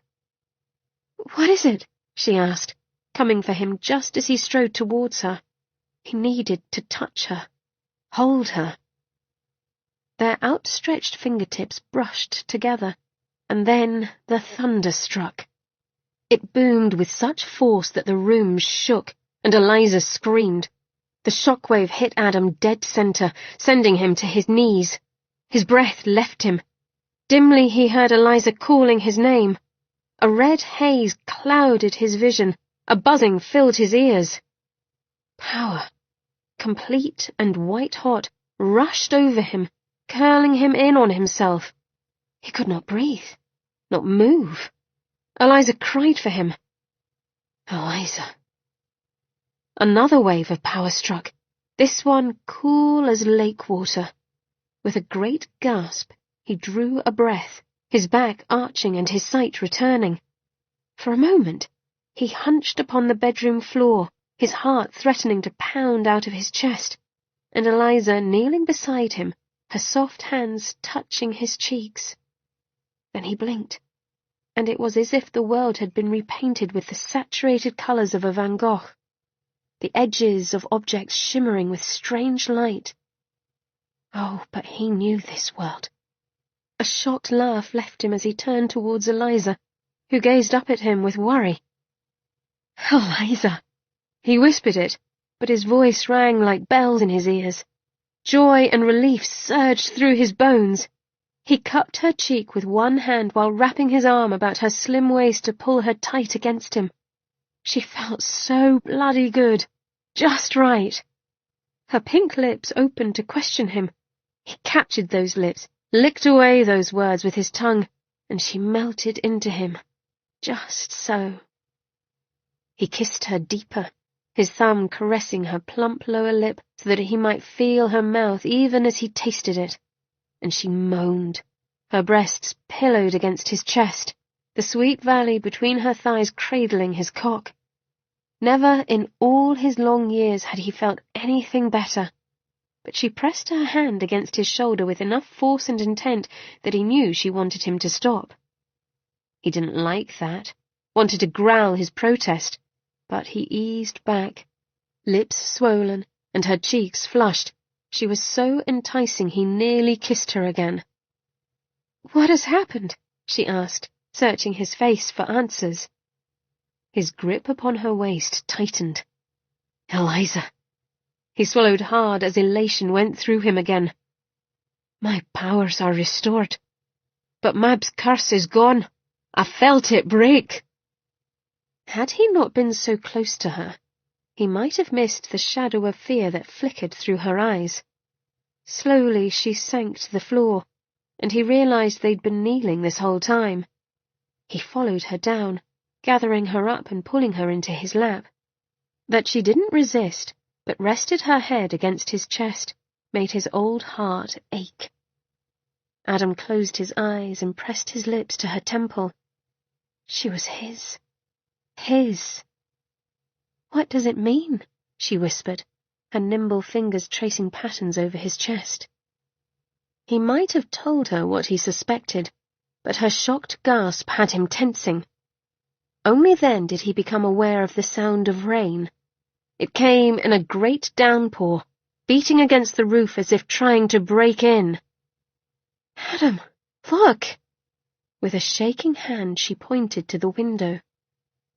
It was not rain, however, that streaked over the windows, but blood.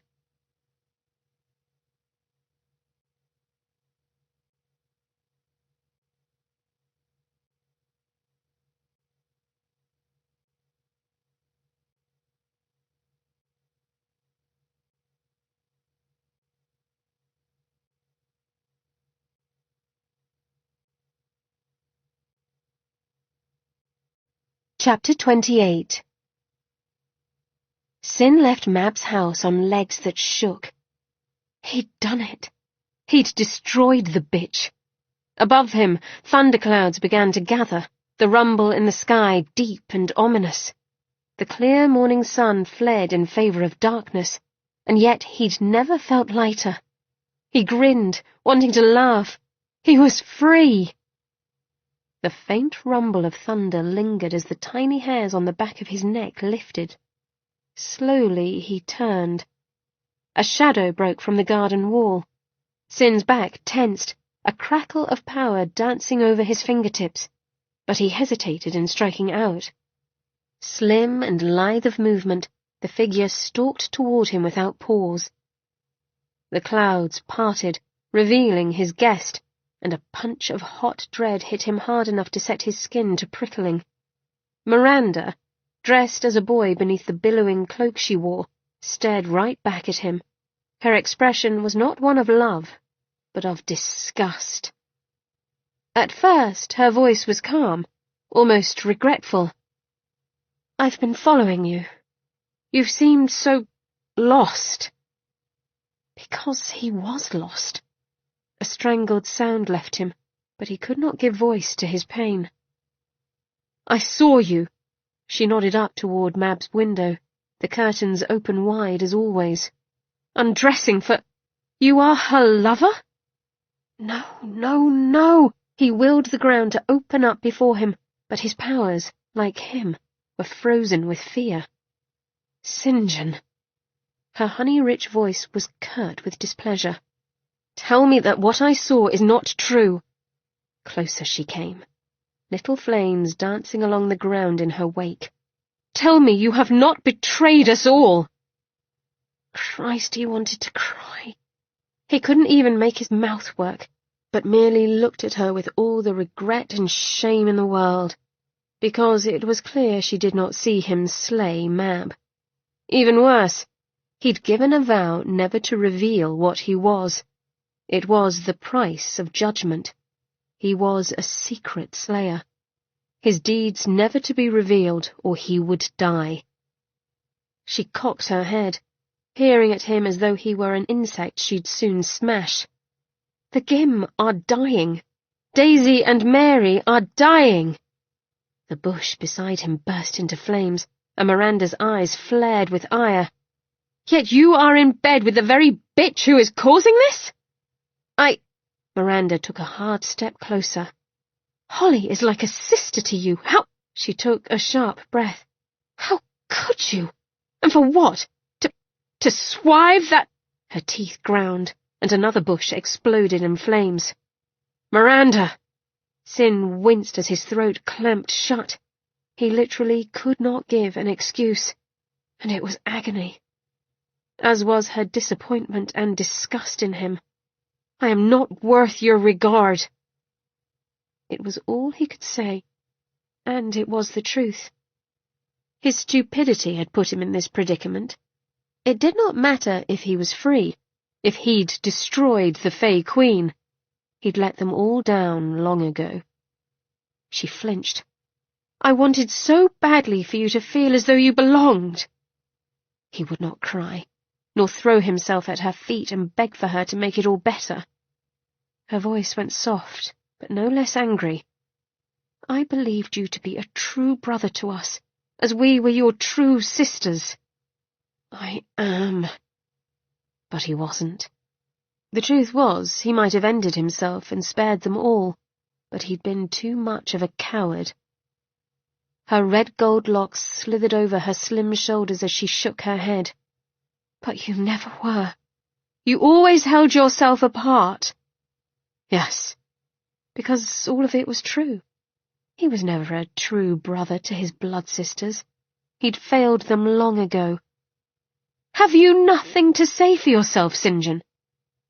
"I hate that you no longer call me Sin. I hate that you've seen the worst of me. I hate myself most of all." He gave a stiff shake of his head.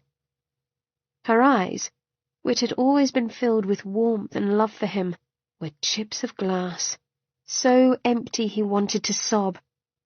worse when she spoke in that terrible flat voice. "For your sake, I will not tell Ian or Jack what you've done. I've no wish to see you slaughtered. However, I think it best that you no longer come around the family." He could only blink back tears burning in his eyes and watch as, with a swirl of her cloak, she turned and left him standing alone, and the rain began to fall.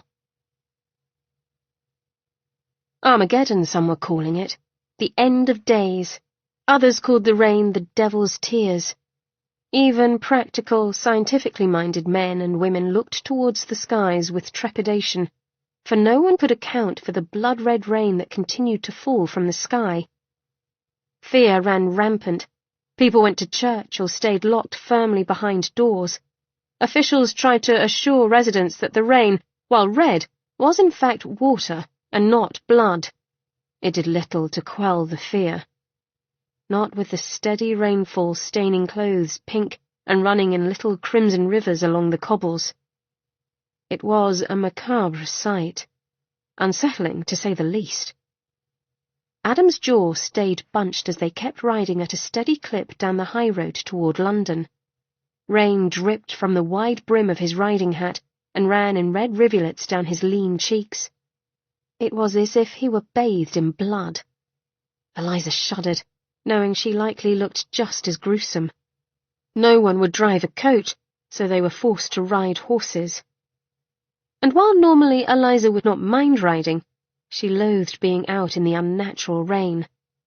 Adam had suggested she stay behind. He had to discover what had occurred. Eliza would be safer tucked up in their little cottage. Perhaps, but she was not going to be left behind, and perhaps he knew that, for he'd merely given her a nod and packed up their saddlebags. Now she could only duck her head, press her lips together, and hope none of the rain would get into her mouth. Perhaps it was an irrational fear, but it could not be helped. The very air about her seemed malevolent. At least they made good time, for the roads were deserted, and soon enough London loomed before them. Black clouds limned in swirling light grey bundles sat like fat toads over the great city. Even here nothing stirred. It was as if the rain held siege. They rode down Hammersmith Road, heading into Kensington, their horses' hooves clopping upon the cobbles, a strange counterpoint to the patter of rain. Usually, the clatter and rattle of endless cabs, drays and omnibuses would compete against the cries of the costers and the distant whistle of the railways. Now, silence and rain. Pale faces hovered behind grimy windows, wide eyes watching them ride along. Just ahead of her, Adam sat tall on his horse, his broad shoulders and straight back a familiar and comforting sight. She urged her mare alongside of him, needing to keep close. He glanced her way, and his expression was grim. Unnerving, this. Everyone has gone to ground. His eyes scanned the streets. I don't detect any supernaturals out and about either. Eliza sat straighter on her mount, a bolt of shock catching her breath.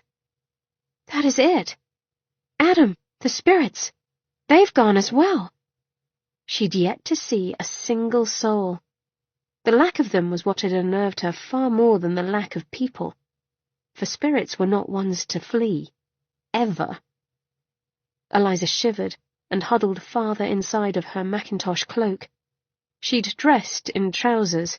They were more comfortable for the ride, and no one was around to gawk at any rate. Where are we going? She hadn't asked Adam for specifics. There wasn't time. To Maps. Her horse shied as she half spun in her saddle. Have you gone mad? His mouth tilted up at the corner. Not that I can tell, no. Eliza slowed her horse, and thus he did as well. She could only gape at him, no longer caring about the blood rain. Then tell me why on earth you'd be willing to return to her. Something odd and ugly, like jealousy mixed with fear, twisted inside of her. As usual, he read her too well, and a slow grin broke over his face. The bastard really was breathtaking when he smiled in that manner. I've no desire to see the fey bitch. I do believe she's gone, love. Gone? Eliza frowned. Aye, I don't feel her any more. He grimaced, crimson rain mixing in his afternoon stubble. Always I've felt an echo of her, like the annoying buzz of a mosquito just out of sight. Now, he turned his attention back to the road, his profile stark. It's as if all is silent. He did not appear precisely pleased, but thoughtful, which bothered her even more. And Melon? How will you fight him when your sword has been destroyed? It had been an unfortunate loss, Adam's sword. The assassin's weapon had been fey-made, and thus able to cut through Adam's sword. A shadow of regret fell over Adam's face, but he spoke with calm authority. I'm considering our options. Adam. She reached out and plucked at his arm. Stop and explain yourself, or I won't go any farther. Adam reined in his horse. Wariness lined his face, hesitancy darkening his eyes. All right. I'll start with Mab. You'll remember when I spoke with Lucian, and you asked me what I'd said to him. Yes. She said it tentatively, because she couldn't fathom what that had to do with anything. As always, he read her well, and his lips curled in a half-smile. I told Lucian to inform Augustus that St. John Evernight was bloodbound to Mab's will. I knew Augustus would seek out St. John. Outrage had her nearly shouting. Why? How could you put Sin in danger? If you'd let me finish, Adam cut in placidly, though hurt darkened his eyes. She hadn't trusted him. Again. With a pang of guilt, Eliza gave a curt nod. She'd hear him out. I am trying to help him. St. John is an elemental of untold power, which is most likely why Mab acquired him in her collection. Adam's lips curled in distaste. In all truth, I see myself in him, what I might have become had I been younger when Mab got her hands upon me.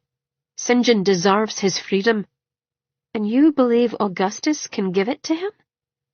If there's anyone who can work around Mab's curses, it is he. But more important, Sin is a worthy soul. Augustus needs souls such as his. Why? What will he do with him? Slowly, Adam shook his head. That I cannot tell you. Eliza huffed out a breath. Cannot or will not? Adam's eyes gleamed gold as he met Eliza's gaze. Some secrets are not mine to tell. Will you trust me, sweet dove, when I say that if St. John goes to Augustus, he will not be harmed? For a moment, the only noise was that of the horse hooves clomping against the pavers as they stood impatiently waiting to move again. And then the stiffness left Eliza's shoulders. Yes, Adam, I will. All at once, he leaned across the small divide between their horses. His lips caressed hers in a soft, melting kiss, his mouth warm and his cheeks wet with rain. Thank you, Eliza May. He kissed her one more time before sitting back. Eliza smiled a bit, but then wavered. Tell me now how this has to do with Mab being destroyed. Ah, said Adam, resting a hand upon his pommel. Mab had to be fighting mad at our evasion. She wouldn't be thinking clearly, especially if Melon was, as I suspect, after her as well. She'd trust that St. John would be under her complete control, which would leave her vulnerable. Eliza licked her dry lips and stared down at the cobbled bricks, stained now with crimson rain. You base all this on the hopes that Augustus will somehow enable Sin to fight Mab and that he will win? I base this on my knowledge of the situation and how best to maneuver certain players into the most probable outcome. He turned, and the strong line of his neck peeked out from his grimy collar. Yes, there is risk involved, but using what I had, it seemed the best play to make. A small laugh left Eliza, and he frowned at her. Why are you amused? You really cannot refrain from plotting and playing with the lives of others. His thick brows knitted, a dark flush coming over his high-cut cheeks. I told you, one cannot win against the Fae unless you treat it like a game of chess. Mab needed to die. I could not destroy her, so I sought a way to see the job done, and hopefully free a man who has been ill-used. Adam, Eliza said softly, I do not fault you for it. I simply am in awe of your working mind. The flush on his cheeks deepened. He sat higher in his saddle, clearing his throat. Yes, well, that is what I hope has occurred. As do I. Eliza took a better hold of her reins, but paused. Adam, my powers are increasing. Might I have killed her? His lips pursed before he spoke. Perhaps. And perhaps had I known then that you were capable of defending yourself against a Fae, I'd have planned differently. But his bold nose lifted a bit as he eyed her slantwise. Then again, I'm not of a mind to lose you, Eliza.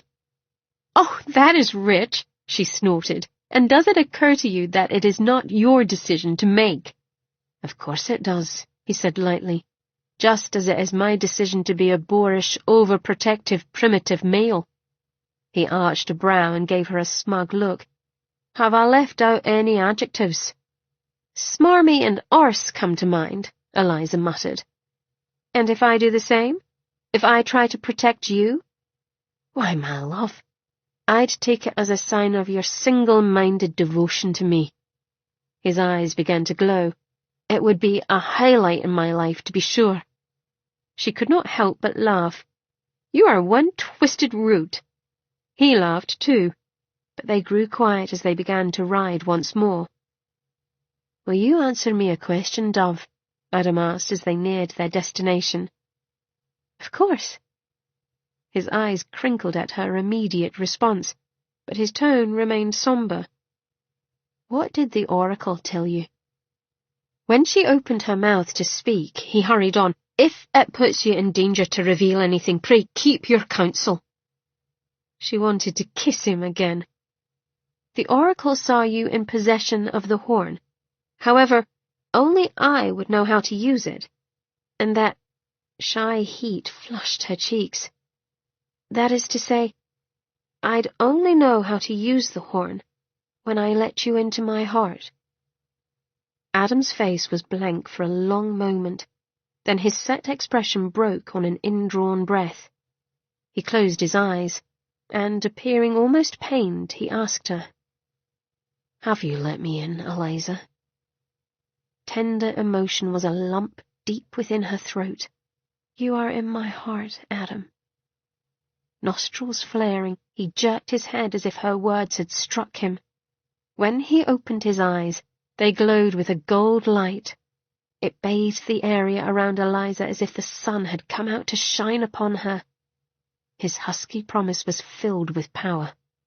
That is all that I needed to know.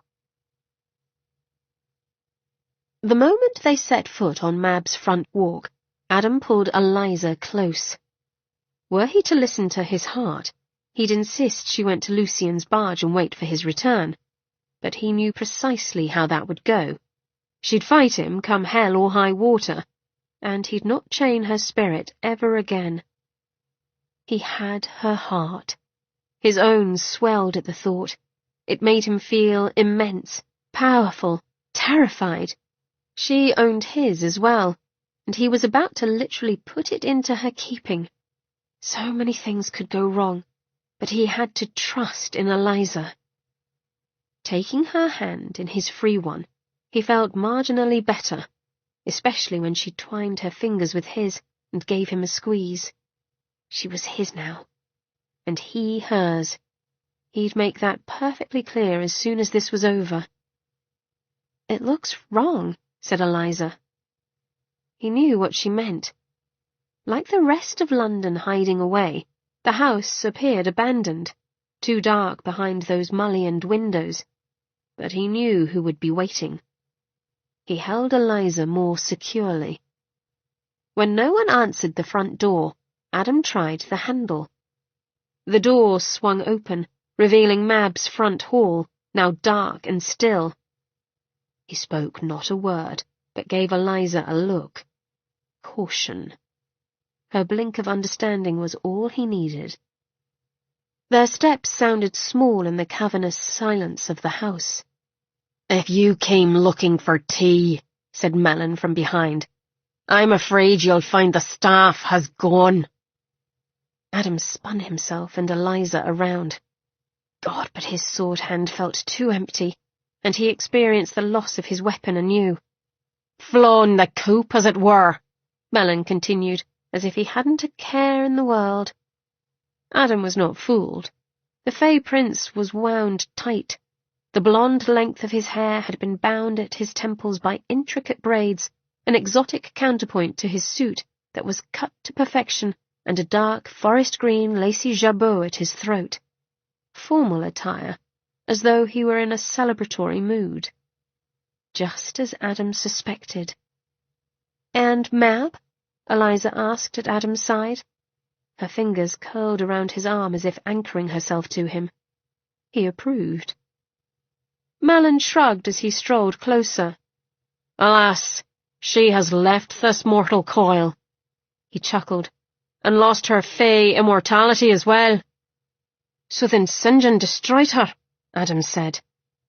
Mellon stopped short, eyes narrowing, and it was Adam's turn to laugh.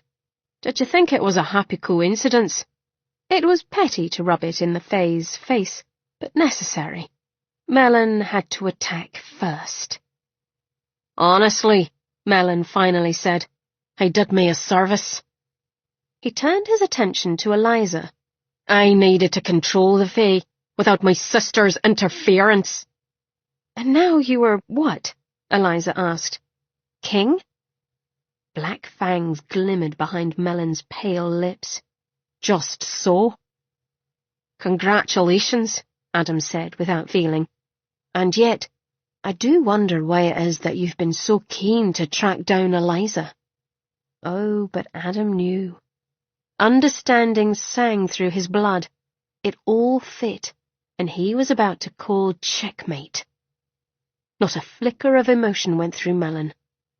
"I had thought that Eliza and I had an understanding." "That I would kill Adam?"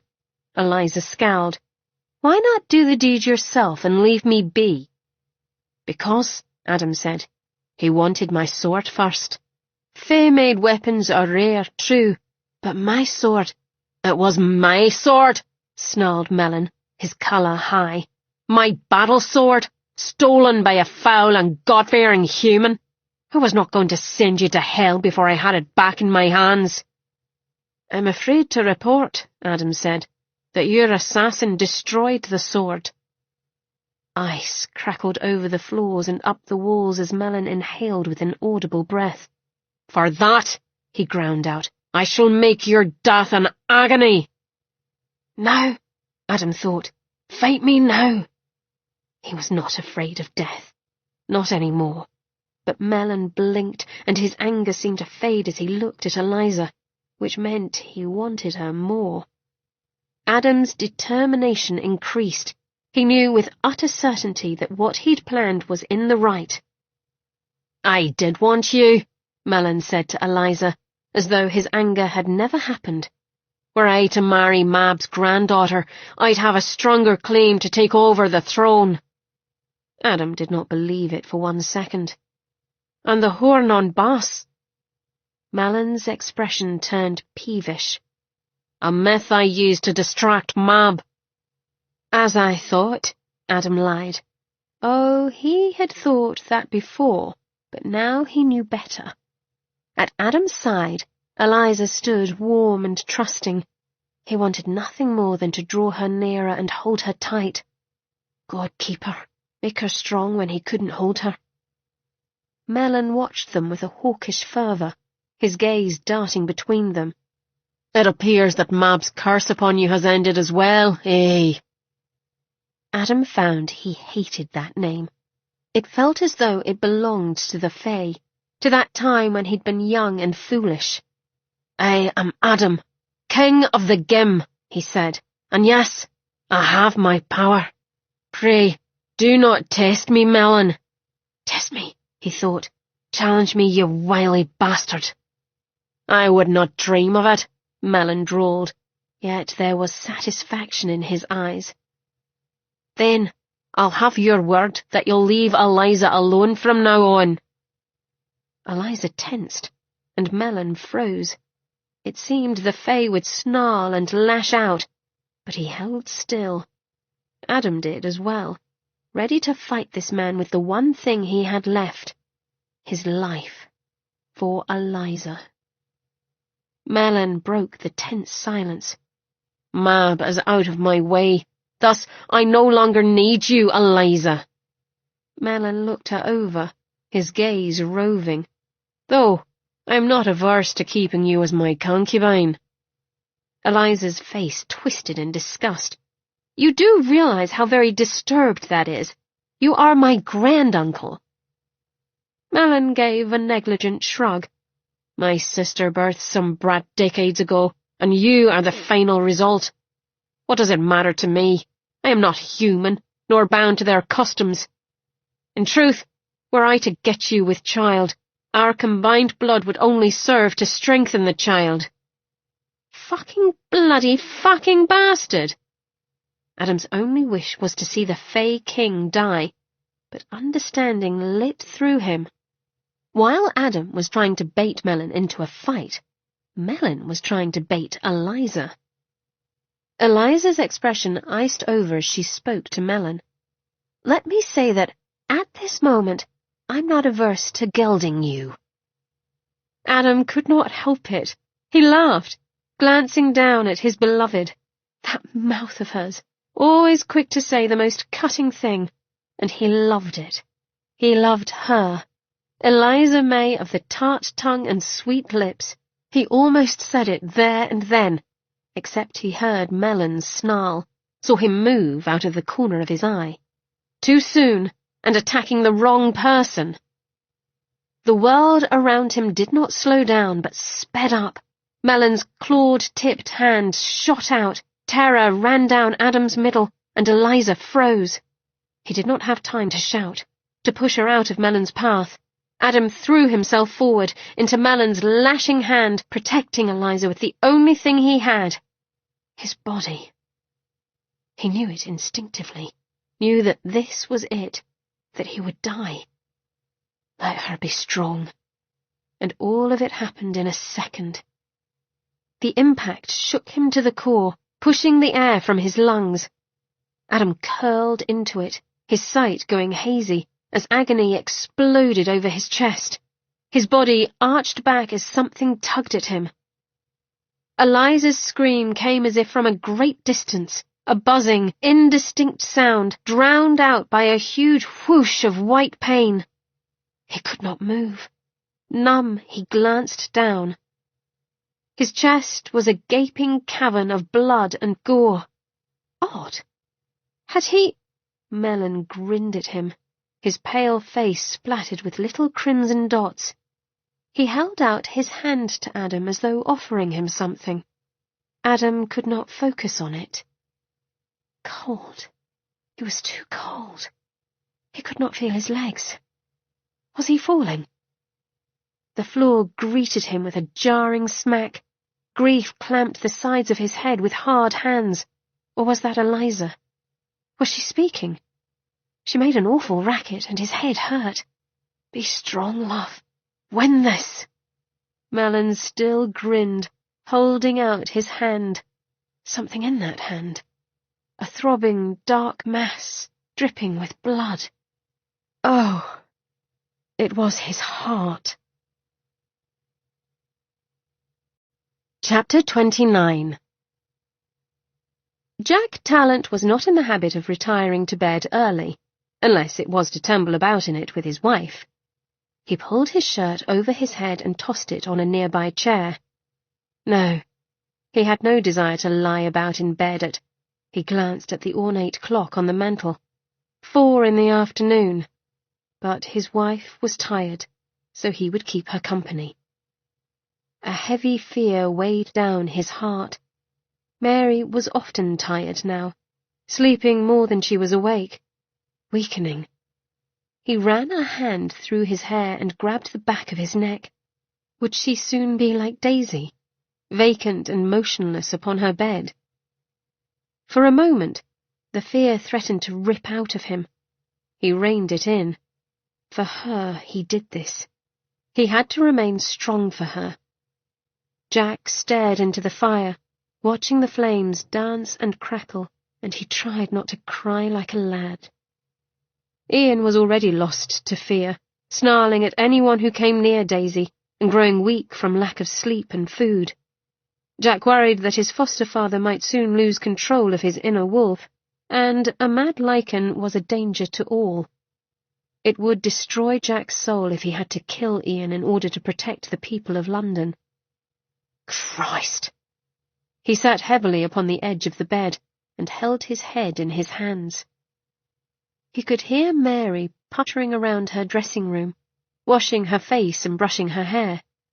He rose to join her, perhaps help her out of her gown and make love to her nice and slow, when the floor shook. Hard. A silent boom seemed to rush through the air, making Jack stumble. An earthquake? He'd never experienced one, but it was the first thought that came to mind. Only the air had felt ice cold. And then he heard Ian's roar, filled with utter terror. Jack moved to go to him, but then halted. Mary. Secure Mary. On unsteady limbs he rushed to the dressing room, his heart pounding and his father's screams ringing in his ear. Wrenching the dressing room door open, he skidded to a halt. Mary! She lay in a tangle of limbs, her eyes open and staring. Jack was at her side in an instant. Mary! God, he'd seen her like this once before, when she'd died for him. Terrified, he pressed his head to her breast, frantic to hear the steady churn of her clockwork heart, but only found silence. Jack's breath came out in hard gasps, his eyes burning and his mind frozen in fear. And then the second blast came, a great boom of noise that shattered all the windows. Jack didn't look up, but held his wife close and wept. Eliza could not recollect what played out before her. She saw it unfold, but it could not be true. It could not. Yet it was.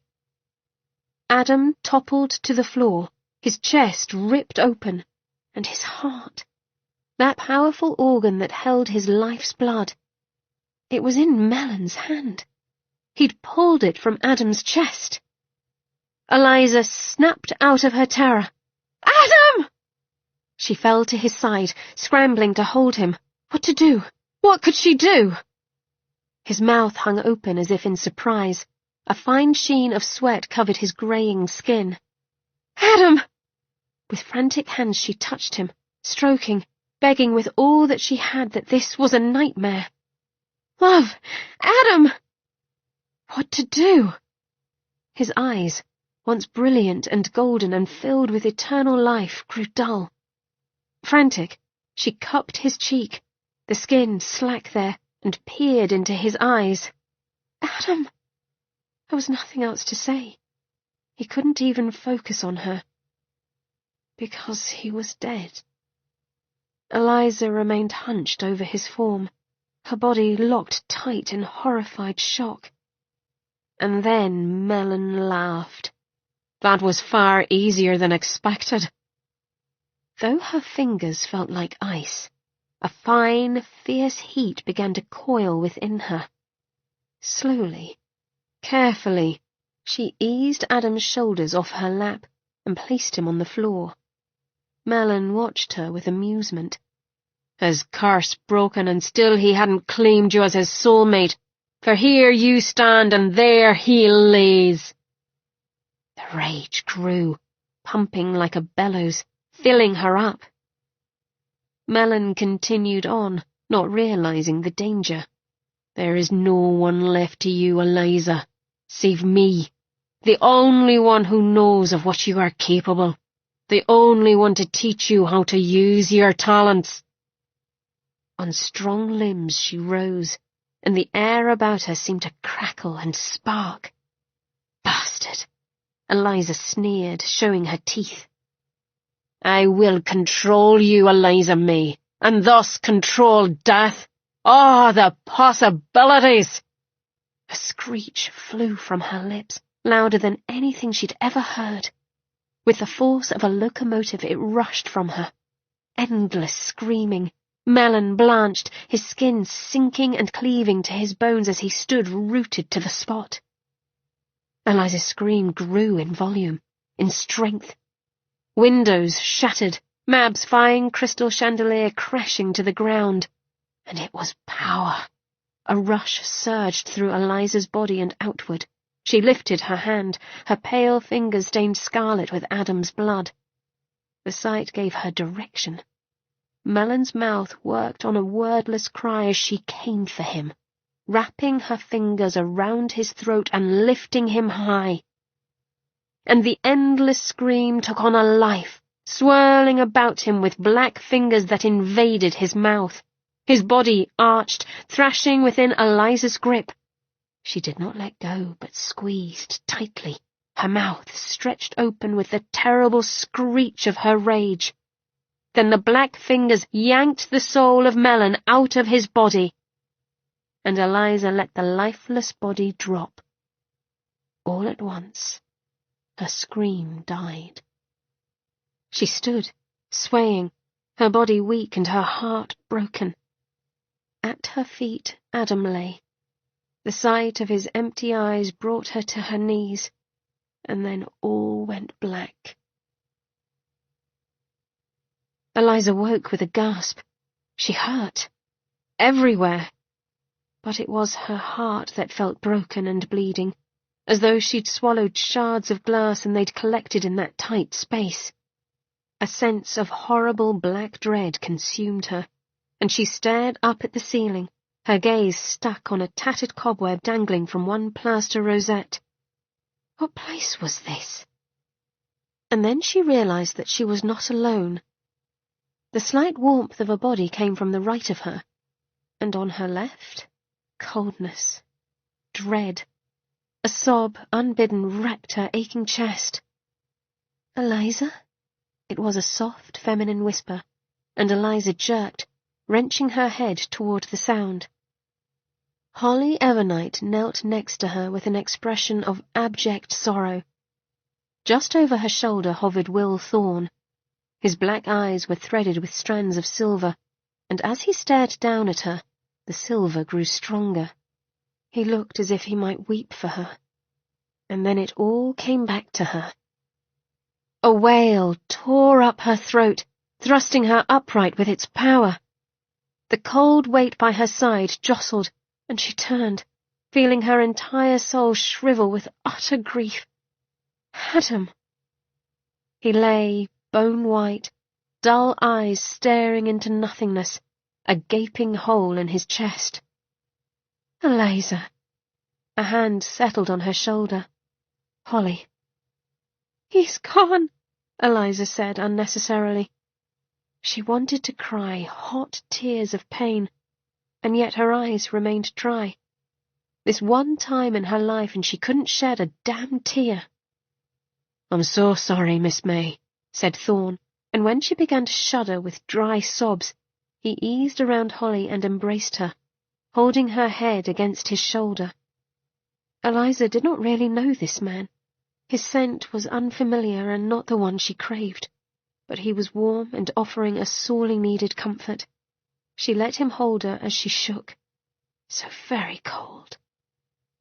Holly looked on in concern, holding Eliza's icy hand in her own. Who did this? There was a strange urgency to her question, one that went beyond Adam. Eliza squeezed her eyes shut. Melon, the Fae, well, I suppose he'd been king for a day. An unhinged laugh escaped her before she took another breath. Adam, he was trying to protect me, and now... She pressed the heel of her hand against her brow. At least Melon is no more. She pointed in the direction of the human-shaped mess of loamy ash that had once been Melon's body. "Christ," muttered Thorn, his hand tightening on the back of her head. She felt him turn slightly and knew he was looking at Holly. Eliza eased herself back and took in their twin expressions of fear and grief. "It is good of you to care for me, but neither of you has any cause to grieve." She could not say his name, but forced herself to go on. "There is more, isn't there?" Thorn sat back on his haunches. "The game, all of them, have collapsed. London is in an uproar. First the blood rain, and now this. Humans are thinking it is the end of days, and the rest of us." Thorn ducked his head. Holly's dark blue eyes filled. "They are dead, Eliza, or give every appearance of being so." Eliza's body went hollow. Not only Adam, but Lucian, Mary and Daisy, who had saved her, kind Mr. Brown, who had harboured Adam and her, all of them, Adam's children. "He dies," Eliza whispered. "They all die." A terrible stillness settled over the room. "I fear it is so," said Holly after a moment. Eliza pressed the heels of her hands over her aching eyes. She could not bring herself to look down again, to acknowledge that he was gone, and her soul was torn in half. Yes, he was her other half. She knew that implicitly now. He was gone, leaving behind a terrible sense of wrongness within her. She felt Thorn stir, heard the shushing of fabric.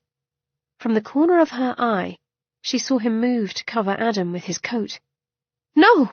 Eliza rose to her knees, pushing him away, and curling herself over Adam's cold body. His life's blood, now sticky and thick upon the floor, seeped through her clothes. "Do not touch him!" Silence. "Miss May." Holly hushed Thorn with a small sound. When she spoke, her voice was even and low. "Eliza, I know this pain. I know you do not want to let him go." She swallowed audibly. "But let us take him to a better place. Not here." No, not left disgraced upon the floor. With the stiffness of an old woman, Eliza moved away from Adam's body. She didn't look down. He wasn't there at any rate, not the soul that lit him up. A steady burn grew behind her eyes and prickled at the bridge of her nose. "Will you—" her breath hitched. "Will you help me take him to Lucian's barge?" Eliza did not know where else to go, and Adam had loved Lucian as a father to a son. Holly's voice came as though through a fog. "Anything, dearest." Eliza stood. She would take care of Adam. And then, she did not know. The endless possibilities of life had simply stopped. Chapter 30. They'd placed him on a pallet under the window of Lucian's great dining hall. Dressed in a simple tunic and resting on a bed of black velvet, his hands clasped on the hilt of his broken sword, Adam looked every inch the fallen knight. But peace had not eased his features. Eliza sat by his side. The room was too hot, the light of hundreds of candles, a flame for each gim, burning too bright for Eliza's eyes. Yet she did not mind. She did not think on much at all. Only him. Her hand curled around his cold and unmoving one. Descartes said that it is easy to hate, and it is difficult to love. I suspect he is right in some regard. Eliza ran her thumb over Adam's knuckles. It was easy to hate you. A strangled half-laugh, half-sob left her. I did it so well, and yet it was so very easy to love you too, Adam. The light of the candles blurred as Eliza's eyes filled. Oh, I fought it, like a cat to a water bath. But it was of no use. Love you I did, Gently she stroked the back of his hand, a fighter's hands, wide and strong. And you must be my soul's other half, impossible demon, for I feel so broken. As if a dam had burst, she cried, tears falling fast and hot. The pain in her heart had her curling over Adam, resting her head upon his hard shoulder, and she cried, so hard that she nearly missed the faint hissing sound beneath her cheek. It grew louder, and Eliza sat up. Oh no! Adam's fine wool tunic began to disintegrate, spreading out from a patch by his chest. No, no, no! Eliza slapped at the slow burn, but it did not stop, and she hissed in pain when the cloth singed her fingers. And then she froze, for it seemed as though Adam moved. Heart pounding furiously, Eliza sat, her gaze riveted to his chest and the spot where his clothing still burned away, enough now that she could see the smooth skin beneath, skin that began to turn a healthy golden shade. An inarticulate cry left her as she lurched up, her chair clattering to the floor behind her. His chest moved again, a deep rise and fall. Her breath! Wordlessly she stood, watching. Blood rushed in her ears. It could not be. And yet, his dark brows twitched, a frown. Ah! Eliza stumbled forward, her hand going to his shoulder. Adam? Her lips felt numb.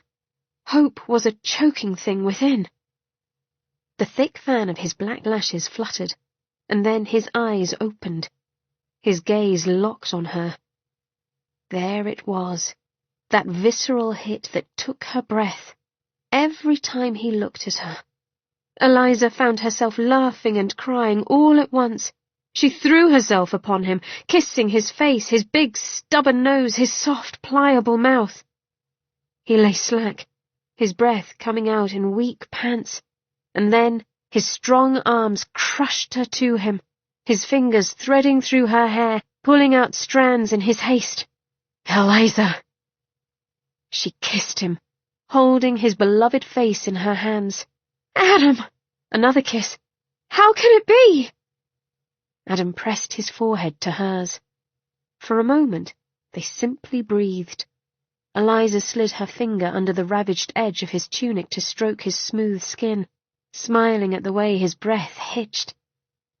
He eased her back so that their eyes met. Banshee, he said. What? Eliza blinked away the tears and stared in confusion. His mouth canted on a smile.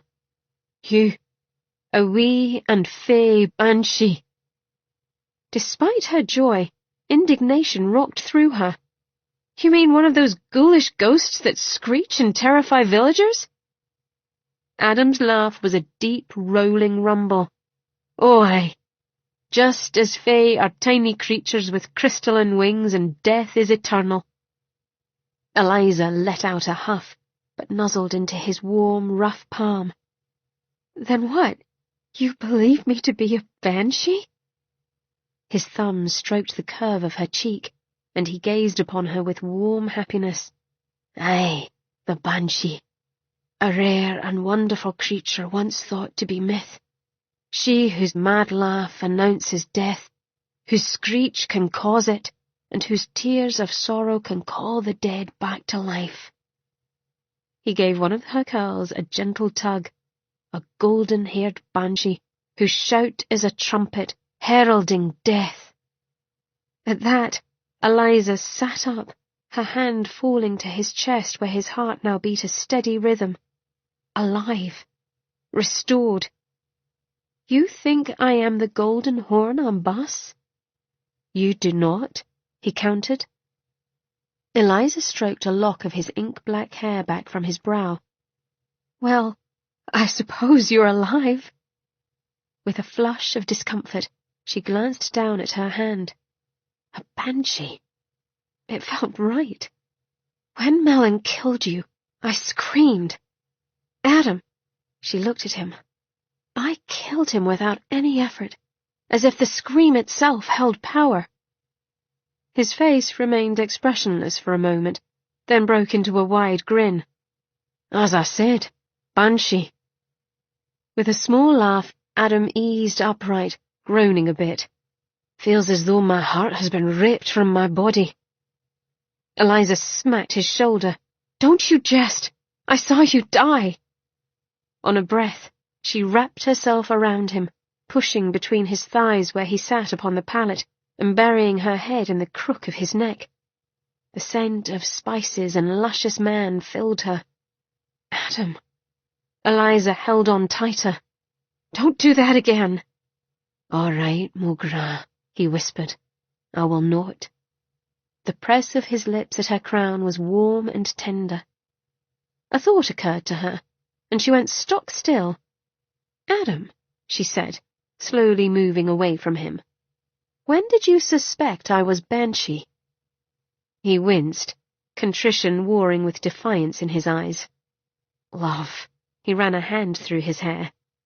"When you destroyed that fae with your scream, I suspected. But when you told me what that wee shite oracle revealed, I knew you were the horn-on boss that Melon sought." Eliza's breath left her with a hiss, her body going ice-cold. "You planned it," she ground out. "You let Melon kill you." "Aye," he said. "I did, though I didn't think he'd do it in such a painful manner." Again he winced, and it was all Eliza could do not to clout his thick head. He rubbed his chest. "Having your heart ripped out hurts like the devil." "Arse!" she shouted, slapping his shoulder once more. "How could you?" He caught her arm and pulled her close, wrapping his arms about her in a secure hug.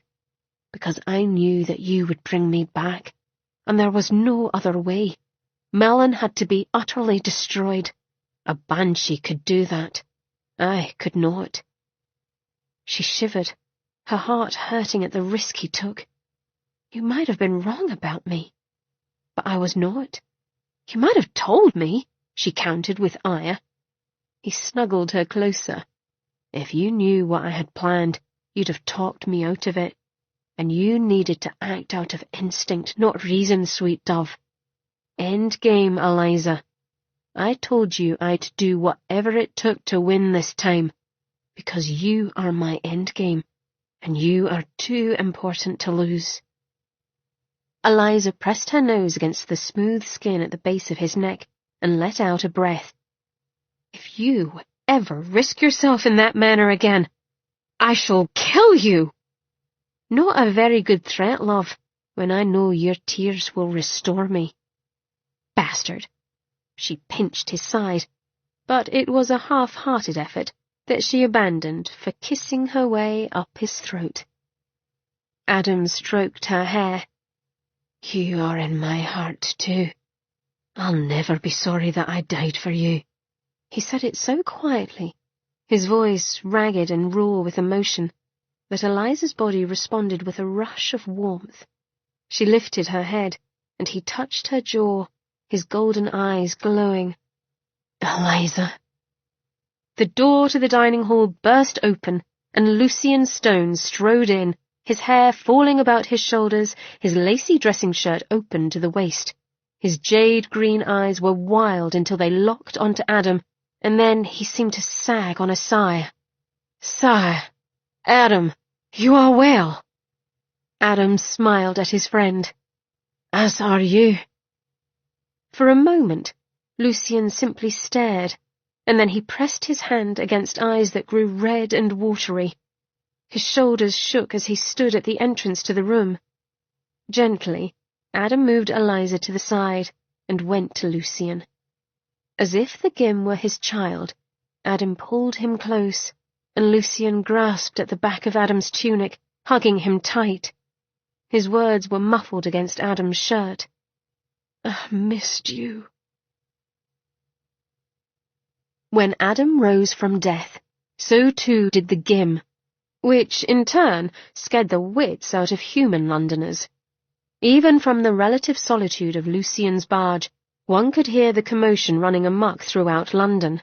The SOS was working overtime with the Queen to contain the problem, using false news reports about a gas leak to pacify the fear. Not that leaking gas was anything to smile over, but at the very least it was something logical to the human mind. Better that than explain that there were those who walked about with clockwork hearts in their breasts. As for the supernatural population of London, they breathed a sigh of relief, or most of them did.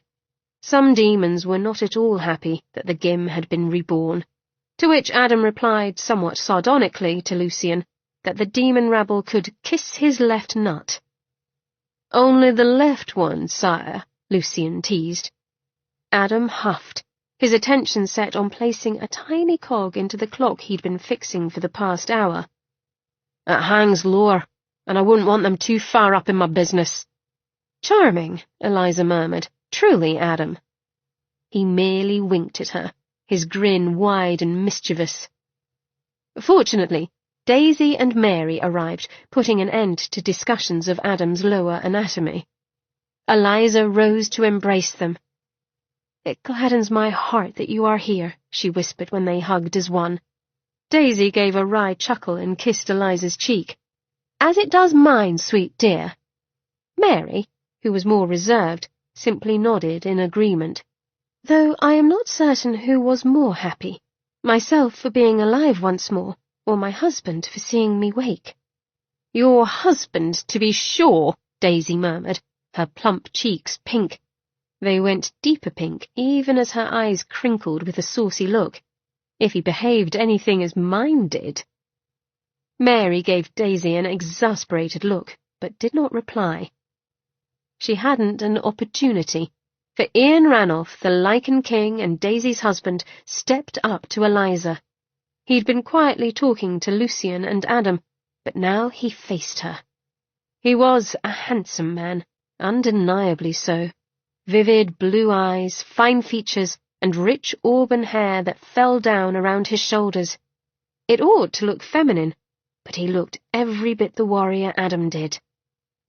In truth, he was a tad frightening, his expression fierce with concentration. High colour darkened his face as he stared at Eliza with an intensity that was slightly unnerving. The room fell silent, but Eliza did not look around. She kept her attention on the man capable of turning into a wolf and tearing her throat out on a whim. His nostrils flared on a sharp breath, and then he fell to his knees. His hair swung forward as he bowed his head. "My lady," he said in a deep burr, "you restored my wife to me, and that of my kinswoman. I am in your debt, beyond measure, beyond price. Consider me your servant, and I shall gladly do as ye bid." Eliza looked around helplessly. Adam's gaze met hers, his solemn yet gleaming with a bit of humour. He gave her a nod of encouragement. Just beyond him, a massive younger man with light brown hair stood, his hand upon Mary's shoulder. "It is so," the man said in a voice deep with emotion. She gaped down at the man before her. "I would not be here were it not for Daisy and Mary coming to my aid and calling Adam to me. Thus we must be even in gratitude." Ranulph lifted his head. "Aye, well, I'll be contesting that claim, Miss May. You brought my world back to me. I'll not be forgetting that, nor taking it lightly." A spark of good humour lit his eyes. "Will you accept my thanks, then?" Eliza would not blush. Her cheeks went warm. "Of course." With great formality, Ranulph took her hand and pressed her knuckles to his forehead.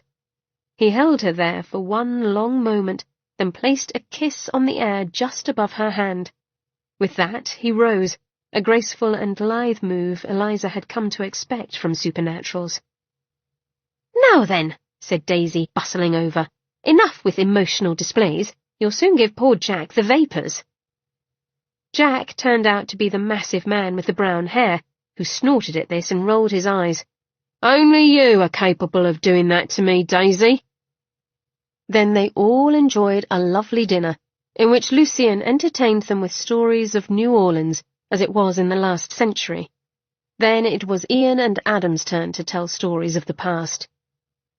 It wasn't until the dawn neared and their visitors had gone home that silence descended, and only Lucian remained, sitting opposite Eliza. As for Adam, his body was draped in a large black chair, adorned with mother-of-pearl, that sat at the head of the table. From the surprised look the others had when Adam sat in it, Eliza had gathered that this was Lucian's special chair. Lucian, however, had been the one to insist that Adam sit there. Now the candles burned low, leaving the table aglow with mellow light. Lucian had been quiet for some time, taking slow sips of his wine, his eyes watching the little candle flames flickering.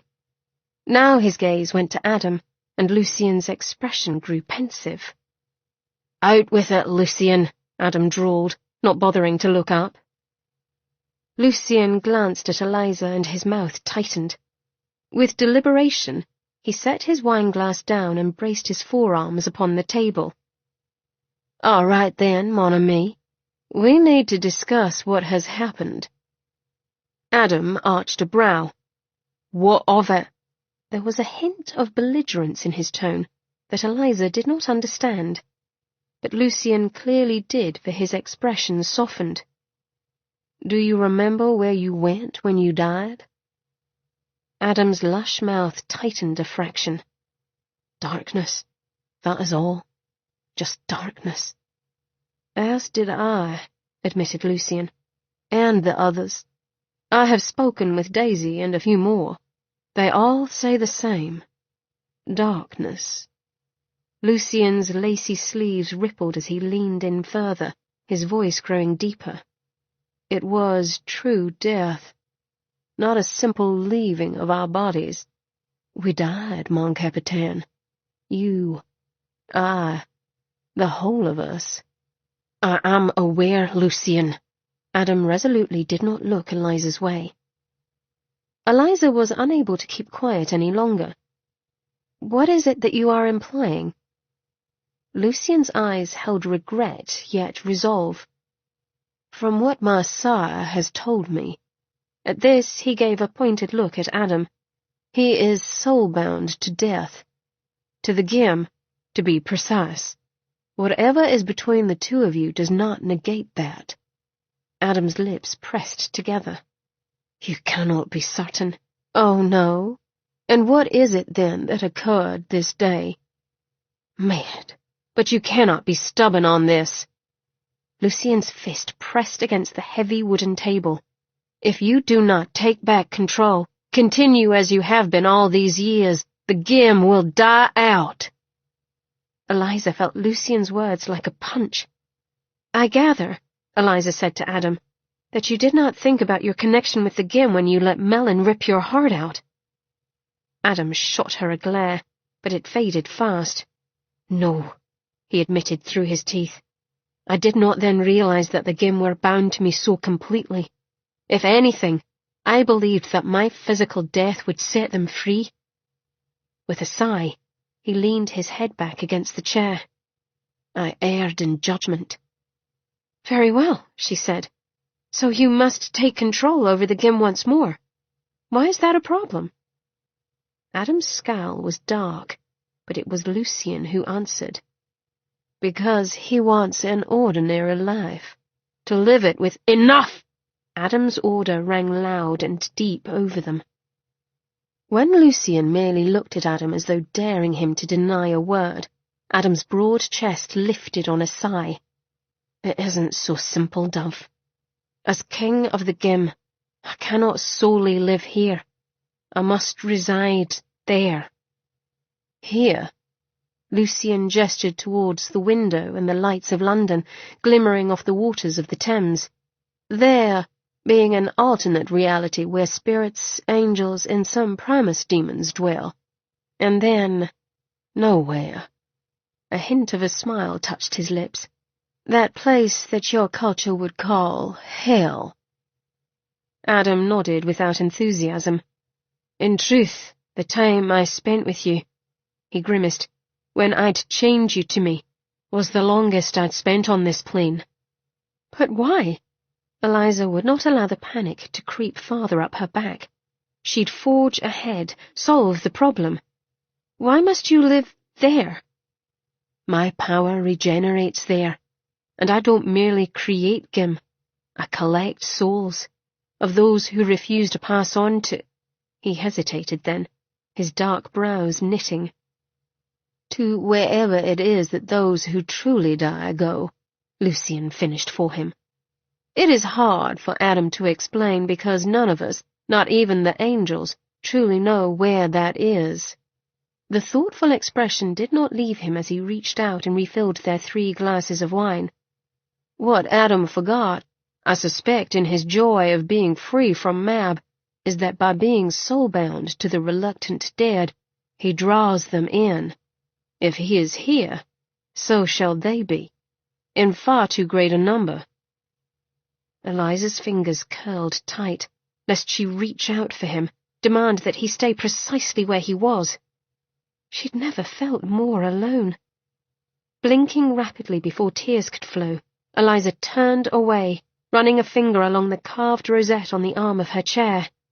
She didn't believe in soulmates or fate. Adam was clearly never meant to be hers. Why then did she feel so defeated, lost? So then, she said slowly, the words fighting past the lump of emotion in her throat. So wherever you are, so shall the dead be.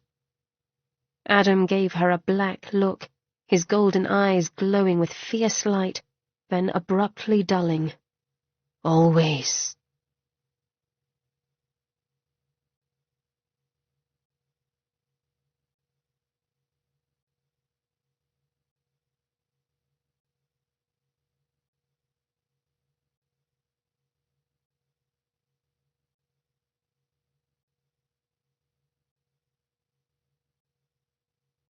Chapter 31. She found Adam in Lucian's dining hall. He sat alone upon the ornate ebony and pearl chair. She walked farther into the room, her heels echoing in the silence. I picked this chair up in China, brought it as a gift to Lucian after he became my eyes and ears for London. Adam's voice was low with melancholy, and the fine curve of his mouth curled. He fancies it his throne now. And yet he wants you to sit in it. Eliza's throat hurt when she spoke. Everything hurt within her. He stilled, the blunt tip of his finger poised above a pearl star. Golden eyes, now glowing once more with power, met hers. In them, she saw her own sorrow and need.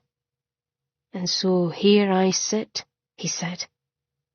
Her limbs ached as she went to him, and he watched her, his big warrior's body unmoving but tense. Eliza stopped just before the arm of his chair, close enough to feel the heat of his body, close enough to touch. You are their king once more. Adam didn't reply. His expression was hard, his thick brows knitting over his strong nose. The scowl he wore grew, his nostrils flaring, and then he hooked his arm about her middle, hauling her in front of him. Before she could breathe, he pressed his forehead against her ribs. Eliza! Such pain in his voice. He gripped her skirts, his breath heating the fabric of her bodice, but said no more. Eliza's fingers threaded through the silk of his black hair, and he sighed. What was there to say? Their time together was at an end.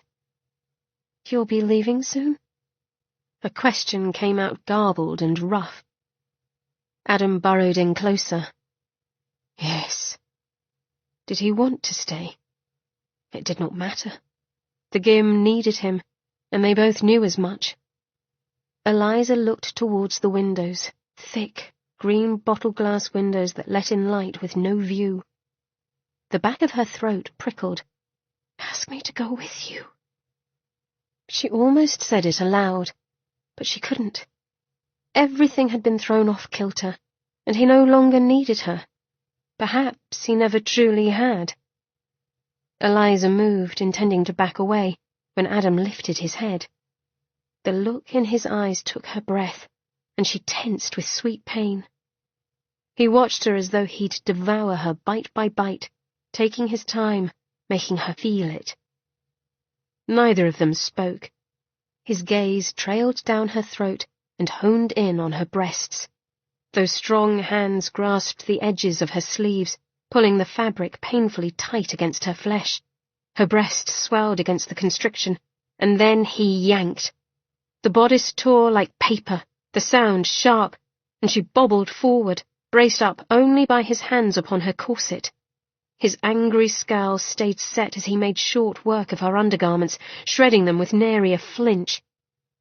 "I see you've regained all your strength," she murmured, a low and steady throb building at the sight of her unbound breasts bare before his gaze. He didn't answer, but merely slid his hand up her ribs, trailing a fine heat in its wake, until he cupped her breast with firm fingers.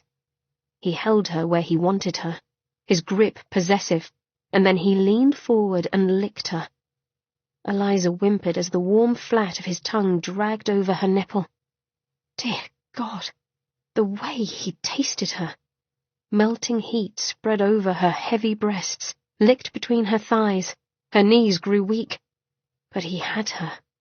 One hand gripping her waist, the other holding her breast captive.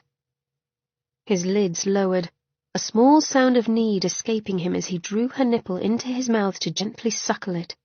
So gently, a counterpoint to the firm way he touched her. "Adam!" She cupped his head and held him close. With a muffled sound, he wrapped his arm about her waist and brought her down upon his lap as he kissed his way up her neck. Soft lips and warm breath. He found her earlobe and nipped it, even as his strong hands drew her tattered skirts over her knees. His fingers traced the soft curve of her thigh, raking over tender flesh. Such a hard touch with his warrior's hands. Hard touch, gentle mouth. Eliza wiggled closer, needing him too. She pulled at his shirt, desperate to get at the solid heat of his chest. His skin was tight satin, and touching him did nothing to satisfy her hunger. It merely made her want him more. She wanted to touch him endlessly, taste him, fuse her flesh with his. Anything to ease this agitation, this want. Something near a growl rose up within her as she reached between them and freed his cock, wrapping her fingers around its hardness and giving it a firm tug. Adam hissed, his hips canting. Just as frenzied, his mouth moved over her, biting kisses, licks of the tongue. His wide chest rose and fell with each breath. She pressed against it, antagonizing the throbbing ache in her breasts. Adam grunted, his big hands finding her bottom. With an impatient noise, he hauled her against his cock. They both shuddered, stilled a little. His mouth was at her ear, his breath a pant, as he slowly lifted her, sliding her wetness over his length. Adam trembled, his massive thighs tensing. "Take me into you, dove." Eliza's head fell to his shoulder, lust making her boneless. Hand wrapped around the root of his cock, she lifted a little, guiding him to her entrance, and biting her lip as the thick, round crown pushed into her. A broken, weak cry left her. And then he gave her no mercy but ploughed into her. There was no more thinking, just mindless want as he worked into her, his hands upon her arse. She found his lips. Their kiss was messy, an uncoordinated meeting of lips and tongues. "Adam," she said into his mouth. "Please, please." She didn't know what she was asking for, only that she needed more. It couldn't stop, this feeling. It couldn't end. Fear that it would rode her hard. She twined her arm about his neck, desperate to get closer still. And he held her secure, one hand holding the tumbled-down hair at her nape, the other clasped on her bottom. But he suddenly slowed, his movements becoming more steady, yet no less intense, and she quaked, her eyes closing, her forehead pressed to his sweaty cheek. "Look at me," he rasped. "Look at me." He cupped her chin, bringing her head up, holding her there. Golden eyes glowed with the power of the Gim. His power. It took her breath. His expression was near pain and filled with a tenderness that battered her heart. There will never be another Eliza. His cock moved within her, slow, steady, deep. Her eyes fluttered, but he held her tightly, not letting her break eye contact. "Do you hear me? You are my first," he thrust. "My last," he kissed her jaw. "My forever." She kissed him, her lips barely brushing his, her tongue lightly licking along the edge of his mouth as they shared a breath. "Yes, Adam." She suckled his bottom lip. "Yes." He swallowed audibly, his big body trembling, his movements becoming disjointed once more. "Eliza." He sounded broken. And so she kissed him again, as she clenched her inner walls, clamping down tight on him. "Come home, Adam. Come home to me." She hardly knew what she was saying, only that she would be his home if he'd let her. But he understood. On a loud groan, he thrust into her, the tip of his thumb finding her sex and worrying it as he pumped. That touch, and the feel of his open mouth against the sensitive skin of her neck sent her spiraling. Cool heat pushed through her, and Eliza tensed with a whimper of pleasure. He held back no longer, shouting his release. He bucked into her, frantic, violent, until he finished, his hips grinding into hers, his body rock hard.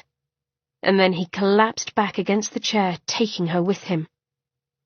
Shaking, she clung to him, her breasts crushed against his damp chest. Despite the way he panted, sweat slicking his skin, he was solid, eternal in his strength.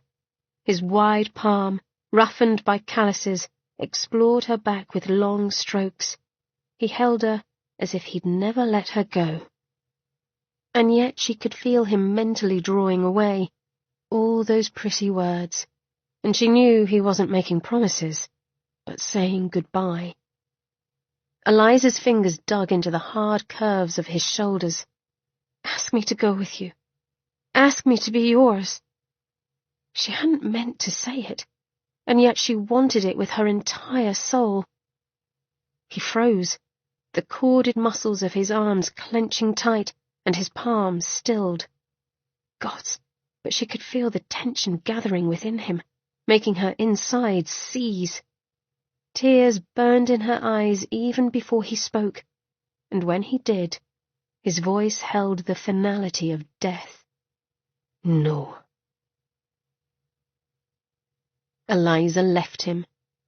Adam did not blame her in the least. He'd been a cruel bastard. He'd turned her away, and ripped out his own heart in the process. Alone, he sat in the chair he'd made love to her in. Echoes of what they'd done, of her passion, the ripe warm feel of her body haunted him. He ached for her, in a way he'd never thought existed. All these centuries, he believed loving a woman would be the making of him. How wrong he'd been. He wanted to die. He, the king of death. Adam snorted, and it came out as a pathetic, dark sob. "I see we are not at our best at the moment." Lucian's voice had him jumping within his skin. Adam winced at the sight of him, resplendent in cobalt blue and sunshine yellow. "Christ, you look like a parrot." Lucian lifted an elegant brow before running a hand down his satin coat. "Admit it, mon ami. You've always been jealous of my plumage." "Oh, aye," Adam drawled. "I'd look a treat kitted out like a pretty dandy." "That you would," Lucian murmured, eyeing him with frank appreciation. A rare show of his true appetites, and one designed to discomfort Adam. It didn't, but Lucian's constant needling did. Scowling, Adam shifted in his seat. "I'm in no mood to spar with you today, Lucian. Tell me what you want and go." "Ah," said Lucian lightly. "But of course, you'd rather sit here and wallow in misplaced pride." A haze of blackness rushed over Adam's vision. "You think this is about my pride?" His shout reverberated throughout the room. "Smarmy arse! I've no pride left when it comes to her." Adam's fists pushed against the table until it groaned in protest. "It is about my children, my Gim. It is about you, Lucian. You and every one of my Gim will die if I do not return to what I was, as you so kindly pointed out last night, so do not presume to come and lecture me now." Lucian's pale green eyes remained pallid. "So then, you shall sacrifice your love for the greater good. Is that it? Most noble of you, mon capitaine." Adam's teeth met. "My patience wears thin, imp." Lucian's soft chuckle rumbled. "I have that effect." He shrugged, the cascade of lace at his throat sliding over his cobalt waistcoat. "So make her your queen. Bring her with you." Jesus! Adam raked his fingers along his aching skull. It was either that or punch his old friend in the throat. "Have you gone completely daft, Lucian, or has love addled your brain as well?" Lucian went milk-white, his fine nostrils flaring on a sharp breath as his irises began to glow with green light. "Oh, aye," Adam went on, wanting to hurt. "You think I don't know? You talk of making difficult decisions as though it were so very easy, when you turn your back on the sacrifices you must make for your own happiness." "We are not discussing me," Lucian shot back, his usually smooth voice a near roar. Red-faced, he pounded his walking stick into the wooden floor of the barge. "And my dilemma is nothing like yours. She loves you, and you her. You know damn well that if Eliza were to come with me, she'd have to die." The very thought was a spear through his heart. Death, Lucian, when she's fought to live for so long. And they both knew Adam could not even make her a Gim. She was too much Fae, the one creature who could never be turned. And she was his soulmate. "She loves you." Lucian's voice was a ghost. "That means everything." Guilt and shame punched into Adam. Lucian sounded as torn as he. "I struck low and dishonourably," Adam said. "Forgive me." Lucian gave him a short nod. "And I pushed you hard. But it is done out of my love for you." He leaned in, his expression earnest. "Can you not see? All is not lost if she were to... She'd be stuck there. And I..." His voice left him for a humiliating moment. "I'll not see her fade away, lost to life, solely because of me." Adam blinked down at the rough, worn edges of Lucian's table. "I'm giving her up, because I love her." The distant clank of a ship's bell drifted over the room, and Lucian sighed, as he moved to the sideboard and poured them both a glass of claret. Adam accepted it with a numb hand, and then drank it down in one gulp. He'd have preferred whiskey, but suspected Lucian was still cross enough with him not to have offered it. Lucian sat across from him and took a sip of wine. "You want to know the worst of it?" Adam murmured. "Oh, there's more?" Adam glared, but then his shoulders sagged, and he rubbed a hand over his face. "I'm tempted to choose her. So very badly." "It shames you that you'd prefer love and happiness over holding up the lives of thousands." Lucian shrugged again. "And here I thought this is what makes you so very human. For once." A snort left Adam, and he slumped in his chair, pressing his fingers to his eyes. "All too soon I'll be as far from human as one can get, my friend." And he'd have an eternity to remember Eliza. Chapter 32. Adam left London on a sun-filled day. No rain for him, only clear skies and that rare and lovely weather that made Londoners flock to the outdoors. Cursing the weather, and heavy of heart, Adam moved away from the hot sunshine and stepped into the shadows provided by a large elm tree. Across the lane, Eliza sat in the window seat of Mab's grand house. Lucian had told him that Mab's possessions would go to Eliza. Good. Adam had left all his worldly goods to Eliza at any rate. He'd amassed a king's fortune several times over, and he wanted her to have it. He would not be returning to London. He wouldn't be able to stand it, not when he knew she'd be here, within reach but never obtainable. Under his collar, his clock rested against his skin. Eliza had taken it off just before they'd parted, her expression void of any emotion. I no longer need to keep this safe. It is yours once more. And it had felt as though she'd torn his heart out all over again. But he'd said nothing, nor protested when she walked away. The clock ticked a steady rhythm, power flowing through it and into him. Once more, he felt each and every soul he'd saved as if they surrounded him. With stiff movements, he pressed his hand to his chest. He'd literally experienced having his heart ripped out, and yet this was worse. Physical pain eventually ended, the lights dimmed, and the mind shut off. Enduring without happiness or hope, that was true hell. And his happiness sat across the way. She lived, and he would hold that thought close to him. She'd live a full and adventurous life, just as she'd dreamed of doing. Behind the window, Eliza stared out onto the street. She could not see him now. He was invisible to the living. Even so, he hid in the shadows, afraid that she might catch a glimpse of his spirit. If he stopped to say goodbye or explain himself, he would never leave. Logically, Adam understood that he ought to lay the choice at her feet, but everything in him protested at asking her to leave this world. For centuries, he'd wanted nothing more than to be a normal man once more. He would not, could not, offer her anything less than a normal life. Eliza stirred, sunlight gleaming in her hair and caressing the curve of her cheek. A lump rose hard in Adam's throat, choking him, and he turned away, unable to look upon her a moment longer. It took but a thought, and the black door to his own personal hell opened up before him. Adam stepped into it without looking back.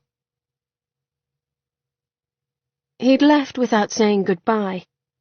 It ought to have hurt the most, this slight, but it did not. No. Eliza was far more hurt by the simple fact that Adam had left her. The when and how of it meant little in the face of that rejection. Alone she sat, as she'd done every day for the past few months, in the window seat of Mab's house. Her house now. Shortly after Adam had disappeared from Lucian's barge, from this world entirely, a solicitor came to visit Eliza. A fey solicitor, as it turned out. The little man, dressed in a velvet suit of forest green, had given her a neat bow and introduced himself as Mr. Marcus. Combined with his bright red hair and smattering of freckles across his nose, he bore an unfortunate resemblance to one of those cartoon leprechauns that merchants like to paste up in their shops come St. Patrick's Day. Or they did in Boston. Eliza did not know if anyone celebrated here in London. I did not realize that Faye occupied such professions, Eliza had mused. I can't see why not, Mr. Marcus had said sensibly. We've claims and courts just like any other. Well then. And it turned out that she now owned all of Mab's estate. Eliza was also the most natural candidate to take over the throne. However, Mr. Marcus went on to explain, should you not take up the claim, there are many others most willing to do so. Eliza could just bet. Let them at it, Mr. Marcus. I am of this world, and here is where I intend to stay. Eliza might have gone to Adam's domain, if he'd but asked. No, she would not think of that. And so she took up Mab's estate, despite the fact that the house felt repugnant to her. For where else was she to go? She might stay with Daisy, or one of her sisters, Poppy or Miranda, who were also Eliza's distant cousins. And Holly Evernight had extended an offer as well. But all of them had families, husbands who loved them, and Eliza was in no mood to live amongst marital bliss, thank you very much. As for Sin, he'd disappeared. Not a soul knew where he had gone, though his sisters seemed quite tight-lipped and cagey about the subject.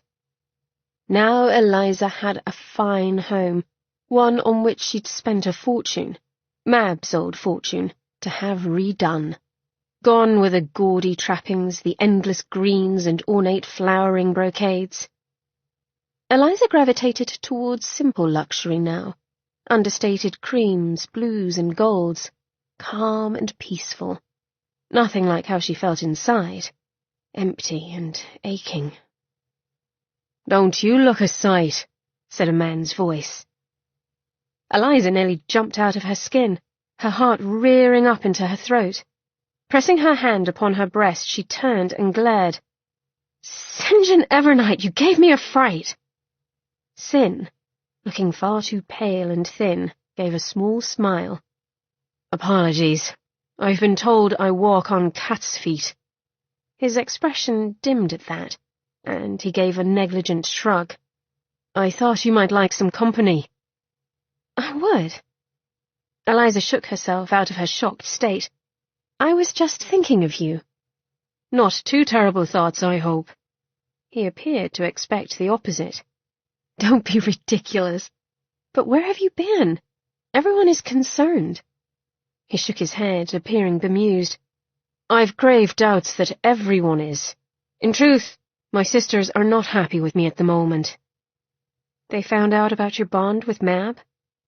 "Close enough." He winced and rubbed a spot over his chest. Eliza hurt for the way he so clearly hated himself. "Well, I worried. I care." "You're too good to me, cousin." But his shoulders relaxed a bit as he sat in the chair opposite her and offered a small, weak smile. "Nonsense. I could be better." Eliza leaned forward. "Stay here with me, Sin. As you can see, I've cleaned house." "Yes," he said, glancing about, "and quite nicely at that. I approve. But I cannot stay."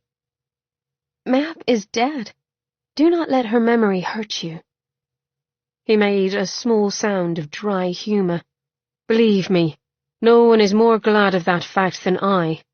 "Which means you are free." "Yes." He did not sound happy, but weary. "Then why haven't you returned home? Why can't you stay?" He glanced towards the window, and the morning sun cast his fine features in harsh light. "I think it best if I go away for a while. See what there is of the world." He turned back, his green eyes searching. "You could come with me if you'd like. We could have an adventure or two." It was just the thing Eliza had always yearned to do. She no longer wanted to do it with anyone else but the man who'd left her behind. Perhaps that knowledge was clear upon her face, for Sin's hopeful expression dimmed. He slouched in his chair. "I've heard Adam has gone for good." His tone was gentle. Not that it mattered. It still hurt, far more than Eliza wanted it to. Blasted Adam. "Yes." Sin peered at her. "So then you never warmed to him?" "Must we discuss this?" Eliza plucked at her sleeve, then curled her legs up and under her within the well of her comfortable chair. "We might talk of other things, yes?" Sin shrugged. "Only you appear sad, cousin, like your heart's been broken." Before she could stop it, her eyes instantly watered, and a horrible sniffle broke free. "Oh, well," It's better to have loved and lost. Hell, I can't even finish that nonsense. Eliza wrenched herself from the chair and went to the window, only to walk away.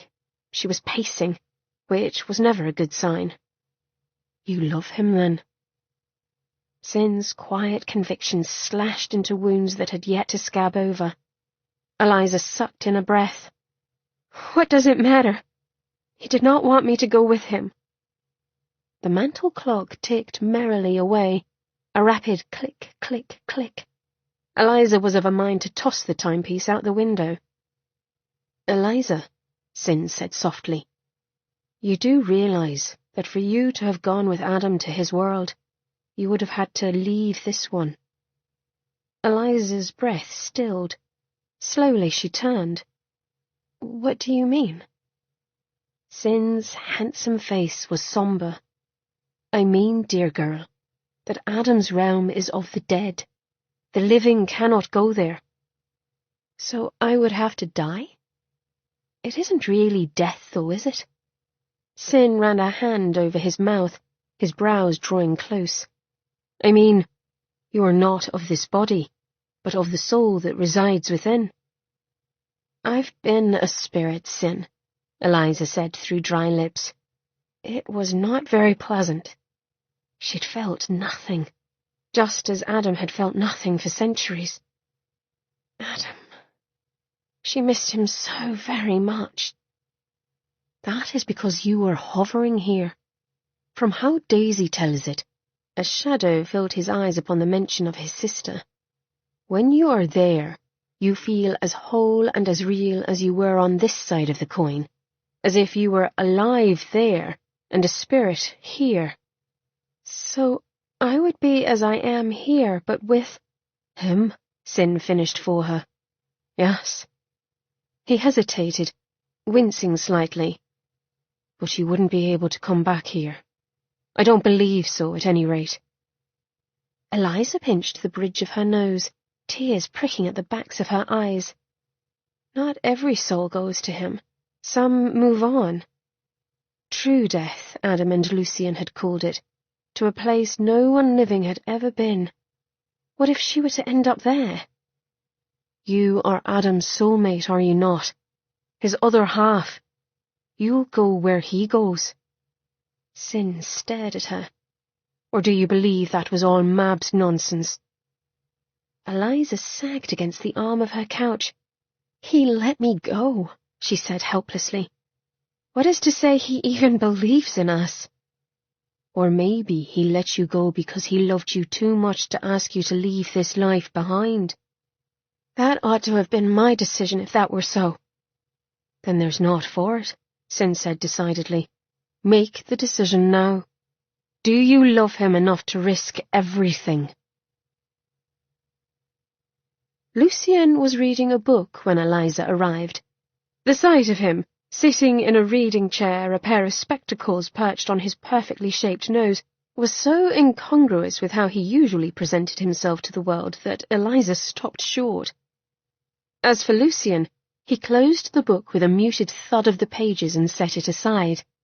His smile was genuine, if not sad, as he took off his glasses and stood. This is a nice surprise, ma chère. I hope I have not intruded upon your quiet time. Eliza took another step farther into the room, near the drinks table placed against the wall. Hardly, he said with a slight wave of his hand. And I shall always be here for you, my lady. She wasn't a lady, but she supposed he was trying to be kind. What brings you here, Eliza? The rare use of her name was soft and searching. He must have known she wanted to speak of Adam. I wanted to ask you a question. Only one? His full lips curled. How rare. Well, perhaps a few more than that. She gestured toward the drink. Might I have a drink with you? But of course. Let me... He moved to come pour her a drink, and Eliza waved him off. I'll get it. Eliza selected a crystal glass and, turning her back on him, filled it. Her hand shook only a little when she made her way over to him. Lucian had pulled out his favoured chair, the very damned chair that she'd made love with Adam on, and another for her. She ground her teeth together and accepted a seat, waiting for him to sit upon the chair that she could barely look at any more. "So then," he said, picking up his own half-filled glass. Deep amber liquid swirled about there. Brandy, perhaps. He took a sip, then gave her an expectant look. "You have questions? I hope I have the answers, my lady." As did she. "You know," she said in a low voice, "I am not a lady." Lucian gave a lazy smile. "Ah, but you are, for you are Adam's queen." Eliza snorted, a most unladylike sound. "If that were so, I'd be with him." "You speak of geography," Lucian answered easily. "I speak of the heart." Her own heart quickened at that. She tapped the hope down. "What is his realm like?" Lucian's glass froze halfway to his lips. Carefully, he set it back down. "Just as it is here. Call it an alternate version of our world. Only the ghosts you see there, and you, mon ami, will see them, are the souls of the people who live here." "Is he all alone, then? Without friends?" Her heart ached at the thought. "Not entirely. Any Gim may travel there. He need only give permission. He hasn't in the past."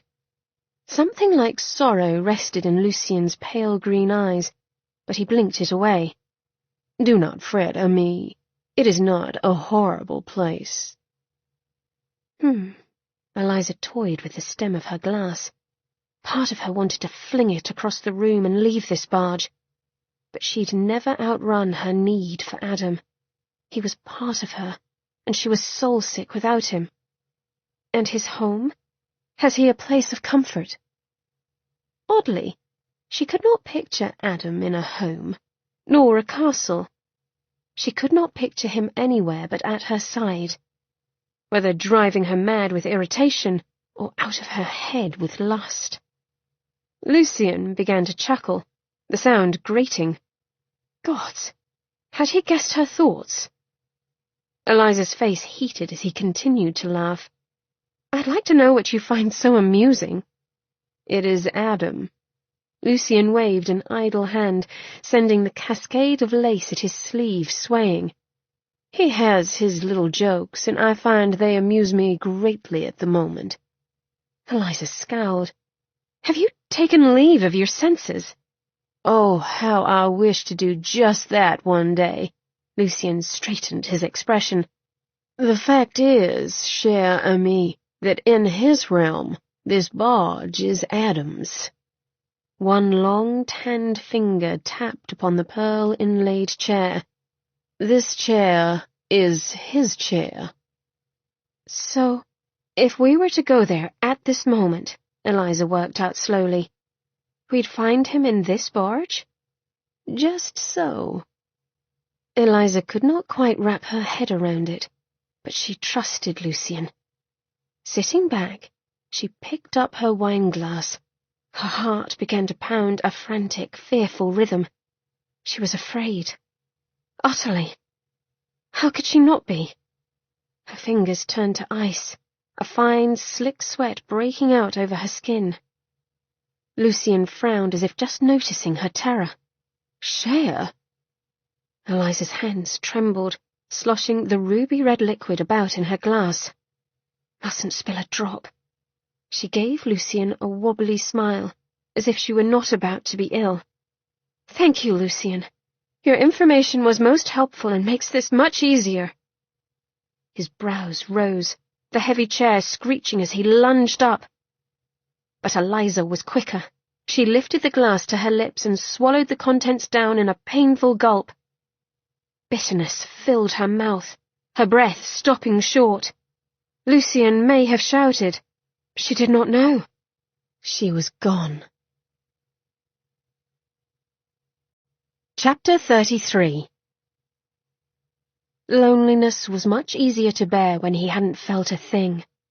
Adam had been numb, and life had been tolerable. Now, loneliness was an agony of the soul. It shredded his heart and bled into his limbs. Eternity stretched around him as a dark and bottomless hole, and he felt as though he were forever falling. A king alone, and wasn't that quite pathetic? True, he had his subjects here, and Lucien often came for a visit, and because Adam could no longer tolerate being alone with his thoughts, he'd let Daisy Ranulph and Mary Chase come round as well, which was all very good, but they were not her. Slumped upon his chair, the very same version of the chair he'd last made love to Eliza on, he toyed with the stem of his glass of port. Eliza. He squeezed his eyes shut, not wanting to think about her, but she was his every thought, his waking breath, his endless torment.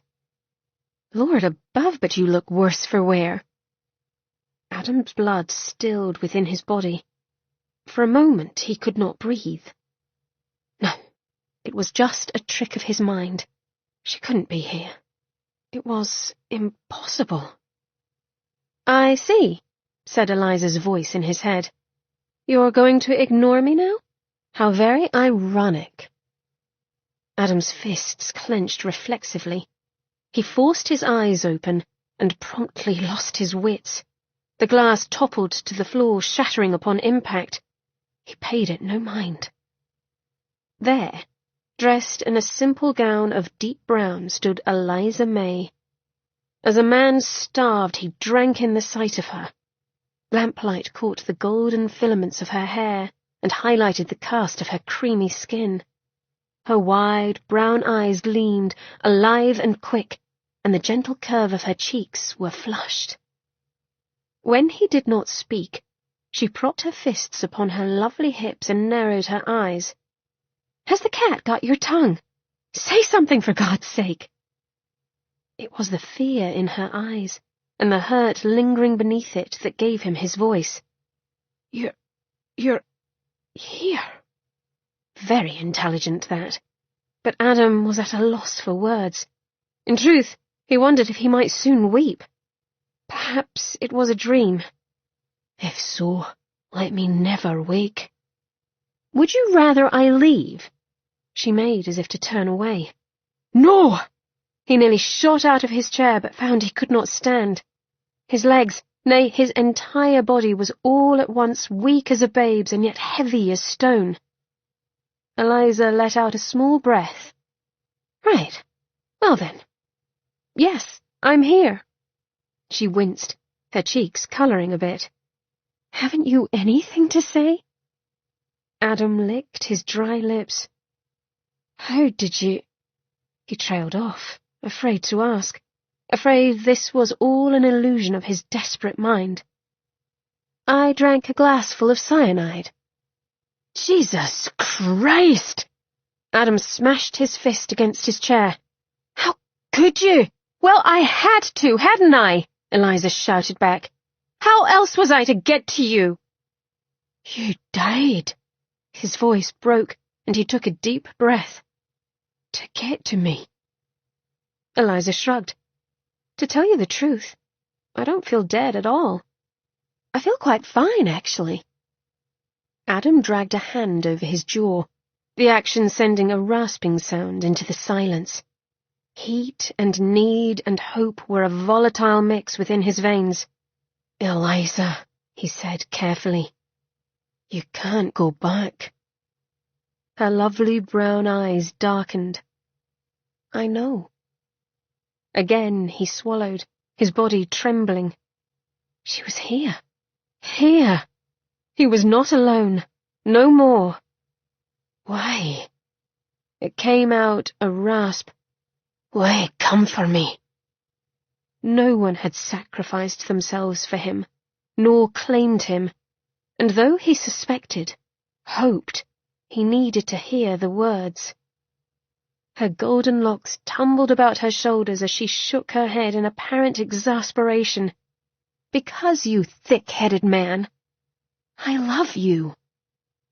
Adam's heart seized, terrible joy swelling within him. You... Eliza tilted her head, her brown eyes narrowing. Would it have made a difference if I had said it before? Would you have wanted me then? I've always wanted you. I always will. Absently, she nodded. And do you...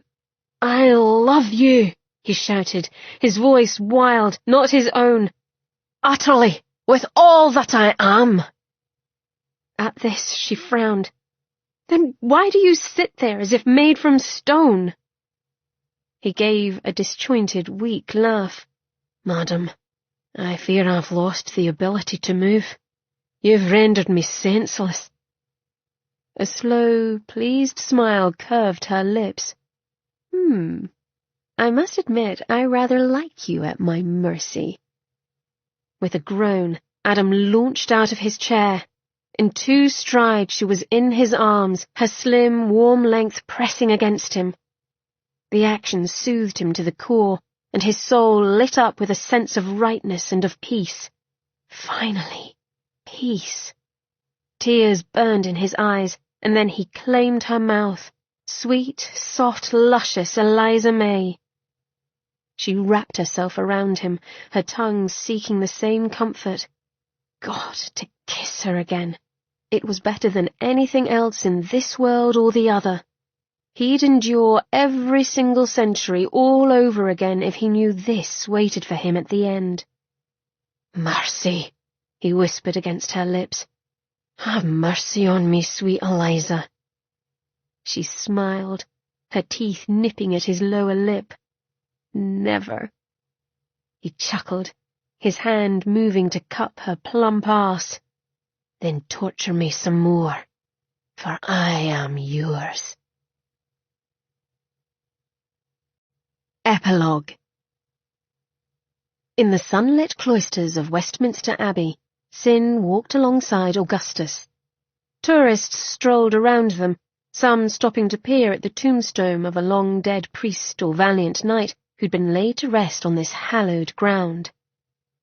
As for Sin, he passed the letter he'd just received to Augustus, and then pushed his hands into the pockets of his cashmere overcoat. His breath came out in a puff as he spoke. Eliza left it all to me. Mab's old house, her fortune, everything. It made his skin crawl and his heart hurt. He did not want anything of Mab's, and yet it touched him that Eliza had wanted to see him provided for. Not that he needed it. He was comfortable enough. But Eliza was the only true friend he had left, and she was far off in another world. Augustus read Eliza's letter with a fond look upon his face.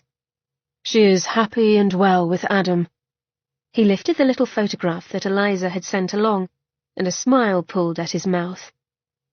The grainy image showed a grinning Eliza and a stern but pleased-looking Adam standing before the great pyramid of Khufu at the Giza necropolis, Eliza's white frock blowing in the desert breeze. Sin frowned as he looked at the photograph.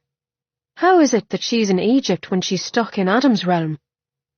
You ought to understand this, Augustus said, adopting his professor tone as he handed Sin the letter and photograph. Theirs is a parallel world to ours. Therefore, Khufu's tomb stands as majestic and solid as it is here. Sin used care as he tucked Eliza's letter into his pocket. His strength was immense now, and he'd yet to become accustomed to it, tearing many an article of clothing or hinges off of doors without thought. Augustus glanced around the cloisters, and a look of melancholy softened his hard features. When he turned back to Sin, however, it was gone. You've much to learn, St. John, and I've little time to teach it. Deep brown eyes bore into Sin's. The question is, are you ready for the next chapter in your life? It wouldn't be easy. Sin had been warned. He couldn't tell a soul what he was, and he'd have to watch over the one woman he wanted more than anything in this life. He thought of Layla, lovely and fresh and utterly out of his reach. and yet he'd endure anything to keep her safe. Sin stared up at the lapis blue sky, the sunlight warm on his face, and drew in a deep breath of the frosty late autumn air. I am.